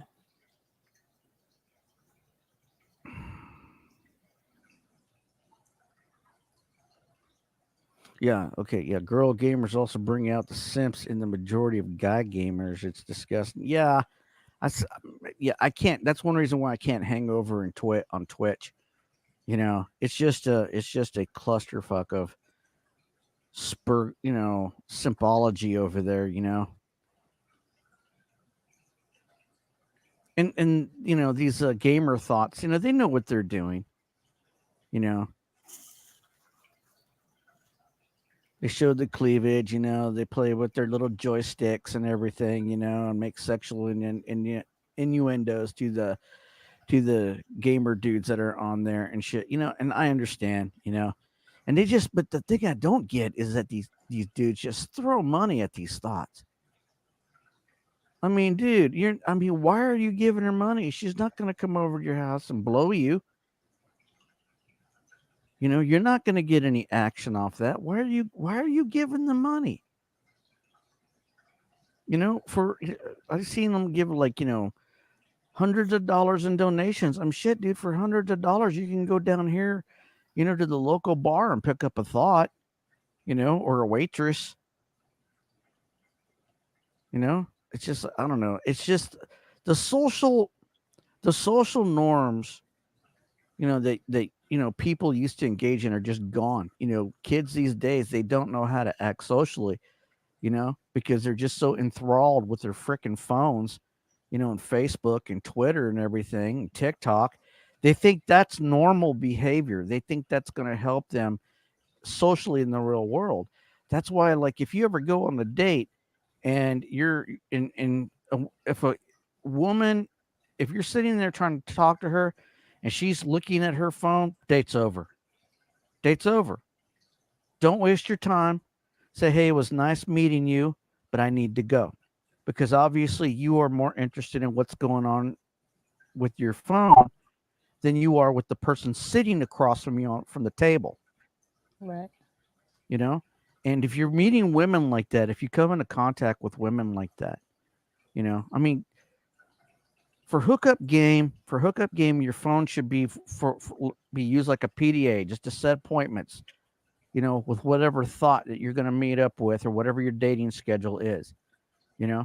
But if she's constantly on social media, she's constantly on TikTok, if she's constantly filming herself, dude, that's total narcissism right there. That person is addicted to themselves and their own personality and whatever it is they're doing in that phone. Bullets, did you see the picture? I had one of the news things pop up on my phone today. Is this Instagram person, I guess, is looking at 6 years in prison because she won't get off Instagram. No, I didn't hear anything about that. Maybe Oh. I'll wake her ass up. Let me pull that up. I guess Russia. Yeah, I think they banned some apps or something like that. Russia's Yeah, like seriously doing Instagram some heavy and boycotts right now. yeah. Let me see. Let me find this. It's like this dumb bitch. It's like, yeah. 18-year-old Russian influencer could be facing 6 years in prison because she didn't stop using Instagram. She looks like she can't Blows my stop mind using. away how they piss the money away. I can get it for free from at least two thoughts around here. Says Rena Kush. Yeah, that's what I'm saying. You know, I mean, if I want to get laid, you know, I could go out and get laid. The thing is, you know, if I go out and get laid, I'm probably going to get pussy on the brain, you know, and I'm going to want to go out and get laid some more, you know, and it's going to fuck up my, you know, my thought processes and shit. And then I'll want a girlfriend, you know, and it'll just start cascading. You know, I won't be the bullets for teeth. You know, I'll be something else. Yeah. You know, yeah. And I just like, and the other thing is just the horror of seeing what I've seen other men go through, even in my neighborhood. Just in my neighborhood alone, I've seen at least, you know, a dozen dudes get arrested over some dumb bitch, you know. Right. And they did it to themselves. They didn't even leave themselves out. They were just reduced to homelessness. Yeah. Every time I hear thought processing, I think THOT processing, and then I think of wood chippers. I don't know why Mr. Pliskin ruined thought processing for me. What's that say? Okay. An 18-year-old Russian influencer could be facing 6 years in prison because she didn't stop using Instagram. What was she doing? No, they banned it in Russia. Oh, okay. So she looks like she looks like she could be hoeing too. That's how she makes her living, as a hoe. Yeah. This could be one of those what do they call them? Dubai porta potties. That's what that looks like to me, a Dubai porta potty. Yeah. But influencer. I mean, just somebody that calls himself an Instagram influencer. Influencer my ass. What the hell does she influence? Hard-ons, Maybe. simp money. Yeah. She influences simps to give her money. Yeah. Influencer. I don't know who the hell coined that term, man, but it's bullshit. When I hear the word influencer, that's just another word for salesman.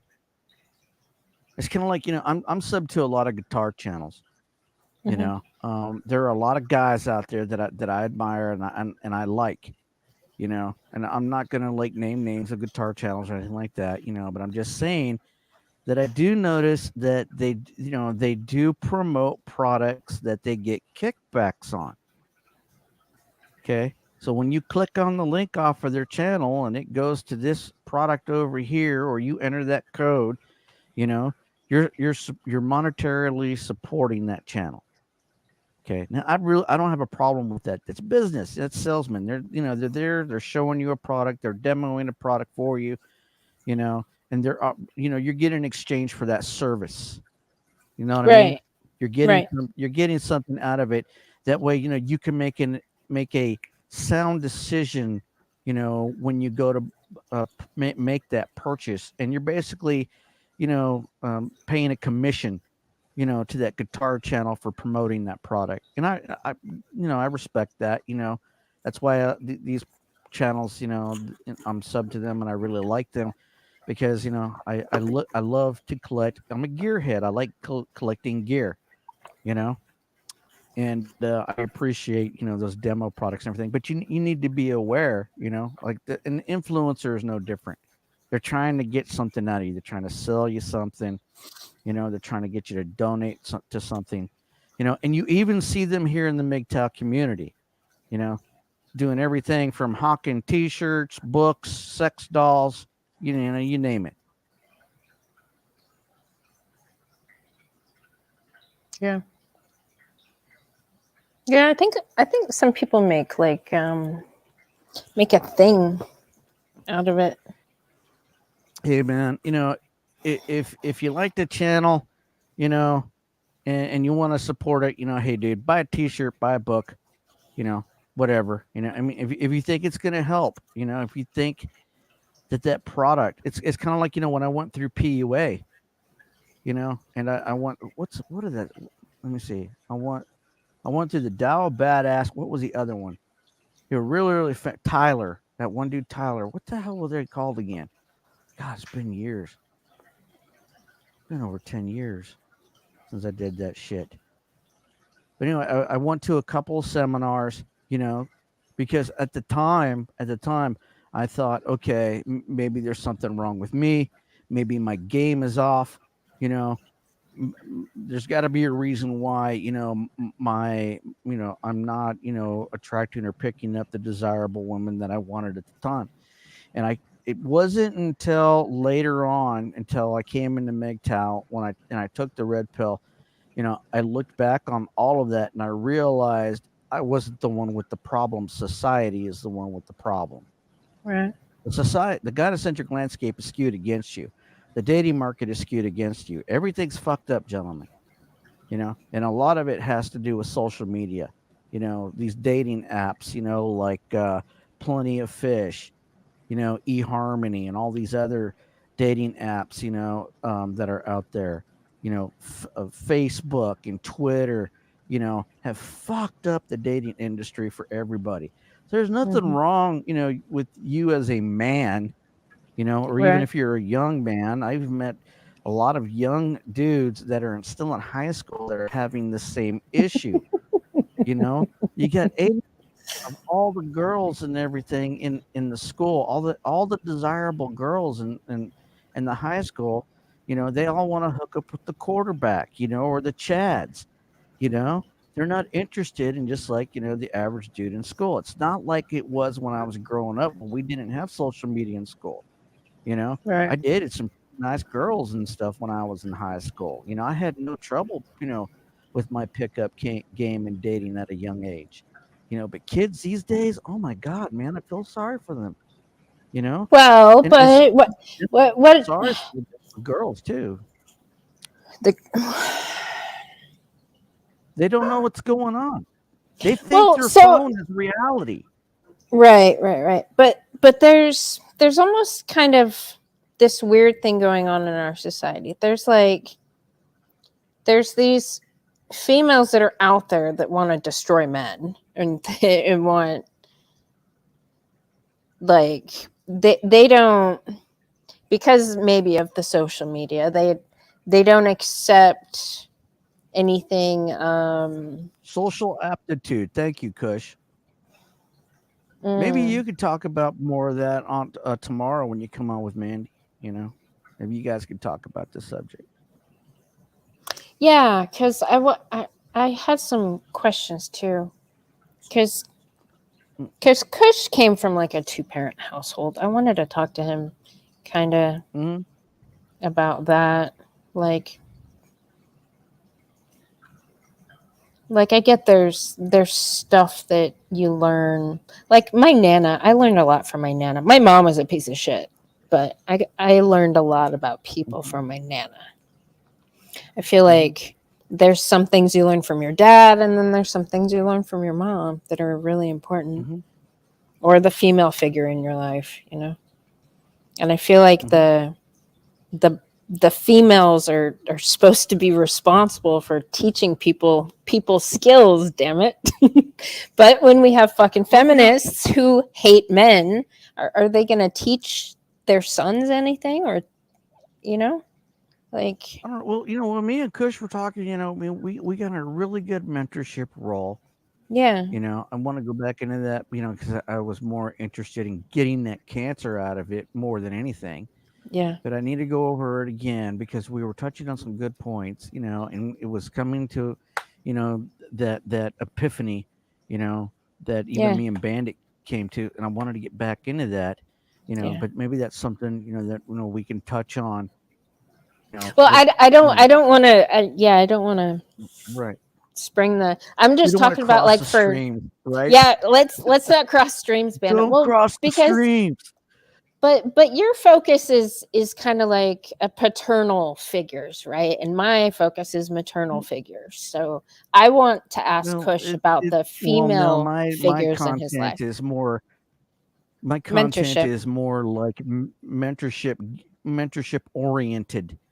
You Yeah. know, in other words, like you know, teaching men, you know, or you know, even women, some women out there, you know, because one even came up to me, you know, for some advice, you know, a few days ago, and I gave her some advice, you know, but this affects everybody. You know, this affects everything, you know, that orbits the gynocentric landscape, you know, and how we get it on a level playing field, you know. And one Yeah. thing that I want to touch on, you know, again, you know, is the kids, you know, the young people, the pleb MGTOW that are coming out in the world, you know, and basically going through, you know, a culture shock, you know, Yeah. that Yeah. that the culture that their parents grew up in isn't the same, you know, in the real world. That's one thing that I kind of like started to experience, you know, when I left home and I went in the real world. I'll never forget the day I was on South Congress going to work. I was going into the office building, you know, and I held the door open for a woman, and she was like only 30 feet away, you know, and she started cussing me out. I'm like, Yeah. you know, what's the matter? She's like, I don't like it when men get the door from me. I'm like, excuse me, you Right. know, I didn't mean Right. anything wrong about that. You know, it's just my Southern hospitality. You Right. know, a man gets the door for the lady. You know, that's the Right. way I was raised. You know, traditionally, you know, women don't understand tradition. They've been taught to disrespect it. They've been taught to Right. look at it as if like some kind of, you know, any type of, you know, male hospitality that's geared toward them is some kind of like, you know, informal lies patriarchy or something like that. That wasn't it. I wasn't expecting her to suck my dick just because I got the door for her. Though, you know, the thought would have been nice, you know.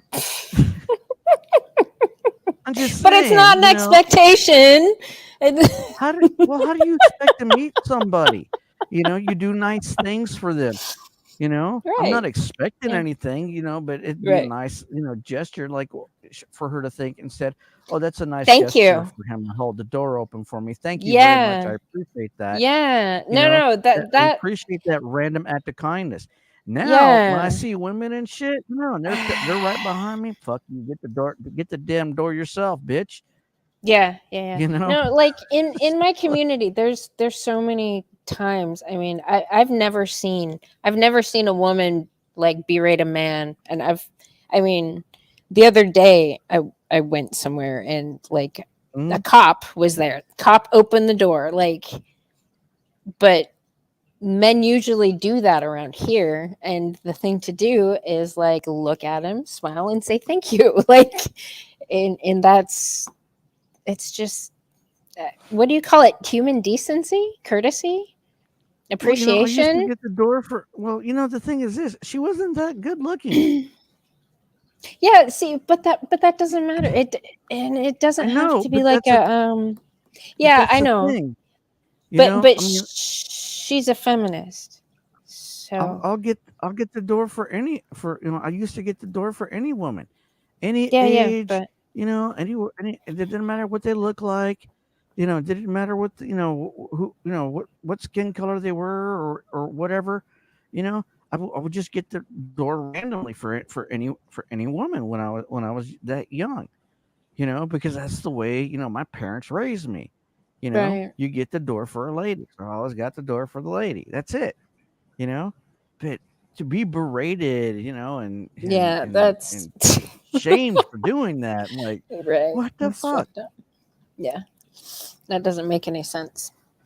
I've Mm-mm. never seen it. I mean, I've seen videos and shit online. I've never seen shit like that in person. So The I'm thing sorry is, that I'm sure this happened. happened to him. I'm sure it's Yeah, happened to a few you dudes out there too. Like, what is with these women? You know, I mean, nobody. I mean, if you do a random act of kindness for somebody, I yeah, mean, I would pull over, when I see a woman, with a flat tire on the side of the road, pull over, change your tire for her, get her back on the road. No charge, no problem. I don't need your fucking phone number, just a random act of kindness. Now you're lucky if I, wave at you as I drive by. You better get yourself some fucking AAA, ladies. That's all I'm saying. yeah. Well, something I want to bring up with Kush tomorrow.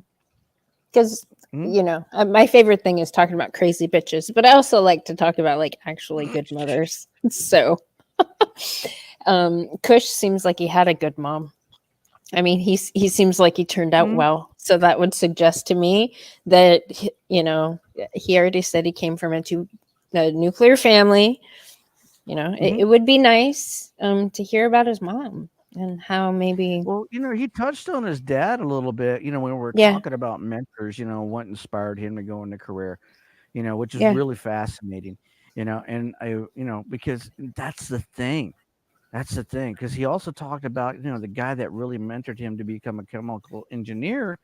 yeah, And the thing is that what I wanted to focus on is like, that, this is what, young men need to look for. They need to look for that mentor in their life. Even though yeah, Kush said, it kind of like, he really wasn't receptive to it at the time, but hindsight being 2020, now he appreciates it more.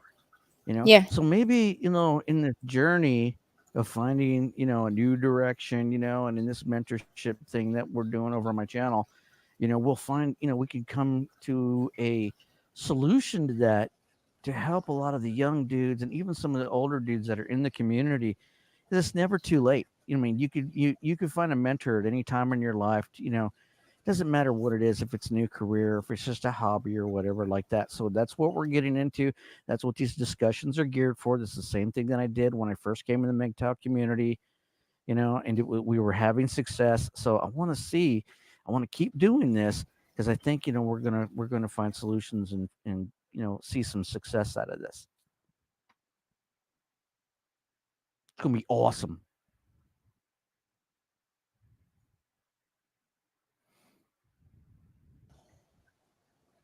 yeah. You slam the door in their face. I'm telling you, gentlemen, I'm the same way, man.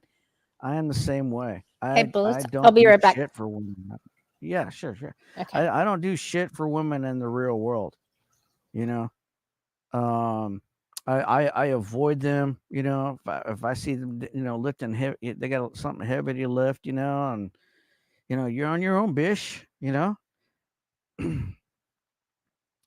what? You can't reach that freaking pickle jar up in the aisle. Well, sucks to be you. Just keep walking by. I had a long time ago. I had a lady ask me if I could reach up and grab her something. I'm like, hold on just a second. I got to go around the corner here. I'll get you somebody to help you. You know, bitch shopping cart parked in the middle of the aisle my way. I rammed it with my shopping cart and pushed it right out the damn way. I don't give a shit. Brotherhood of Steel. No, man. What do I get out of it? The thing about it, the way that I look at it is like that. What's in it for me? What do I get out of helping you? Because obviously my random acts of kindness have never been appreciated. So what's in it for me? What am I getting out of this, to share my Southern hospitality with you?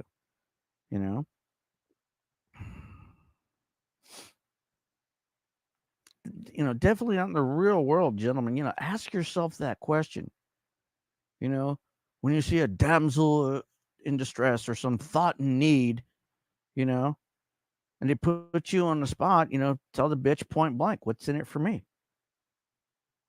What's your response? What do you mean what's in it for you? It's like they automatically expect you to come to heel like you're some kind of a dog, like you're a pet, that's whose only purpose on this earth is to serve them. You said thought and need. Mm-hmm. Telling you, man. It's like Alice, she's up here fucking whining and shit and crying and victimizing. Who the fuck wants to sign on to that bullshit? Let me get this right. You're showing me a bag of pills. That's what's in it, for us dudes. Right. That's the big reward is all your fucking problems, and taking care of your bastard. Bitch, you need to get your life straight. Is what you need to do, When I saw that video, and Mandy showed it to me, because I don't watch your shit, so I kind of had to sit there and watch it because Mandy made I me know. watch it. I torture you guys with this shit. I apologize. I'm thinking to myself, I mean, this bitch. Where's my world's smallest violin at? Because that's what it, squeaky, squeaky, squeaky. I mean, seriously, if you're trying to get me to fucking, feel sorry for your ass, I don't give a shit what you went through in life. I went through some shit in my life too. You're no special than anybody else here. All these dudes here in this chat, they went through some tough times too. Did anybody feel sorry for them? Fuck no. Right. They got no sympathy from no thought. I think she was just disgusting. spoiled. Bullets. I think she was spoiled, and she took advantage of her fucking parents' kindness and maybe their tiredness, because I think she's the baby of other kids. And she's talked about, I think she said her sister went to college. So maybe, she's the only one that lives at home with her fucking terrible life choices, mooching off of her fucking parents. I'm sure she's like the disgrace of the family. So I think she's Alice. spoiled. I see somebody who got away with murder in her family, and she's still getting away with murder living under her parents' roof. Don't get me wrong. I mean, I live under my parents' roof and shit. But I provide a service. I don't have to fucking be here. I literally wipe ass around here. Okay, Right? You don't want none of you want my job. And I've been doing this shit for going on 6 fucking years now. The pay is shitty. Well, The customers are assholes. right? You don't want my fucking job. All right. Right. I don't mooch off my folks. I don't live here for free. I mow 5 acres of fucking lawn with a 22-inch push mower. Okay. So I mean, I earn my keep. what does Alice Thought do other than take pop pills and whine about her kids and and flat back all day? Living on the government dime under her fucking parents' roof. Right. Preaching about her little bastard kids and shit. I don't care. I don't care. I got my own fucking problems, bitch. And the other thing is this, all these problems that I have aren't my fucking problems. My mother would be the first to tell you, if it wasn't, for everybody else piling their problems on Bullet's shoulders, Bullets wouldn't have any of his own. When I came here, I had no problem, none. Okay, I took other people's problems on my fucking shoulders. Don't do that. Don't do. I keep telling you guys, as a MGTOW mentor, as a mentor, okay, or however you want to, say it. I tell everybody that I mentor, do not go down my path. Do not do what I am doing. Go do something else.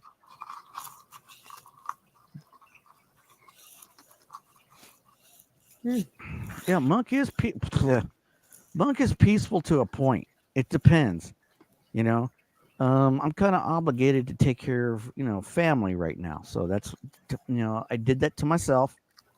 Yes, I regret it, but it is what it is. I just have to deal with it,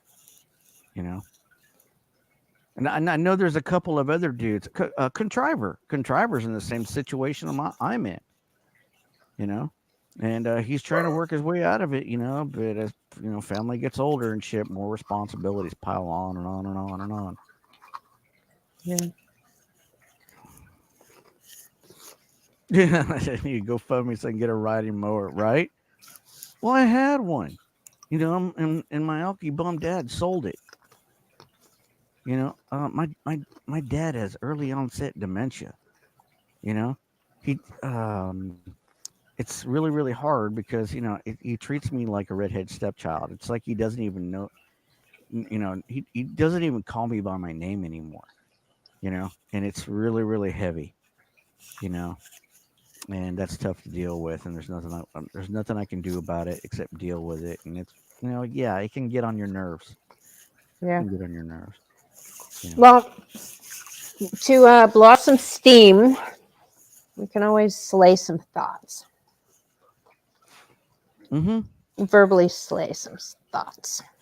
You watch them cry. That's what I normally used to do. I would come on, and I was on the flame content, and female nature content, but after a while, man, you get burned out on it. It's kind of like, Yeah. You play the same video game over and over and over again. You want to do something else, Yeah.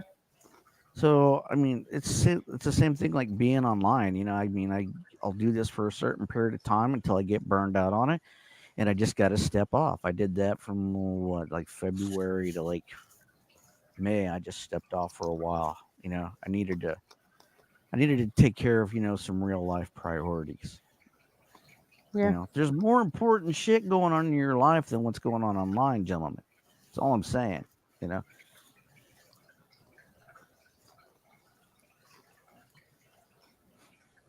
Yeah. Don't poke at the turds, you get them right.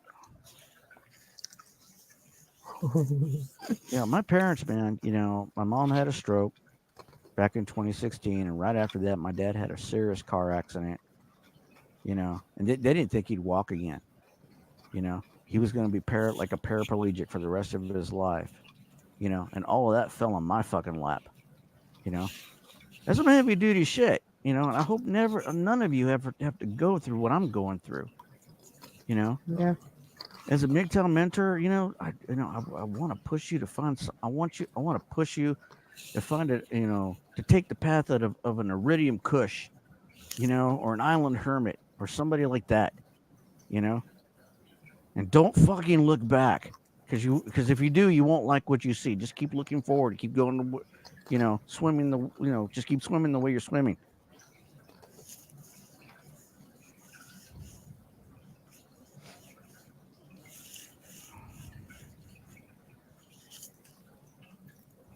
Yeah, the Matrix. He talks about the Matrix too. Yeah, I kind of like laid out my Matrix analogy. Yeah.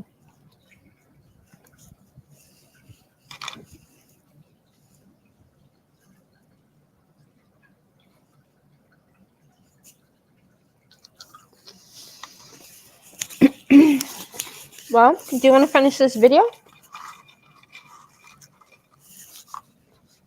Oh, I thought we were done already. No, we're only 4 minutes in.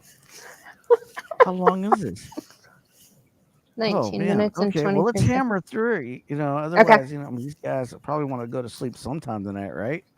Yeah. You All know, right. because you know, I just, you know, you stop the video. I mean, I'll just keep talking. I know. Yeah. I'll just start having back and forth with the chat and shit. You know, but yeah, go ahead and roll it. Okay. Roll that beautiful bean footage. It's a person. It's a human being. And they're just a person. That's all they are, is a person. They may have some abilities as a con artist. They may have some abilities to cause targeted individuals to think about them in a certain way. It's unusual that they would fool an awful lot of people an awful lot of the time. It's like that phrase, they can fool some people sometimes, but they can't fool all the people all of the time. The easiest way to run a con like that, if you wanted to convince a person or people that you were more powerful than you really were, is you would probably pick somebody who was already quite weak, quite isolated, and quite vulnerable. And then you would just work their head, you would work their mind into believing that you were this powerful individual. You would effectively form a cult with only one member. You would have the cult leader, that's the narcissist, and one acolyte, one disciple, that's the target, that's the victim. That's the easiest way to run the con. If they're a stronger con artist than that, maybe they will actually run a cult. They might run a small religion or a charity or I don't know, a YouTube channel or a psychology group, and they might be able to convince more people. But the best way of convincing somebody that you're more powerful than you really are is to focus on somebody who's already isolated, already weak, and work their perception of reality and grind it down. If they're not isolated and weak, you may have to get them in a position where you can isolate them and then gaslight them into a position where they become weaker. All that being said, the narcissist is not powerful. The narcissist is a human being who was traumatized by their childhood experience, and now their grasp on reality is very, very slight by definition. People want to talk about their experience of the narcissist. So my experience of the narcissist, well, the narcissist was entitled and they were bullying and they exploited me and they did this to me and they lied to me and they did that. Yes, okay, that's fine, but that's my experience. What is the narcissist experience? Well, for them subjectively, they actually have a very, very slight grip on reality. By definition, now, if you want to say, no, they don't, they have a good grip on reality, well, then you're trying to rewrite the textbook definition from the ICD-10 and the DSM-5 of what narcissistic personality disorder is, which you're welcome to. You're absolutely welcome to do that, but you have to say that. You have to say, I'm formulating a new model. But in the classical model, the orthodox model, the orthodoxy that the rest of us adhere to, that I absolutely adhere to, it's delusional. It's delusional. The disorder itself is a delusion. And it's somewhere on a spectrum towards psychosis. It has to be, by definition. Look at it this way. Let's for a moment, don't think of yourself as the victim of narcissistic abuse. Forget about your ex-husband, your ex-wife, your boss, whoever it is. So their experience is a different one. Don't think of yourself as a victim for a second. Think of yourself as a psychologist. And let's talk about the architecture, the structure of the personality. This is a person who lives inside of a shell. They live inside of a story. They've lived inside of a shell story for their entire lives since they were childhood. Terrible trauma occurred in their childhood. The only way that they could survive it was to build a shell around themselves of falsehood, of inaccuracy, of story. It's a narrative. It's falsehood. It's inaccuracy. So The environment is telling them you're worthless and useless and you're a bad object, and they're re-scripting that. They become the director of their own film, which is their life, and they go, no, no, no, no. All that information actually means I'm wonderful, I'm special, I'm unique, I'm godlike. And so they create a shell, and no reality gets in. No reality, no unadulterated reality gets through the shell. The shell wall is porous, it's a porous boundary, but anything that gets in is changed, it's filtered, it's warped by the shield, by the filter that they're using. Inside of the shell, there is a mirror. But the mirror is not an accurate mirror, it's a funhouse mirror. And it projects back to the narcissist's self-observation in whatever permutation of whatever they need to see themselves. Brilliant genius, maligned martyr, oppressed, persecuted savior. You might think this is too strong. I assure you that internally, if we are really talking about a person with NPD, this is genuinely what they think of themselves. And you might say, how could they? This person's a scumbag. This person's done this, they've done this, they've done this. I've caught them lying over here. I saw them steal from this charity over there. Doesn't matter. Because another element that none of us are talking about in the discourse online about narcissism is grandiosity. Delusional, grandiose, insane. They are on a spectrum towards psychosis. And as I said, real feedback cannot penetrate the shell. It's incapable of penetrating the shell. If it is capable of penetrating the shell, that ceases to be narcissistic personality disorder. They may be a neurotic person with pronounced narcissistic traits. But if they can receive feedback that is based on reality and not a warping of reality, that is not deliberately making things inaccurate, which is what they do. They don't just make things inaccurate for you, they make things inaccurate for themselves. The gaslighting process is two ways. They have to live in a filtered, changed, artificial reality that feeds their grandiosity. Feeds. Why? Because another element of the narcissistic structure that we tend to drift away from is narcissistic supply. That's not a person with NPD if they don't require narcissistic supply in order to live. Where do they draw narcissistic supply from? From other people. From the adulation, the obedience, the congratulation, the acknowledgement and validation of other people. So in that regard, you could say, with such a highly externalized locus of control, this entirely reliance on other people and such a weak ego and such a very strong judgmental superego or inner robot, they're effectively codependent. It's a form of codependency. So you think of the narcissist, you think of a vampire, you think of Patrick Bateman in American Psycho, perhaps you think of some femme fatale. You know, these are the kinds of women that I've been involved with, where these are represented cartoonishly in Sin City, the film that they made of the comic book Sin City.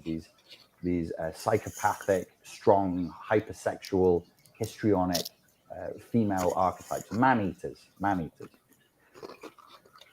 No, none of them are like this. These are all wounded children. That's our perception. That's us accepting their projection of themselves. They are fragile, they are weak, they are wounded children. Narcissistic personality disorder, I believe, falls on the spectrum of codependency. My humble opinion, that's not the orthodoxy. Some would agree with me, some would disagree. It absolutely is a form of complex post-traumatic stress disorder. There's no narcissistic personality disorder without CPTSD. Where does it fall into the CPTSD hierarchy, the CPTSD orthodoxy? It's called a primary fight, secondary fawn response. And here we have yet another element of narcissism that nobody is talking about. They give, they fawn, they charm. What is a charmless narcissist? A narcissist with no charm whatsoever, who just demands what they demand and then gets their way by threat? That's called a psychopath. That's not a narcissist. That is called a psychopath. So they must be charming. They must be giving. They must understand you very well. Now, I said, and I took this from Sam Vaknin years ago, from a conversation I had with him in 2015, they map themselves very poorly because the self that they have is weak. It's a mush. It's within the shell. We've used shell as an example, so there should be a chick or an egg. Imagine it's all scrambled. It's Sam Backman said to me a long time ago in an interview, it's a haunted house. The house is destroyed. The house is old. There's just bits and pieces of wall left, but the roof is off and there's weeds everywhere, but there's a ghost wailing inside. There's a haunted house. There's no structure. There's no self. So they can't really reflect on themselves because there's no self there. All they have is the story, is the narrative that they keep telling themselves again and again and again, and recruiting people and bullying them into telling them the same story of who they are. Confirm who I am. Confirm how amazing and strong and powerful and intellectual and sexy or whatever the thing is that they're using to make themselves special. But there's no self there. But they map others very well. Credit Sam Backman for that one. They map themselves very poorly. They map others very well. Why? Back to adverse childhood environments and CPTSD. The environment of abuse that narcissists are raised in creates a necessity for hypervigilance. You have to have a specific type of parenting style to induce full-blown NPD. But there absolutely has to be somebody in that household who is smashing the child's boundaries to pieces.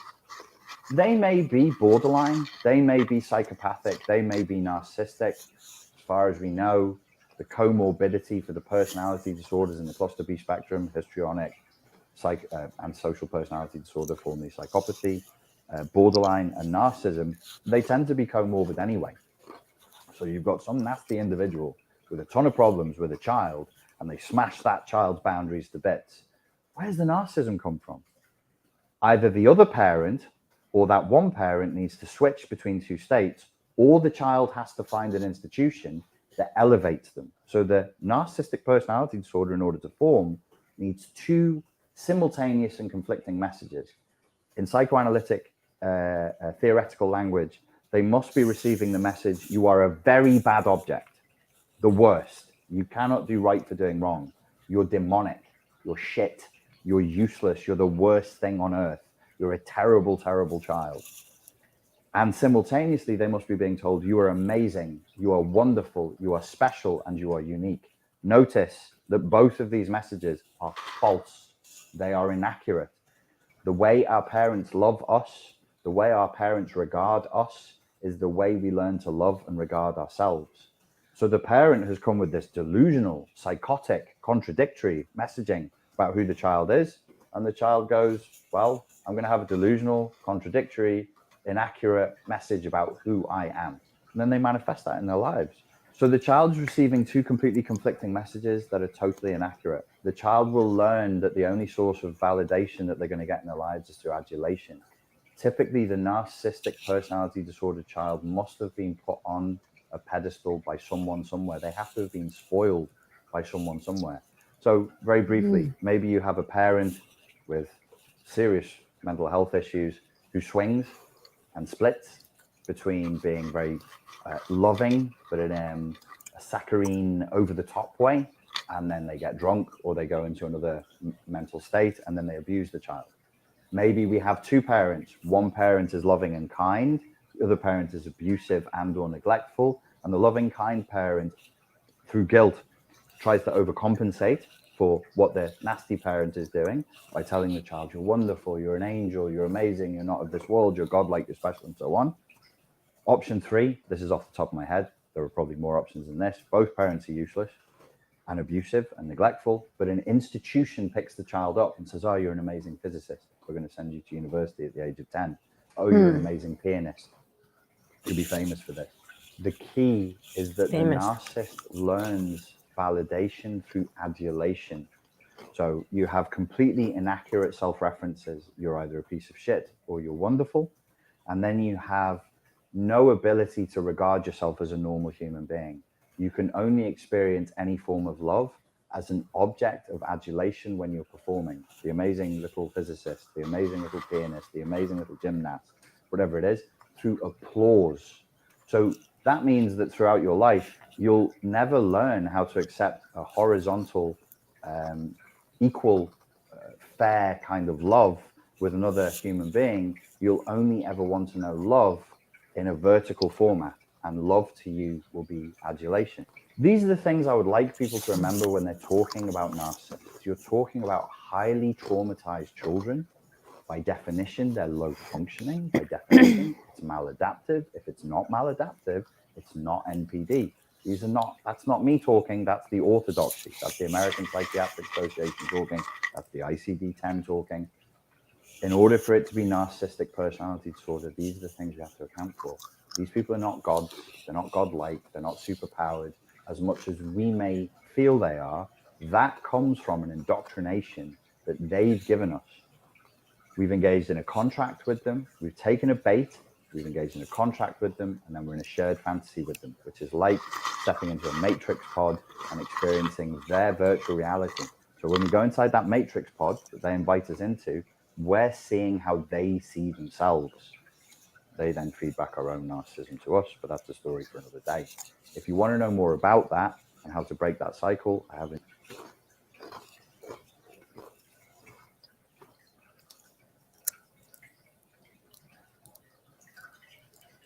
So I caught where he was talking about PTSD Mm-hmm. being a symptom of narcissistic personality disorders, and somewhere like back there in the middle, he was talking Yeah. about that, and that there's something that happens during childhood that causes that PTSD, where the parent, smashes the borders or may, in turn, like, make some borders that cause this type of that cause PTSD.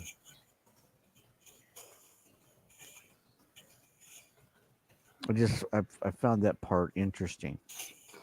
Yeah.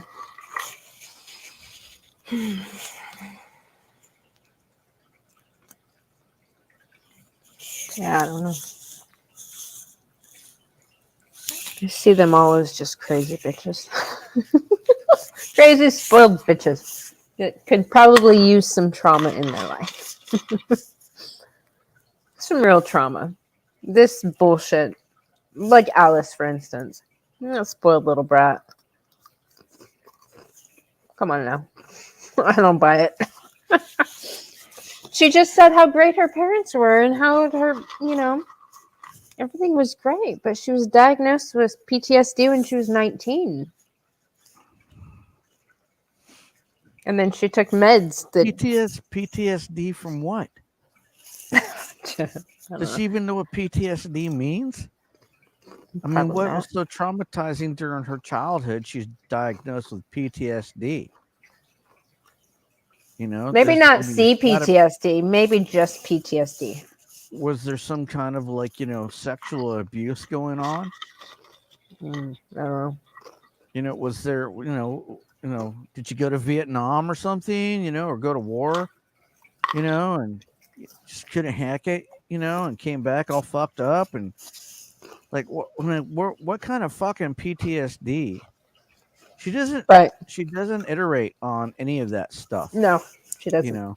And I think it's attention seeking. When I saw It that is. video, attention whore, excuse me. Yeah. It was one of the first thoughts that I had. Yeah. Yeah, me too, Joe, buddy. Well, she tried to spin this last round. She's trying to use Americans for Disabilities Act to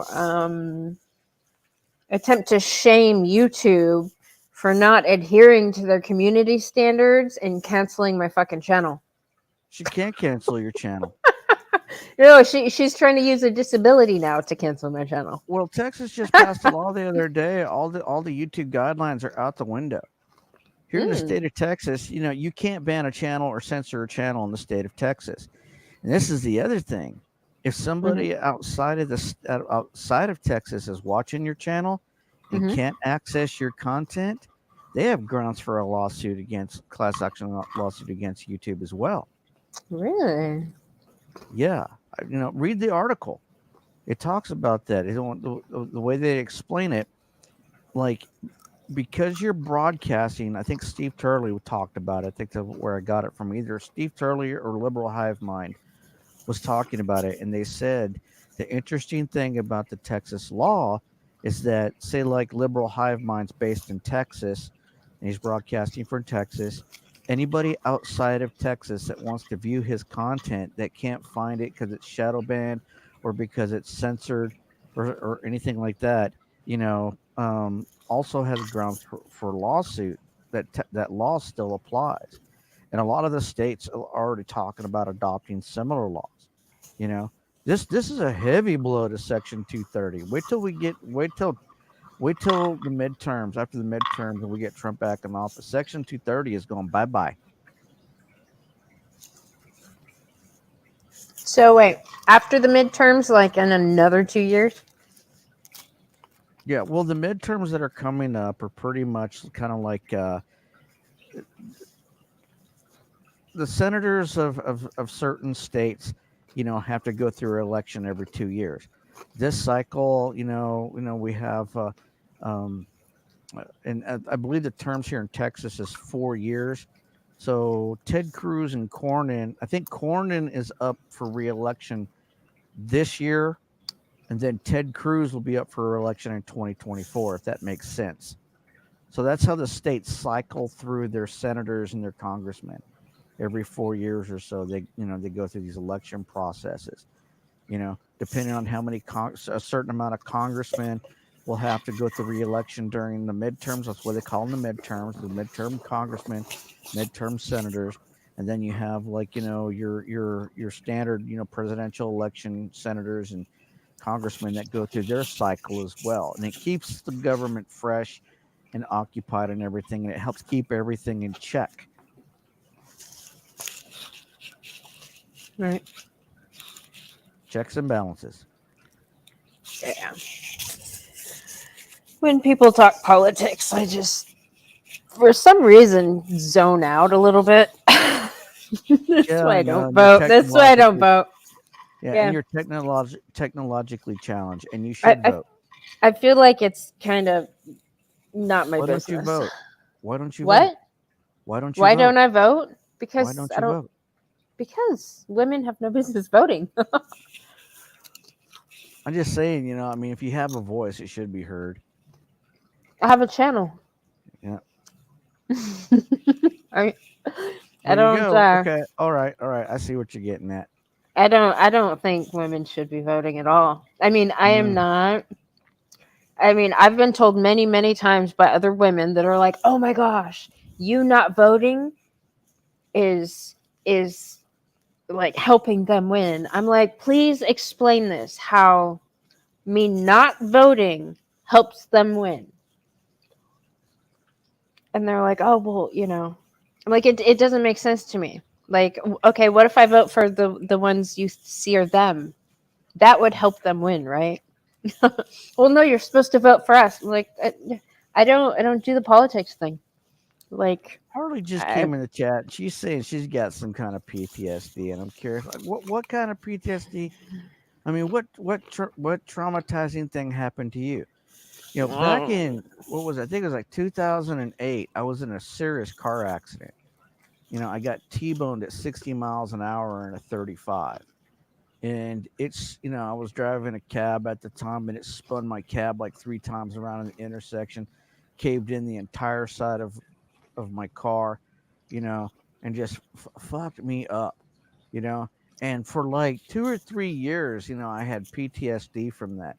Every now and then, it's rare, but even now and then, I could still feel the impact, and that's PTSD. When you can feel that traumatizing impact of that vehicle, and you can feel it in your body. It's like your body is like still responding to the shock you were in. It's the closest way that I can describe it. Now that I can understand as being a form of PTSD. If you were in a car accident and a PTSD, if you were raped or assaulted. I mean, I was assaulted when I was younger. I was mugged and shit and fucking hit in the head with a baseball bat at full swing, and almost died. That was traumatizing. I had PTSD, from that, But I don't understand, like, where Awesome Alice comes up, where she was 19 and she has PTSD, unless something traumatizing happened to her when she was young, but she didn't iterate on that. One is from a Well, tornado. Yeah, okay, yeah, I can see that. The loss of your parents. Yeah, yeah, I can see that's pretty heavy. well, she did mention. I think she was in a car Yeah, but you're accident. not here. You're not here gaslighting or anything, Harley. I mean, Alice is.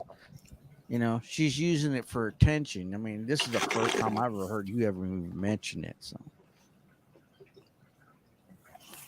we're sharing that. Thank you, by the way.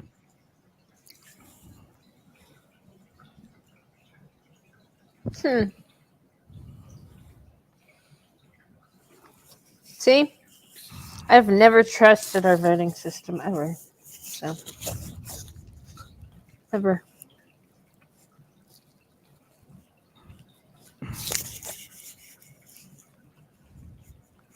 Oh, I trust no thought. Nothing personal. I just had a lot of bad experiences. Yeah. Um, it's kind of like what Terrence Pop says. I mean, women are evil monkeys too. They just have evil monkey female equipment. What? Evil monkey female equipment. Yep. I would argue that women are more evil than men are. They can. I don't know, but they can be. Women can be evil.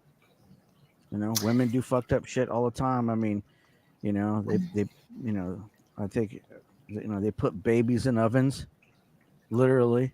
I'm not talking Yeah. no fairy tale shit. And the thing is this, a lot of like Hansel and Gretel and shit, about the witch putting children in ovens and everything. You know damn well where that came from. That shit's happened before.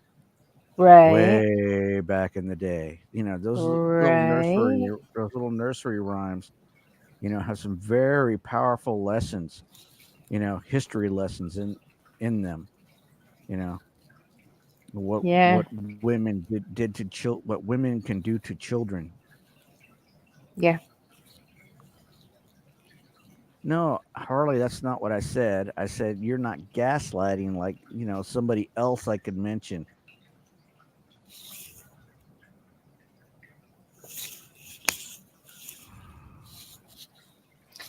Yeah. Mm-hmm. Yeah, losing parents, man, it could be heavy for anybody. And especially at a young age, especially when you're a kid and you lose both your parents. That could be heavily. That's heavy. That's traumatizing. Yeah, when I hear Alice talk that fucking bullshit, I'm like, ooh, not only do you steal the valor from your military fucking family, you also steal other shit from military people. Shit that's not even yours. Like the vicarious trauma or the victimization bullshit. Mm-hmm. I don't buy any of it.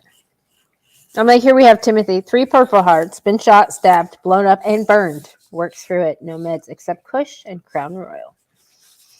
I've had people walk up to me and thank me for my military service, and I have to tell them, well, I'm not in the military. Never have been.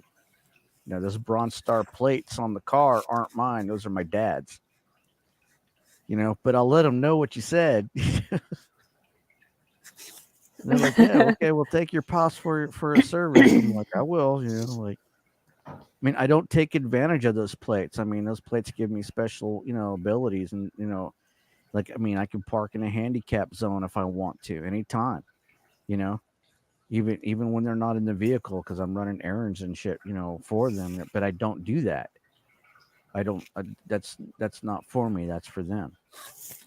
I mean, I could find a regular parking spot and walk my ass into a store.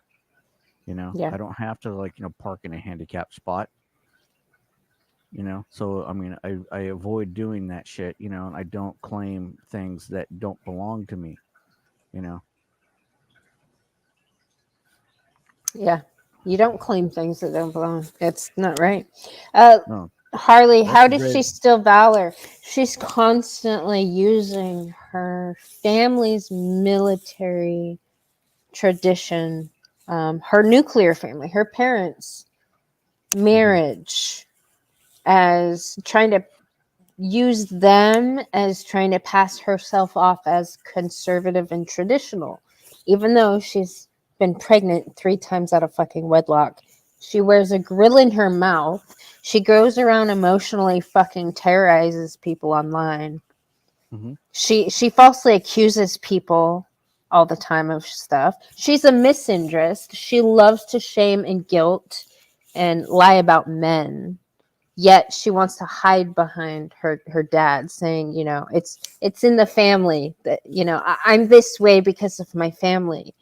Even though when she says I'm this way, she means a traditional conservative woman, which she is not. So I see that as stolen valor, personally. No, look, Alice. No, she lives in her delusion. She doesn't live Yeah. in the real world. You know, No. she's trying. You know, you have to understand people that come online use. You know, just because they got a phone, Mm. it's because they got a phone, and they can access the internet and make make videos, you know, or do a live stream on their phone. You know, they think that they're some kind of like personality or influencer or expert Authorita. or authorita that can come online and dictate to other people their bullshit ideology. I've talked about this before. Yeah. You know, and these people that come in this community don't have any fucking clue what they're talking about. They're total. They see themselves and hear themselves just like they would see themselves in the mirror, kind of like how they sing in the mirror, Mm-hmm. or maybe flex themselves, or show off in the mirror.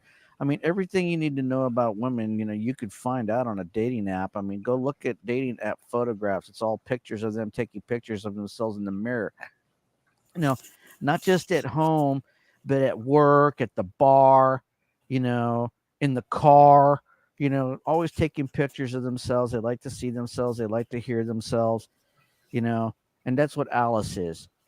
She's just some narcissistic thought here, who's starving for any type of attention, whatever attention she can get, because nobody in the real world, wherever she's at, wherever she lives at, will pay her any of that attention. So she, these people, these petting zoo culture motherfuckers that come on here, that's all they're here to do. And they're everywhere. They're Yeah. everywhere. They're even Yeah. here in the MGTOW community. Speaking of which, Hey, see the contriver. dramatic Look at entry. me. Look at me. Hello, Pay ma. attention to me. Right? Yeah. See the Let me share with dramatic you my entry I opinion. made. Nobody fucking asked you for your opinion. Okay. Within the MGTOW community, I never saw any segregation or Holy shit, it's bifurcation as far Contriver. What's up, as. bro? Oh, Am can I you not hear him, audible? Bullets? Yeah, Not you when the are. play button was on. Hey, I can hear you Yeah. now. How Okay. you doing, brother? Okay. Okay. Thank you, sir.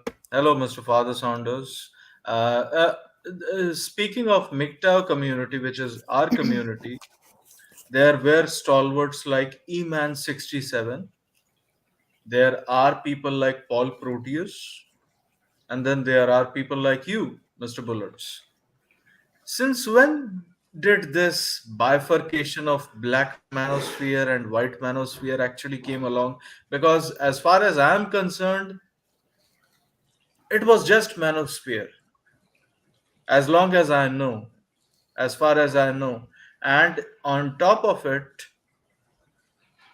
I mean, if you are bifurcating it into black and white, then where would people like me have to go who are actually brown? So Okay, let me it put it to you was this way. Let me put it to you this way, Contriver, because I've had experience with the so-called black MGTOW, the black MGTOW. There's no such thing as black MGTOW. You're MGTOW or you're not, or you're nothing. You're either red exactly. pill or blue pill. Are you red pill or blue pill? Because if you're black MGTOW, guess what? You're blue pill. You're blue pill. You're blue pill. Yes, You'll always be a blue pill. yes, You're separating yourself from other men who went through the same strife you did.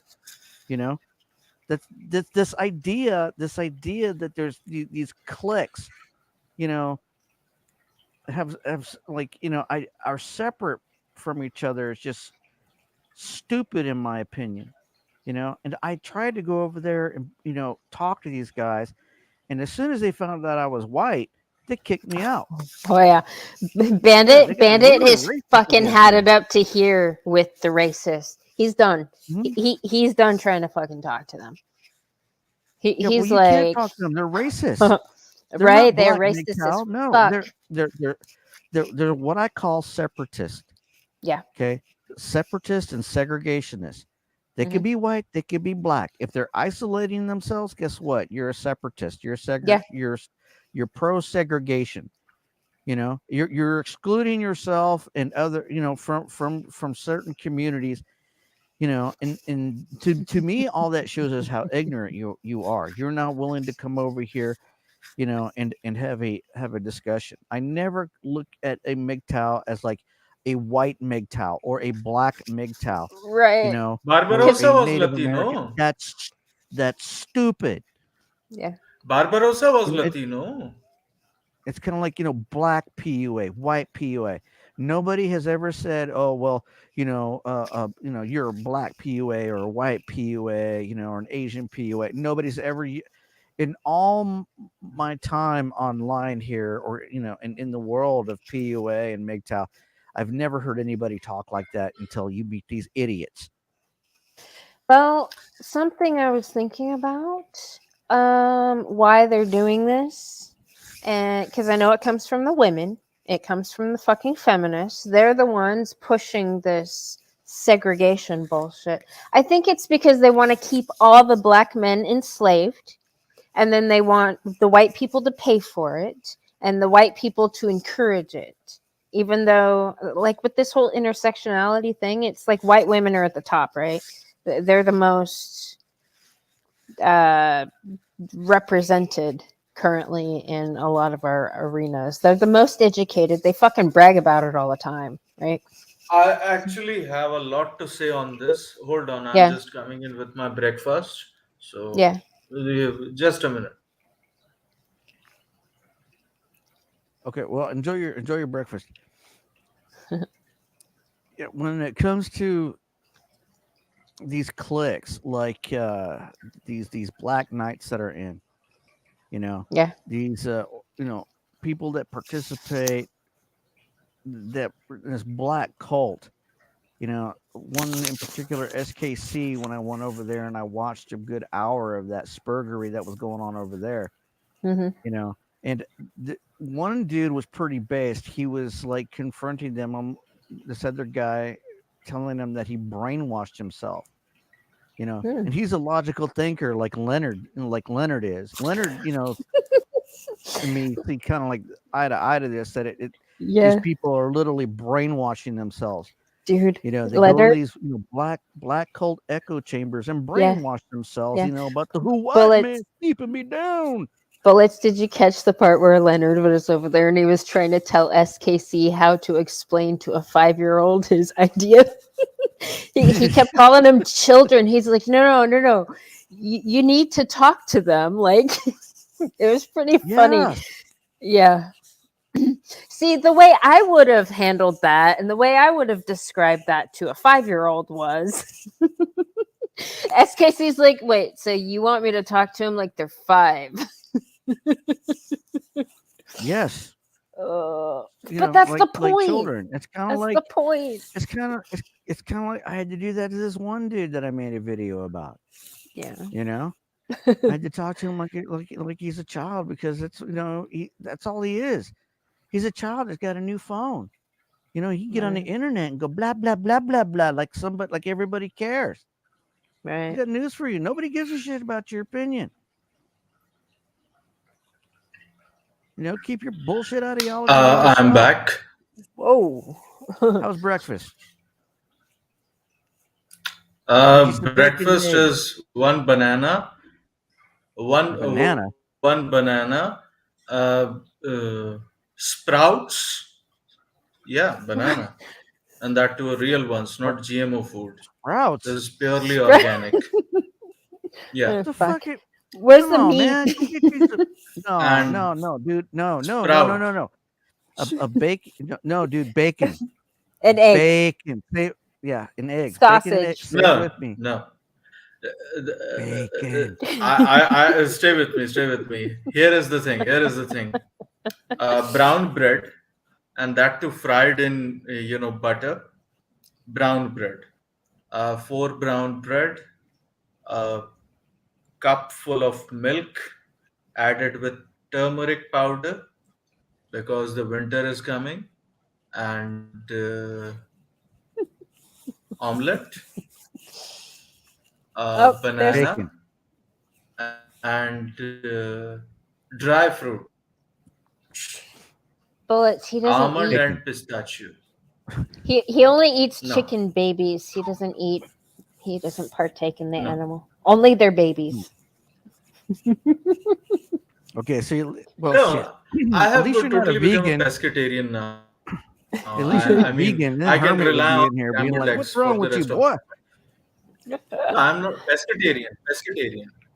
Mm-hmm. Pescatarian. I'm saying pescatarian. No, man. You know what I had to? So You I know what I had survive for on supper? eggs, by the way. You know what I had for supper? A rotisserie chicken. Yes. I ate a whole half a Yes. chicken all by myself, man, Yeah. with some yams and some fresh Brussels sprouts. Well, I Yeah. had butter chicken yesterday, bacon. so that is why. Butter chicken, by the way. It is India's favorite. Oh, you have USP, chicken. unique selling proposition. That is butter chicken. Yeah. Yesterday. Hang. Yeah, tonight I'm gonna. Well, cook I up- eat women's eggs a lot. Mhm. So that is why they hate me, because I eat their babies. Anyways, fried eggs, coming man. back to the focus. Put some Well, toast. I'm Make some fried egg more of- sandwiches. Some bacon. I mean, I would still prefer scrambled eggs and omelets. I love it. There you go. Any day, Yeah. any Oh, time. dude. Yeah. I make a mean omelet, dude, with bacon. Well, you can eat whatever you want. You can put all sort of sausages in your mouth. We'll eat all the bacon for you, Contriver. How about that? Oh, That's okay. surely. Marie's a vegetarian. She Only eats all the sausage I put in vegetables. my I mouth won't. The only sausage I put in my mouth Okay. is Owens. Owens sausage. Anyway. Anyways, Anyway. coming back to the topic on a serious note, Yeah. when this diktat was issued by was sermonized by ADL, Anti Defamation League, and Southern Poverty Law Center. I don't want to say this on camera, but I shall say this. There was one man, and he was a black man. He still is. He laid down all his weapons on his bed and he was ready to fight. Mm. In defense of MGTOW, and his name is eman67. He still has a YouTube channel and he still makes videos. I'm so Yeah. proud of that gentleman. He is one of the finest people who are still there within the MGTOW community, who are still pure in that regard. So other people actually jumped out from the sinking ship, but in this case he was ready with his AR-15s. All right, bring it on. That sort of style. And he was about to make his last stand, and he had a strong resolve for that. It is just that things moved away because they shall we say, they subdued us with Yeah. pacifism, so they did not need to fire any bullet. Yeah. At that time, No, I man. was there No, dude. No. in No. Canada. No. I was ready MGTOW. to move to Miami or LA or some places, and I was ready to, lay down my life as well if you people are prepared for that. Because I No. remember correctly when that the thought called Lawrence Southern was making a video and interviewing some feminists from Rebel TV, Rebel Media, as posing herself as a conservative, whatever. There was a man behind him and he was holding the sign MGTOW. That was the first time media was I remember covering that. and uh, saying what he was trying to say. And when that happened, and perhaps that could be still available on Rumble or Odyssey somewhere in the Rebel Media archives, I was about to say, "Holy hell, I know this man," but I'm not going to say who. Because I No, was don't. ready. I was ready for anything. That, that, that's the thing. Like Even if I've heard a lot of even if it rhetoric. means making my own geography, I was ready for it. But the thing is, they pacify. I understood in hindsight that they could pacify and subdue us without firing a single bullet. So No, why they didn't should subdue they, shit. No, uh, no. If anybody resort to subdued, extreme measures? no. If anybody subdued themselves, you did it yourself. You did it yourself. You Oh know, a yes, lot of oh the red yes. pill From the community inside, with this has submitted themselves to this. Okay, this is one that thing that I've been trying to bring to motherfucker the forefront Marcus for a and long Bob. fucking time, and nobody wants to listen to it. So I'm going to tell it to you right now.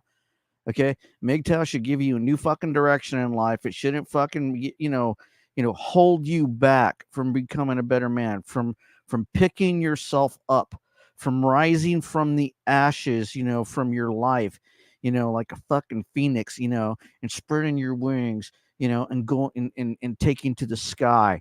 Nothing, there is nothing that you cannot accomplish in your life. The only person that's standing in your way is you. Now, I've heard a lot of rhetoric, in the MGTOW community about, militant bullshit. Okay. MGTOW is not about, raising arms against the government. It's never been that way. It's never been that. Exactly. Okay. Because if it was, I wouldn't be a part of it. I wouldn't be here. Okay. And this is the bullshit that we get from a lot of people, with this deep dive rhetoric that leads nowhere, that only leads into, doing the same thing over and over and over again, expecting a different result. Okay. You need to break out of that cycle and realize that MGTOW isn't something that you follow online or anything. It's something that you make in the real world in your own life. Kind of like, if you want to know what I'm talking about, go watch the movie Dead Poet Society and listen to what Robin Williams says about seizing the day. There's nothing out there stopping you from doing that. Exactly. And in the advent of what happened with Big John and Jerry Liu, who was there. I mean, all these people were pacified in 2017 itself when the CNN came with this documentary about MGTOW and that Chinese origin American woman has to come forward and say that, well, I'm a feminist because this. Well, I mean, The thing is, fight. only a fucking Yeah, normie only a fucking normie would buy into that blue pill fucking propaganda. And all that shit is about is it's specifically designed to keep dumb men on the plantation. It's designed to keep like these idiots, like fucking the people that operate in the petting zoo culture. It's there to keep them chasing the pussy and throwing money at it, you know, and fucking, throwing more money at the gynocentric plantation. Okay, I don't care about those dudes. Don't care about them at all. If they want to involve yes, themselves in petting zoo culture, that's fine. Men yes, like but us, we're better than that. But don't you think, and this could be a valid point, which has been made so far by other people as well, raising their concerns regarding that these very blue pilled men would then become an obstacle when we would try to assert our sovereignty over ourselves, because they would treat us as well, just like the very same cannon fodder which they are for the quote unquote greater good of the society. And we are in minority, by the way. Well, yeah, MGTOW is a minority, because you have to understand the normies are up against a monolithic propaganda machine that can easily fill their head full of shit. They filled my head full of shit, as they did a lot of the men here in this chat. They filled their head full of this blue pill shit too, and had us, throwing money at the gynocentric plantation, at the dating market, at the marriage market, at the divorce market, and only after realizing what it was, did we wake up and decide, hey, we're not playing this game anymore. We're going to go over here and do something else. But the problem that I see is that, and I blame the so-called great sages of MGTOW for blinding men with this perpetual, insanity. This like MGTOW is some kind of fucking um quest, never-ending quest, into the philosophy of it, to find your way through fucking life. No, it's not that difficult. And if you want an example of that, I look at Iridium Kush, look at Island Hermit, and find other examples like that of men who are out there seizing the day and fucking doing it. Those are the men that are the example of what a MGTOW is and what a MGTOW should be doing with their life. Not here fucking watching flame and female nature content online, and having fucking live streams hating on fucking women, or spurging on each other and putting each other through struggle sessions. That's not MGTOW, gentlemen. That's one thing that I'm preaching over on my channel. This is one thing I'm trying to wake you up to. Don't buy into the fuckery. Because you can be easily brainwashed just as easily in this shit, as you can, as the normies are buying into the bullshit, on CNN. Yes, but again, coming back to the topic, somehow we and our rights would be attacked even if we try to breathe air and oxygen. And in the advent of, even, I'm not talking about normie dipshits, I'm talking about a mentality that is going to actually obstruct your pathway towards self actualization, which is our own Well, pathway that's one where, thing I talk about, Contriver. yes, And I'll tell you yes, what, I would, after I'm doing Iridium Kush this week on Sunday, I would like yes, to schedule something with you as well, so we can talk about this subject matter more in yes, depth on my Sunday stream. okay, We'll need to work that out, because I know you're on the other side of the planet, so we'll need to work out some kind of time schedule. If we have to record it, separately, so we can meet up on time, at a specific time, we could work that out. But I definitely would like to do that with you. oh, surely. But this is my issue that, okay, we are moving towards the path of self actualization as men, as free Hmm. men, as men who are red pilled, as men who are going our own way. But again, these very people who are blue pilled, the masses, by the way, would try to obstruct our own way, isn't it? And How so? I'm just throwing tidbits of red pill sprinkles about it. It is, I know it is a Pandora's box that we need to open up, and we will save it for the show. But I'm just giving you a little bit of hint of where we are moving in that direction. It won't stop anything. Well, it kind of has. and I'll tell you why. And from what I see, is that a lot of that propaganda and a lot of what has happened here in the red pill community has ran a lot of men away from MGTOW as an online community. I remember I And look around who these channels and I see like, I think the highest I've seen so far is like 300 subscribers. I'm not talking like the big channels like Sandman or TFM. I'm talking about, the down to earth MGTOW channels. Okay.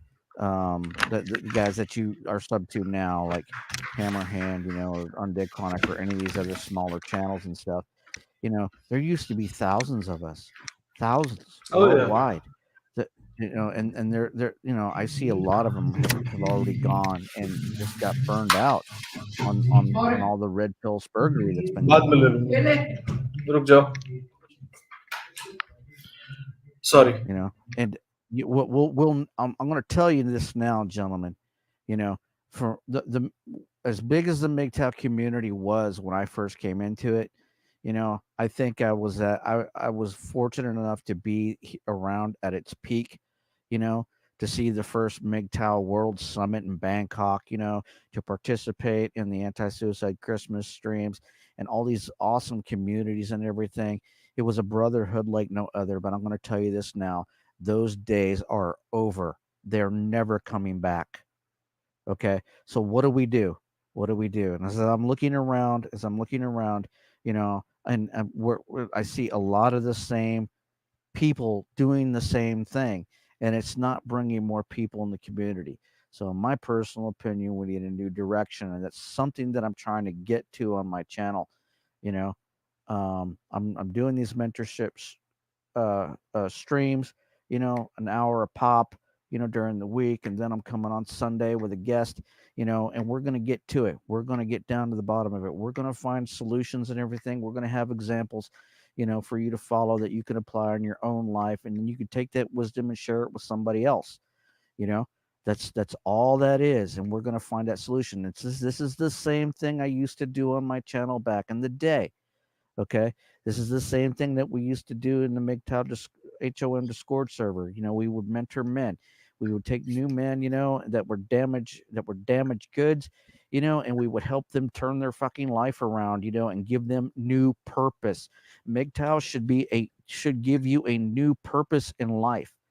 Okay, it shouldn't stagnate you. If you're stagnated and you're not growing as a man, if you're not being able to spread your wings and rise from the ashes and spread your wings and fly into the sky, then you're doing something fucking wrong. You're not MGTOW yet. You're not there yet, but you're getting there. You're going to get there. You're going to get to where Iridium Kush is. You're going to get to where, Hermit's going, and you're going to get to where other, successful MGTOW are going. And I'm not just talking about, these big channels, that put out their content to sell you shit. I understand why they do it. I mean, you got a good channel. You got a YouTube channel. You see a way to make money off of that and everything. That, but you're making your money off flame content. You're making your money off female nature content, and you're not giving men an out. You're not giving them the the knowledge and the wisdom that they need in order to better themselves as men. And in that effect, you're part of the problem. You're perpetuating that rage. And it took me a long time to figure that out. To the point to my own detriment, and my testimony, I'm just bringing that to light. Now, I know a lot of you guys out there, you like these big MGTOW channels. You like Sandman. You like TFM. You like Terrence Pop and all this other shit. That's fine. If you get something out of that, that's fucking great. But what are you doing in the real world in your life right now? To become your own island hermit. To become your own Iridium Kush. See, the young men that I would bring in, that didn't have the father figure in their life to help give them direction, to point them in the right direction, to remind them what is important is the person you see in the mirror every fucking morning. It's not your parents, it's not your friends, it's not your job or anything. It's you. It's you. because no one will love you more than you can love yourself. And that's one thing that I'm trying to, like, bring back into this community, and you don't have to fucking listen to me, you know. Hopefully you'll take this over, and you'll discuss it on your own cliques and cults and discords and everything, and maybe, it'll something will grow out of that, you know. This is my look. I won't be here forever, you know. Um, I really didn't think I would ever come back and run a YouTube channel again. Honestly, I honestly don't even know why I did it. Other than it was just a combination of things. Streaming here with Mandy, streaming with Lycan, and then recently, seeing, you know, doing that thing with RBR. I thought, okay, yeah, I'll put something up on my channel, you know. But then I saw this dude Island Hermit. I'm like, this is the example. Why don't we have more of this? And I know Hermit likes the flame content and stuff like that and everything. He gets off on his own entertainment, with the Scorp Thought, but that's not what makes Hermit special. What Right. makes Hermit special is what he's doing in his real life. That's what I'm about, and I mean, man, come to my channel Sundays at 8:00, please do, and we'll help find a new direction. And anybody who's lost and can't find a way out of that red pill rage, maybe we can help find something that'll inspire you to do just that. Well, your channel is about mentoring, and I highly appreciate that, and I highly recommend that, because that is what ultimately, uh, you know, talks about the elephant in the room. That is self development and self improvement for men. Only way that could happen, according to me, and that is just one of the many precious reasons which other people are going to give it away, and that is that when men start loving themselves, perhaps we don't love ourselves enough, that we want to lay down our lives as a cannon fodder or as a sperm donor for this ungrateful society. That is one of the reasons why I think it. We could elucidate on that when I would be on your channel.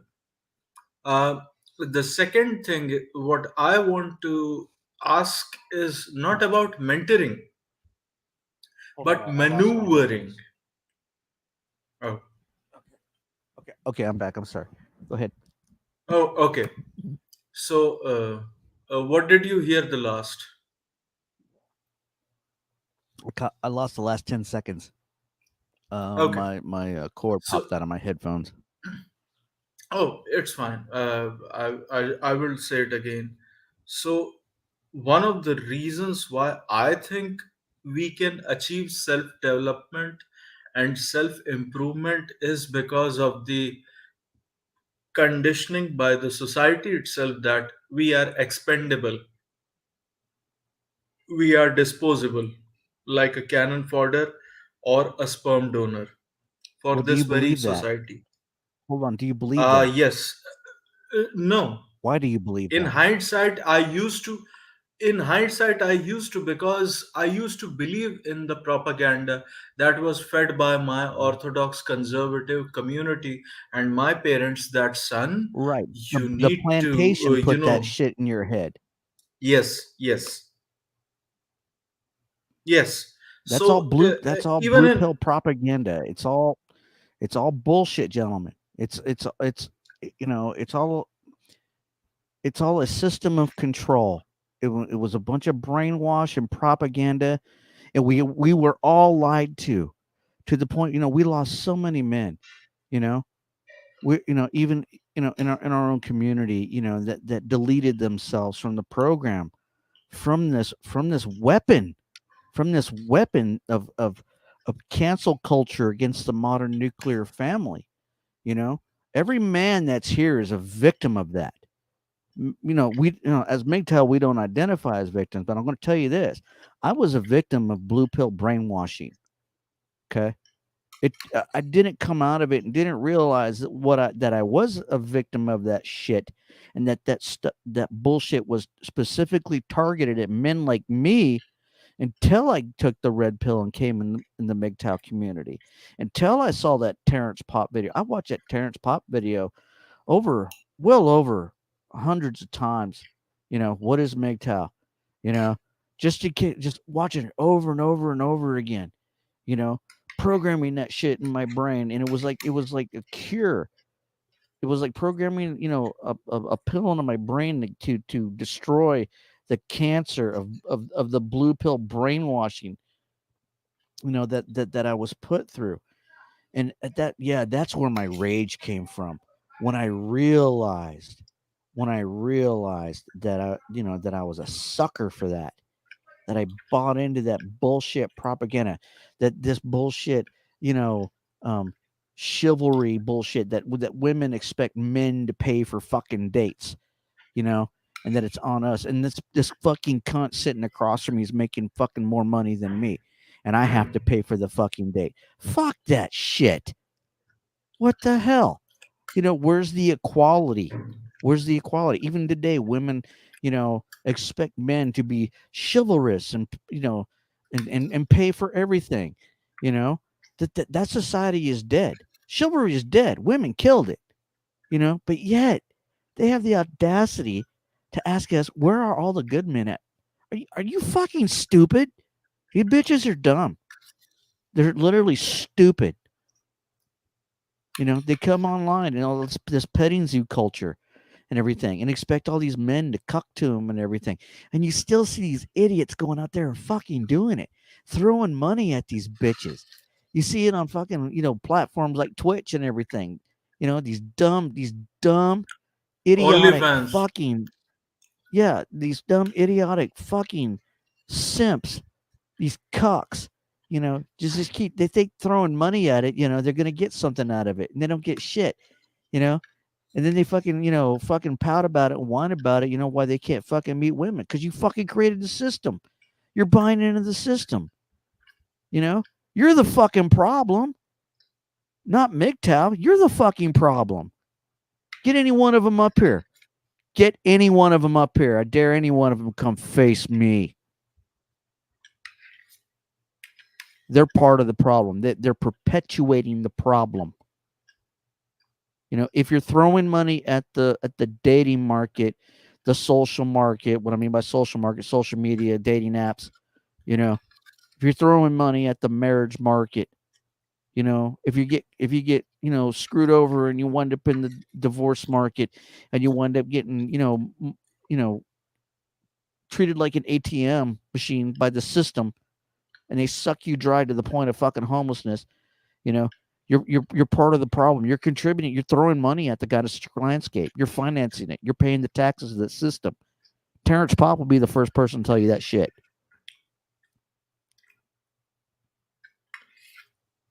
I'm merciless when it comes to these dudes. That's why you won't ever see them come up talk to me. Yes. They're afraid of the red pill.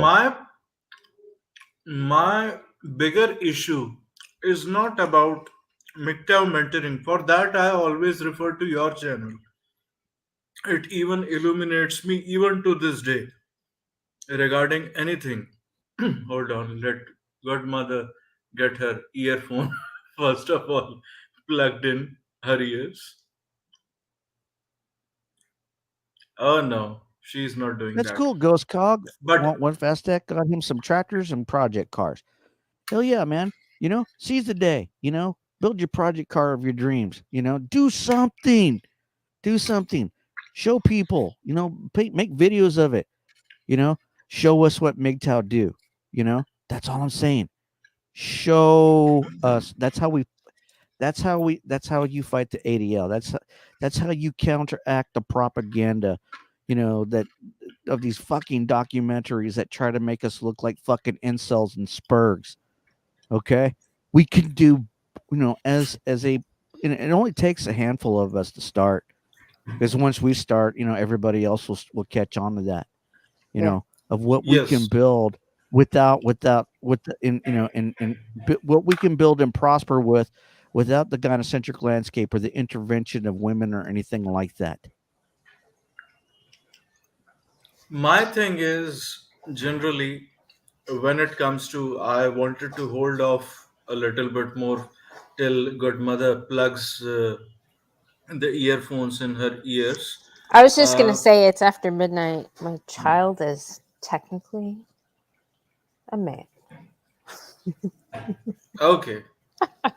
Happy birthday to you. Happy birthday to you. Happy birthday, dear nephew. Happy birthday to you. Happy birthday, Cam. Okay. But as far as I know, Godmother plug in first of all. Okay. So, Sorry, I had to unplug uh, so he could hear you singing "Happy Birthday." Is he? oh, yes. Yeah, he just heard it. Yeah. Yes. He said, "Yeah, bullets." At Now least, he has become a man. right? Hell yeah. Yep. Yep. Yeah. Well, you're not really officially a man until you hit the age of 25. That's the age of wisdom. Oh, You he and can't Yes. right hear now me. you may not understand it, but when you hit 25, between 25 and 30, Hold, it'll hit you. hold You'll on. understand what I'm talking about. You can't explain it. You can't explain it. To somebody that's young. Because the human brain isn't fully developed into adulthood until the age of 25. But once you're 25, you enter. That's what they call it. You enter the age of wisdom. And it'll hit you. You know. You're still going through your rites of passage. Right now you're going through your rites of passage into adulthood. As you enter society. Yes. Enjoy it My while you're young, man. Enjoy your youth. yes, working out.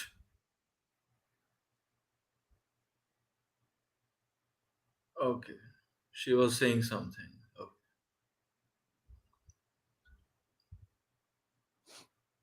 So I wanted to save this sentence for a while, and now I'm going to Mhm. speak on it. Yeah, Uh, Cam said the insurance made my clear that he's not an adult till yeah. 25. Hey, don't blame Okay. me. Blame science. Right.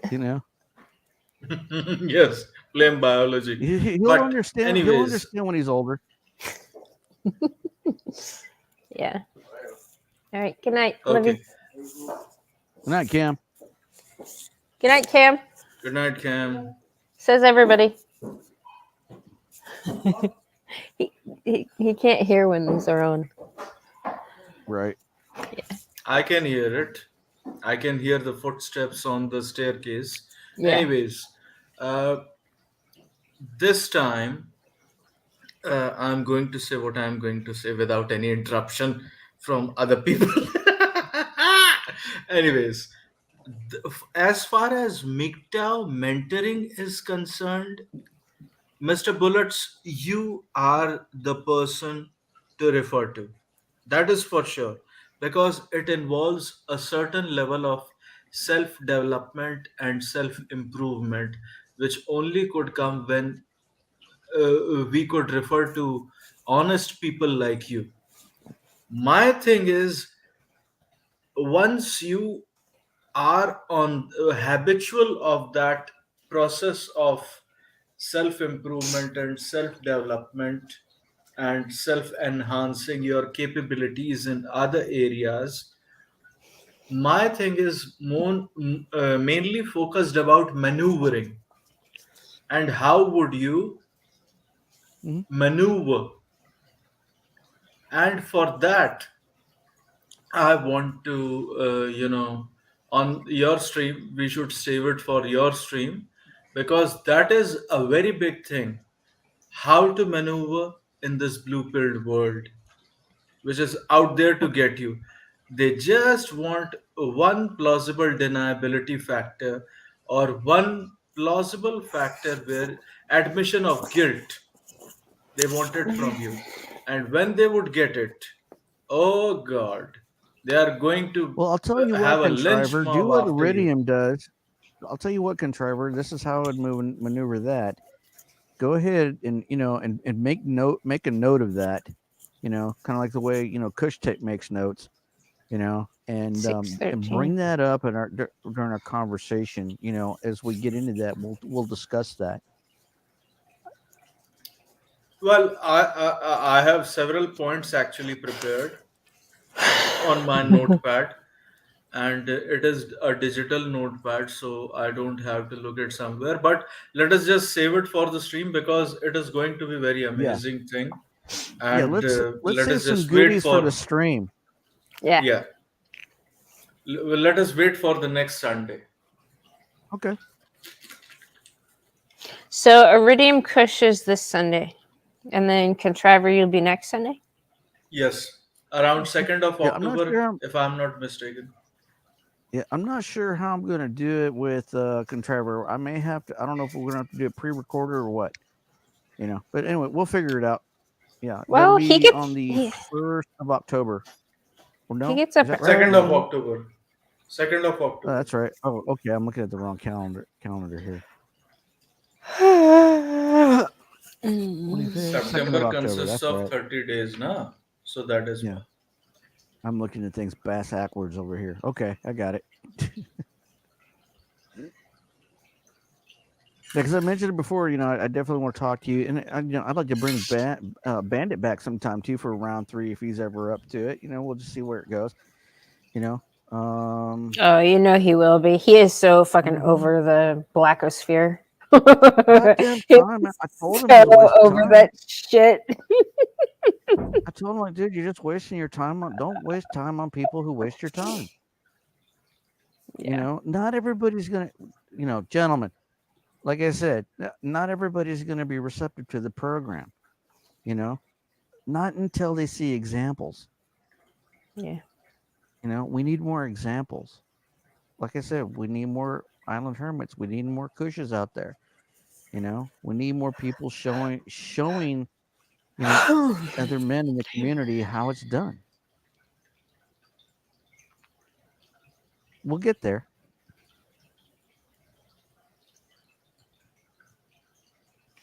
Yeah, Contriver, are you gonna be? Let's see, it's morning time for you, right? Are you getting tired, Mandy? I am tired. I've had a long ass day. Like so long. Like I've done so many things today that it feels like 2 days worth of shit. Dude, That's why I was like, did I talk to Kush yesterday or was it the day before? I've been going nonstop since 11 o'clock this morning. Yeah. I had to run errands and shit like that, drive into town and do all kinds of bullshit. Yeah.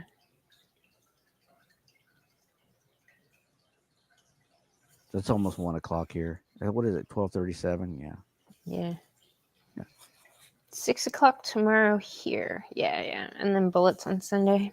We are going to extract all the wisdom from Iridium Kush before he knows it.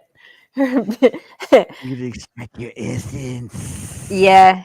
Well, that man has so much to share, man. Like, yeah, he does. Yeah, there's so much. Oh, good dude, stuff. that conversation me and him were having, last Sunday was awesome. Yeah, it was awesome. And for those of you who don't know, I did finally edit that Spurg bullshit on the tail end of that, so it's cleaned up, and apologies for that. And I got I'm going to be running subscribers only mode on my channel from here on out too. So that way I can keep better track of. Yeah.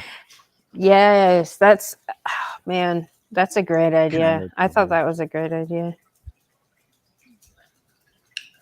Yeah, I figured out how to do it. So I was trying to figure out a way, how I need to get control of this shit so it doesn't get out of hand. Yeah. I don't want people coming over my channel think it's an octagon for them, like the chat's an octagon for them to go off on each other. It's not what it's for, I appreciate the participation. If you want to participate, in the chat, that's cool. Just be nice to be nice. That's all I ask. Yeah. And just enjoy the conversation, that's going on, and hopefully you pick something up out of that, Yeah. But I try and not to respond to the chat, but it just got out of hand last week, and I apologize for that. Well, it wasn't. Well, I'm just waiting on my turn because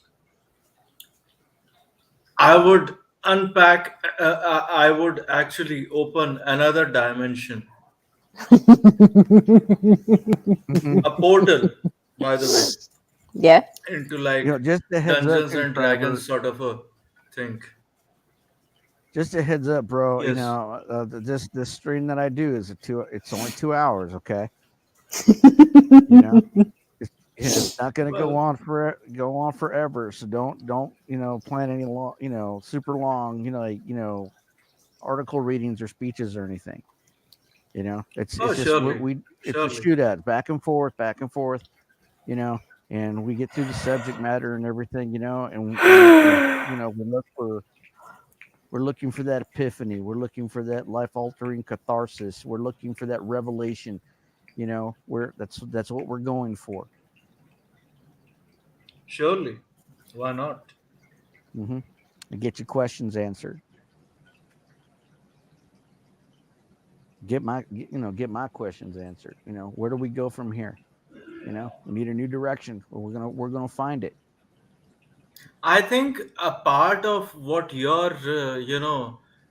came out of retirement is perhaps because of the fact that you are always a guest on someone else's channel and you wanted to be like, come on, I am always a guest. I am answering questions. Now I want to ask questions and you people have to answer it.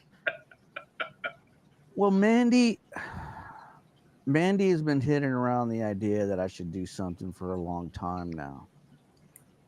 And Yeah, all the men should be doing this. Yeah, and having these conversations with each other. Absolutely. Yeah, and I kept saying no because I was gonna, I did, after my experience on my last channel, it ended badly, and I just didn't want to relive that.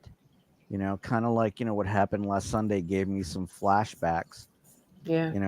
Of going through that again, and I am not going to be part of anybody's fucking war. Right. Okay.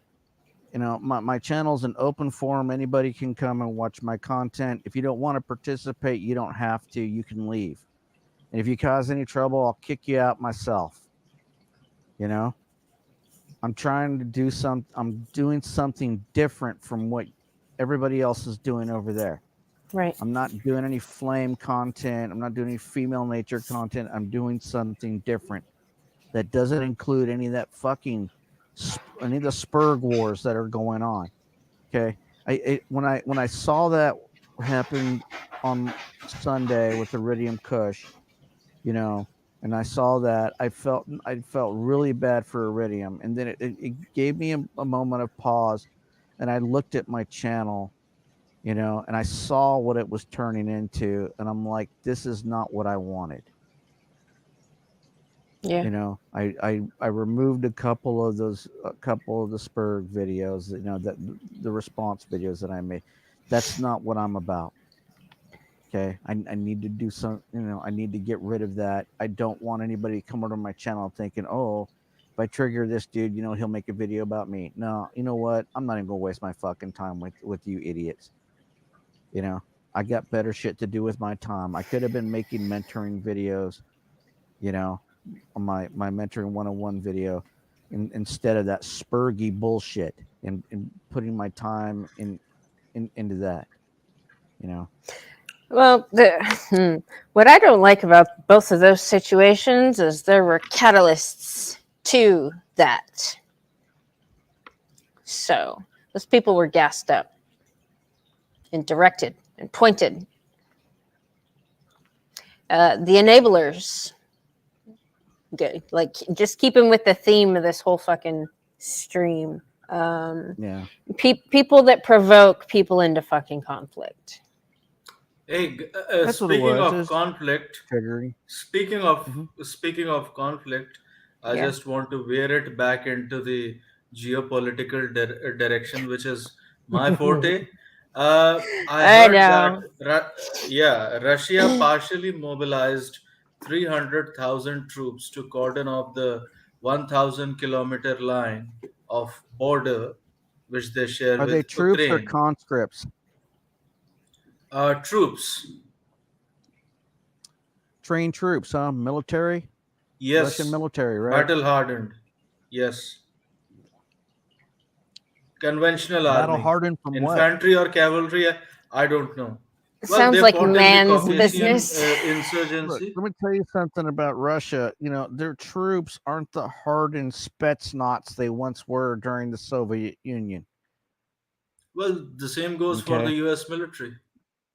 Mm, I don't know, man. U.S. military. I mean, we're always some kind of doing proxy war somewhere around the world. Yes, but the TikTok army right now, Corporal Emma has two moms. Mhm. I mean, Well, in Russia's case, they don't rely on two moms. yeah. Well, I'm not worried about Russia. The USA is the most powerful nation this world has ever seen, with the most powerful, well-armed military that the world's ever seen. And if it wanted to, if the United States wanted to, we could literally kick China and Russia's ass off this fucking planet. Um, I I would love to believe so, but if they have the same number of nuclear weapons which America has, even in terms of conventional fighting, even if they lose, let us Mhm. just say, even if they lose, well, that is what they are going to do. They are going to launch nuclear weapons, and then There's nobody there's would be alive. Yeah, well, they won't be alive either. There's something called Well, mutually but assured destruction. And let me put it to you this way: if China invades Taiwan, China can say goodbye to Beijing because it's going to be vaporized off the face of the fucking earth. And it won't be the U.S. that does it; it'll be South Korea and Japan. South Korea and Japan already told China, the second you step foot on a beach in Taiwan, we're gonna vaporize Beijing off the fucking planet. And they don't need nuclear weapons to do it. well, They got they a bomb first of they got a Hey, non-nuclear bomb that can level like a 2 or 3 mile area. gentlemen, I'm going to say Yes. goodnight. yes. You guys continue with your man's business, okay? Oh no no no you no can no get no off no my No, no no. no no. I'm tired. Listen. No, I Contriver, have now to. that off. you're up, you can take over the stream. No, Like you did to me look. last time. Remember? Remember Okay, this? Remember? Oh. look. Oh. Hmm. You're gonna be Godmother, set up here by actually, I have to yourself. go to office. Bullshit. I have to go to It's office. Saturday, Yes, Contriver. it is You gotta go to the 11:17 a.m. office. over here. I have to I visit gotta to go to the the office. bathroom. So You're full of shit. It's the weekend. no, I mean, No, hey, let's just say goodnight to people everybody, like and we'll me just call actually it a have day. offices. Because I we got know. streams, big streams coming this weekend, y'all. I know. Yes. 2 big streams with Kush. This should be really, really interesting. Yeah. And we're gonna get a lot out of this dude, and we appreciate him, participating in the chat, and hanging out with us. Yeah. And All so the with that, wisdom. We will extract gonna- all the wisdom. right? I'm gonna say see. Until then, I'll see you guys later. To thine own self be true. Contriver brother, see you later. Mandy, smile and wave. Night bullets. Smile and wave. All right. Good night, everybody. Take care. Good night, sir. Bye. Mother, I think we also have to end the broadcast, Okay. but let us just say it is right now, uh, I think around 12:30 p.m. or a.m. over there. Yeah. 12:48. You have to sleep. Let us end the broadcast. Guys, thank you for being here with us Oh, on this Rick. very auspicious stream. Riggs just got here, I think. Hi, Riggs. All right. Good night, everybody. Timothy, it was good to see you. Douglas, Kush, Manletopia. Man, that dude keeps his knee on those crazy bitches' neck. It's glorious. See you later, Ghost Cog. See 12 you, Saunders. Father, Wait, is Saunders doing an Hi. after show? yes, after you. Okay. Impromptu. All right, Saunders, you have a link you can leave so people can head over there? Mr. Pliskin, have a good night.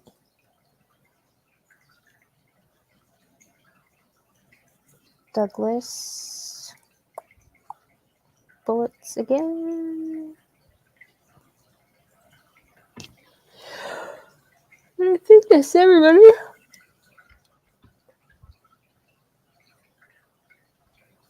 Not confirmed yet? Come on, Saunders. What do you mean, not confirmed? He is going to open the camera and sleep. People would see him Right? sleeping. Right? It'll be another spooning session. Yes. Hey. Yeah, I'm tired, Riggs. All right, y'all. Have a good night. After party may or may not be at Saunders. So now I sound like a feminist, don't I? No, let me say that.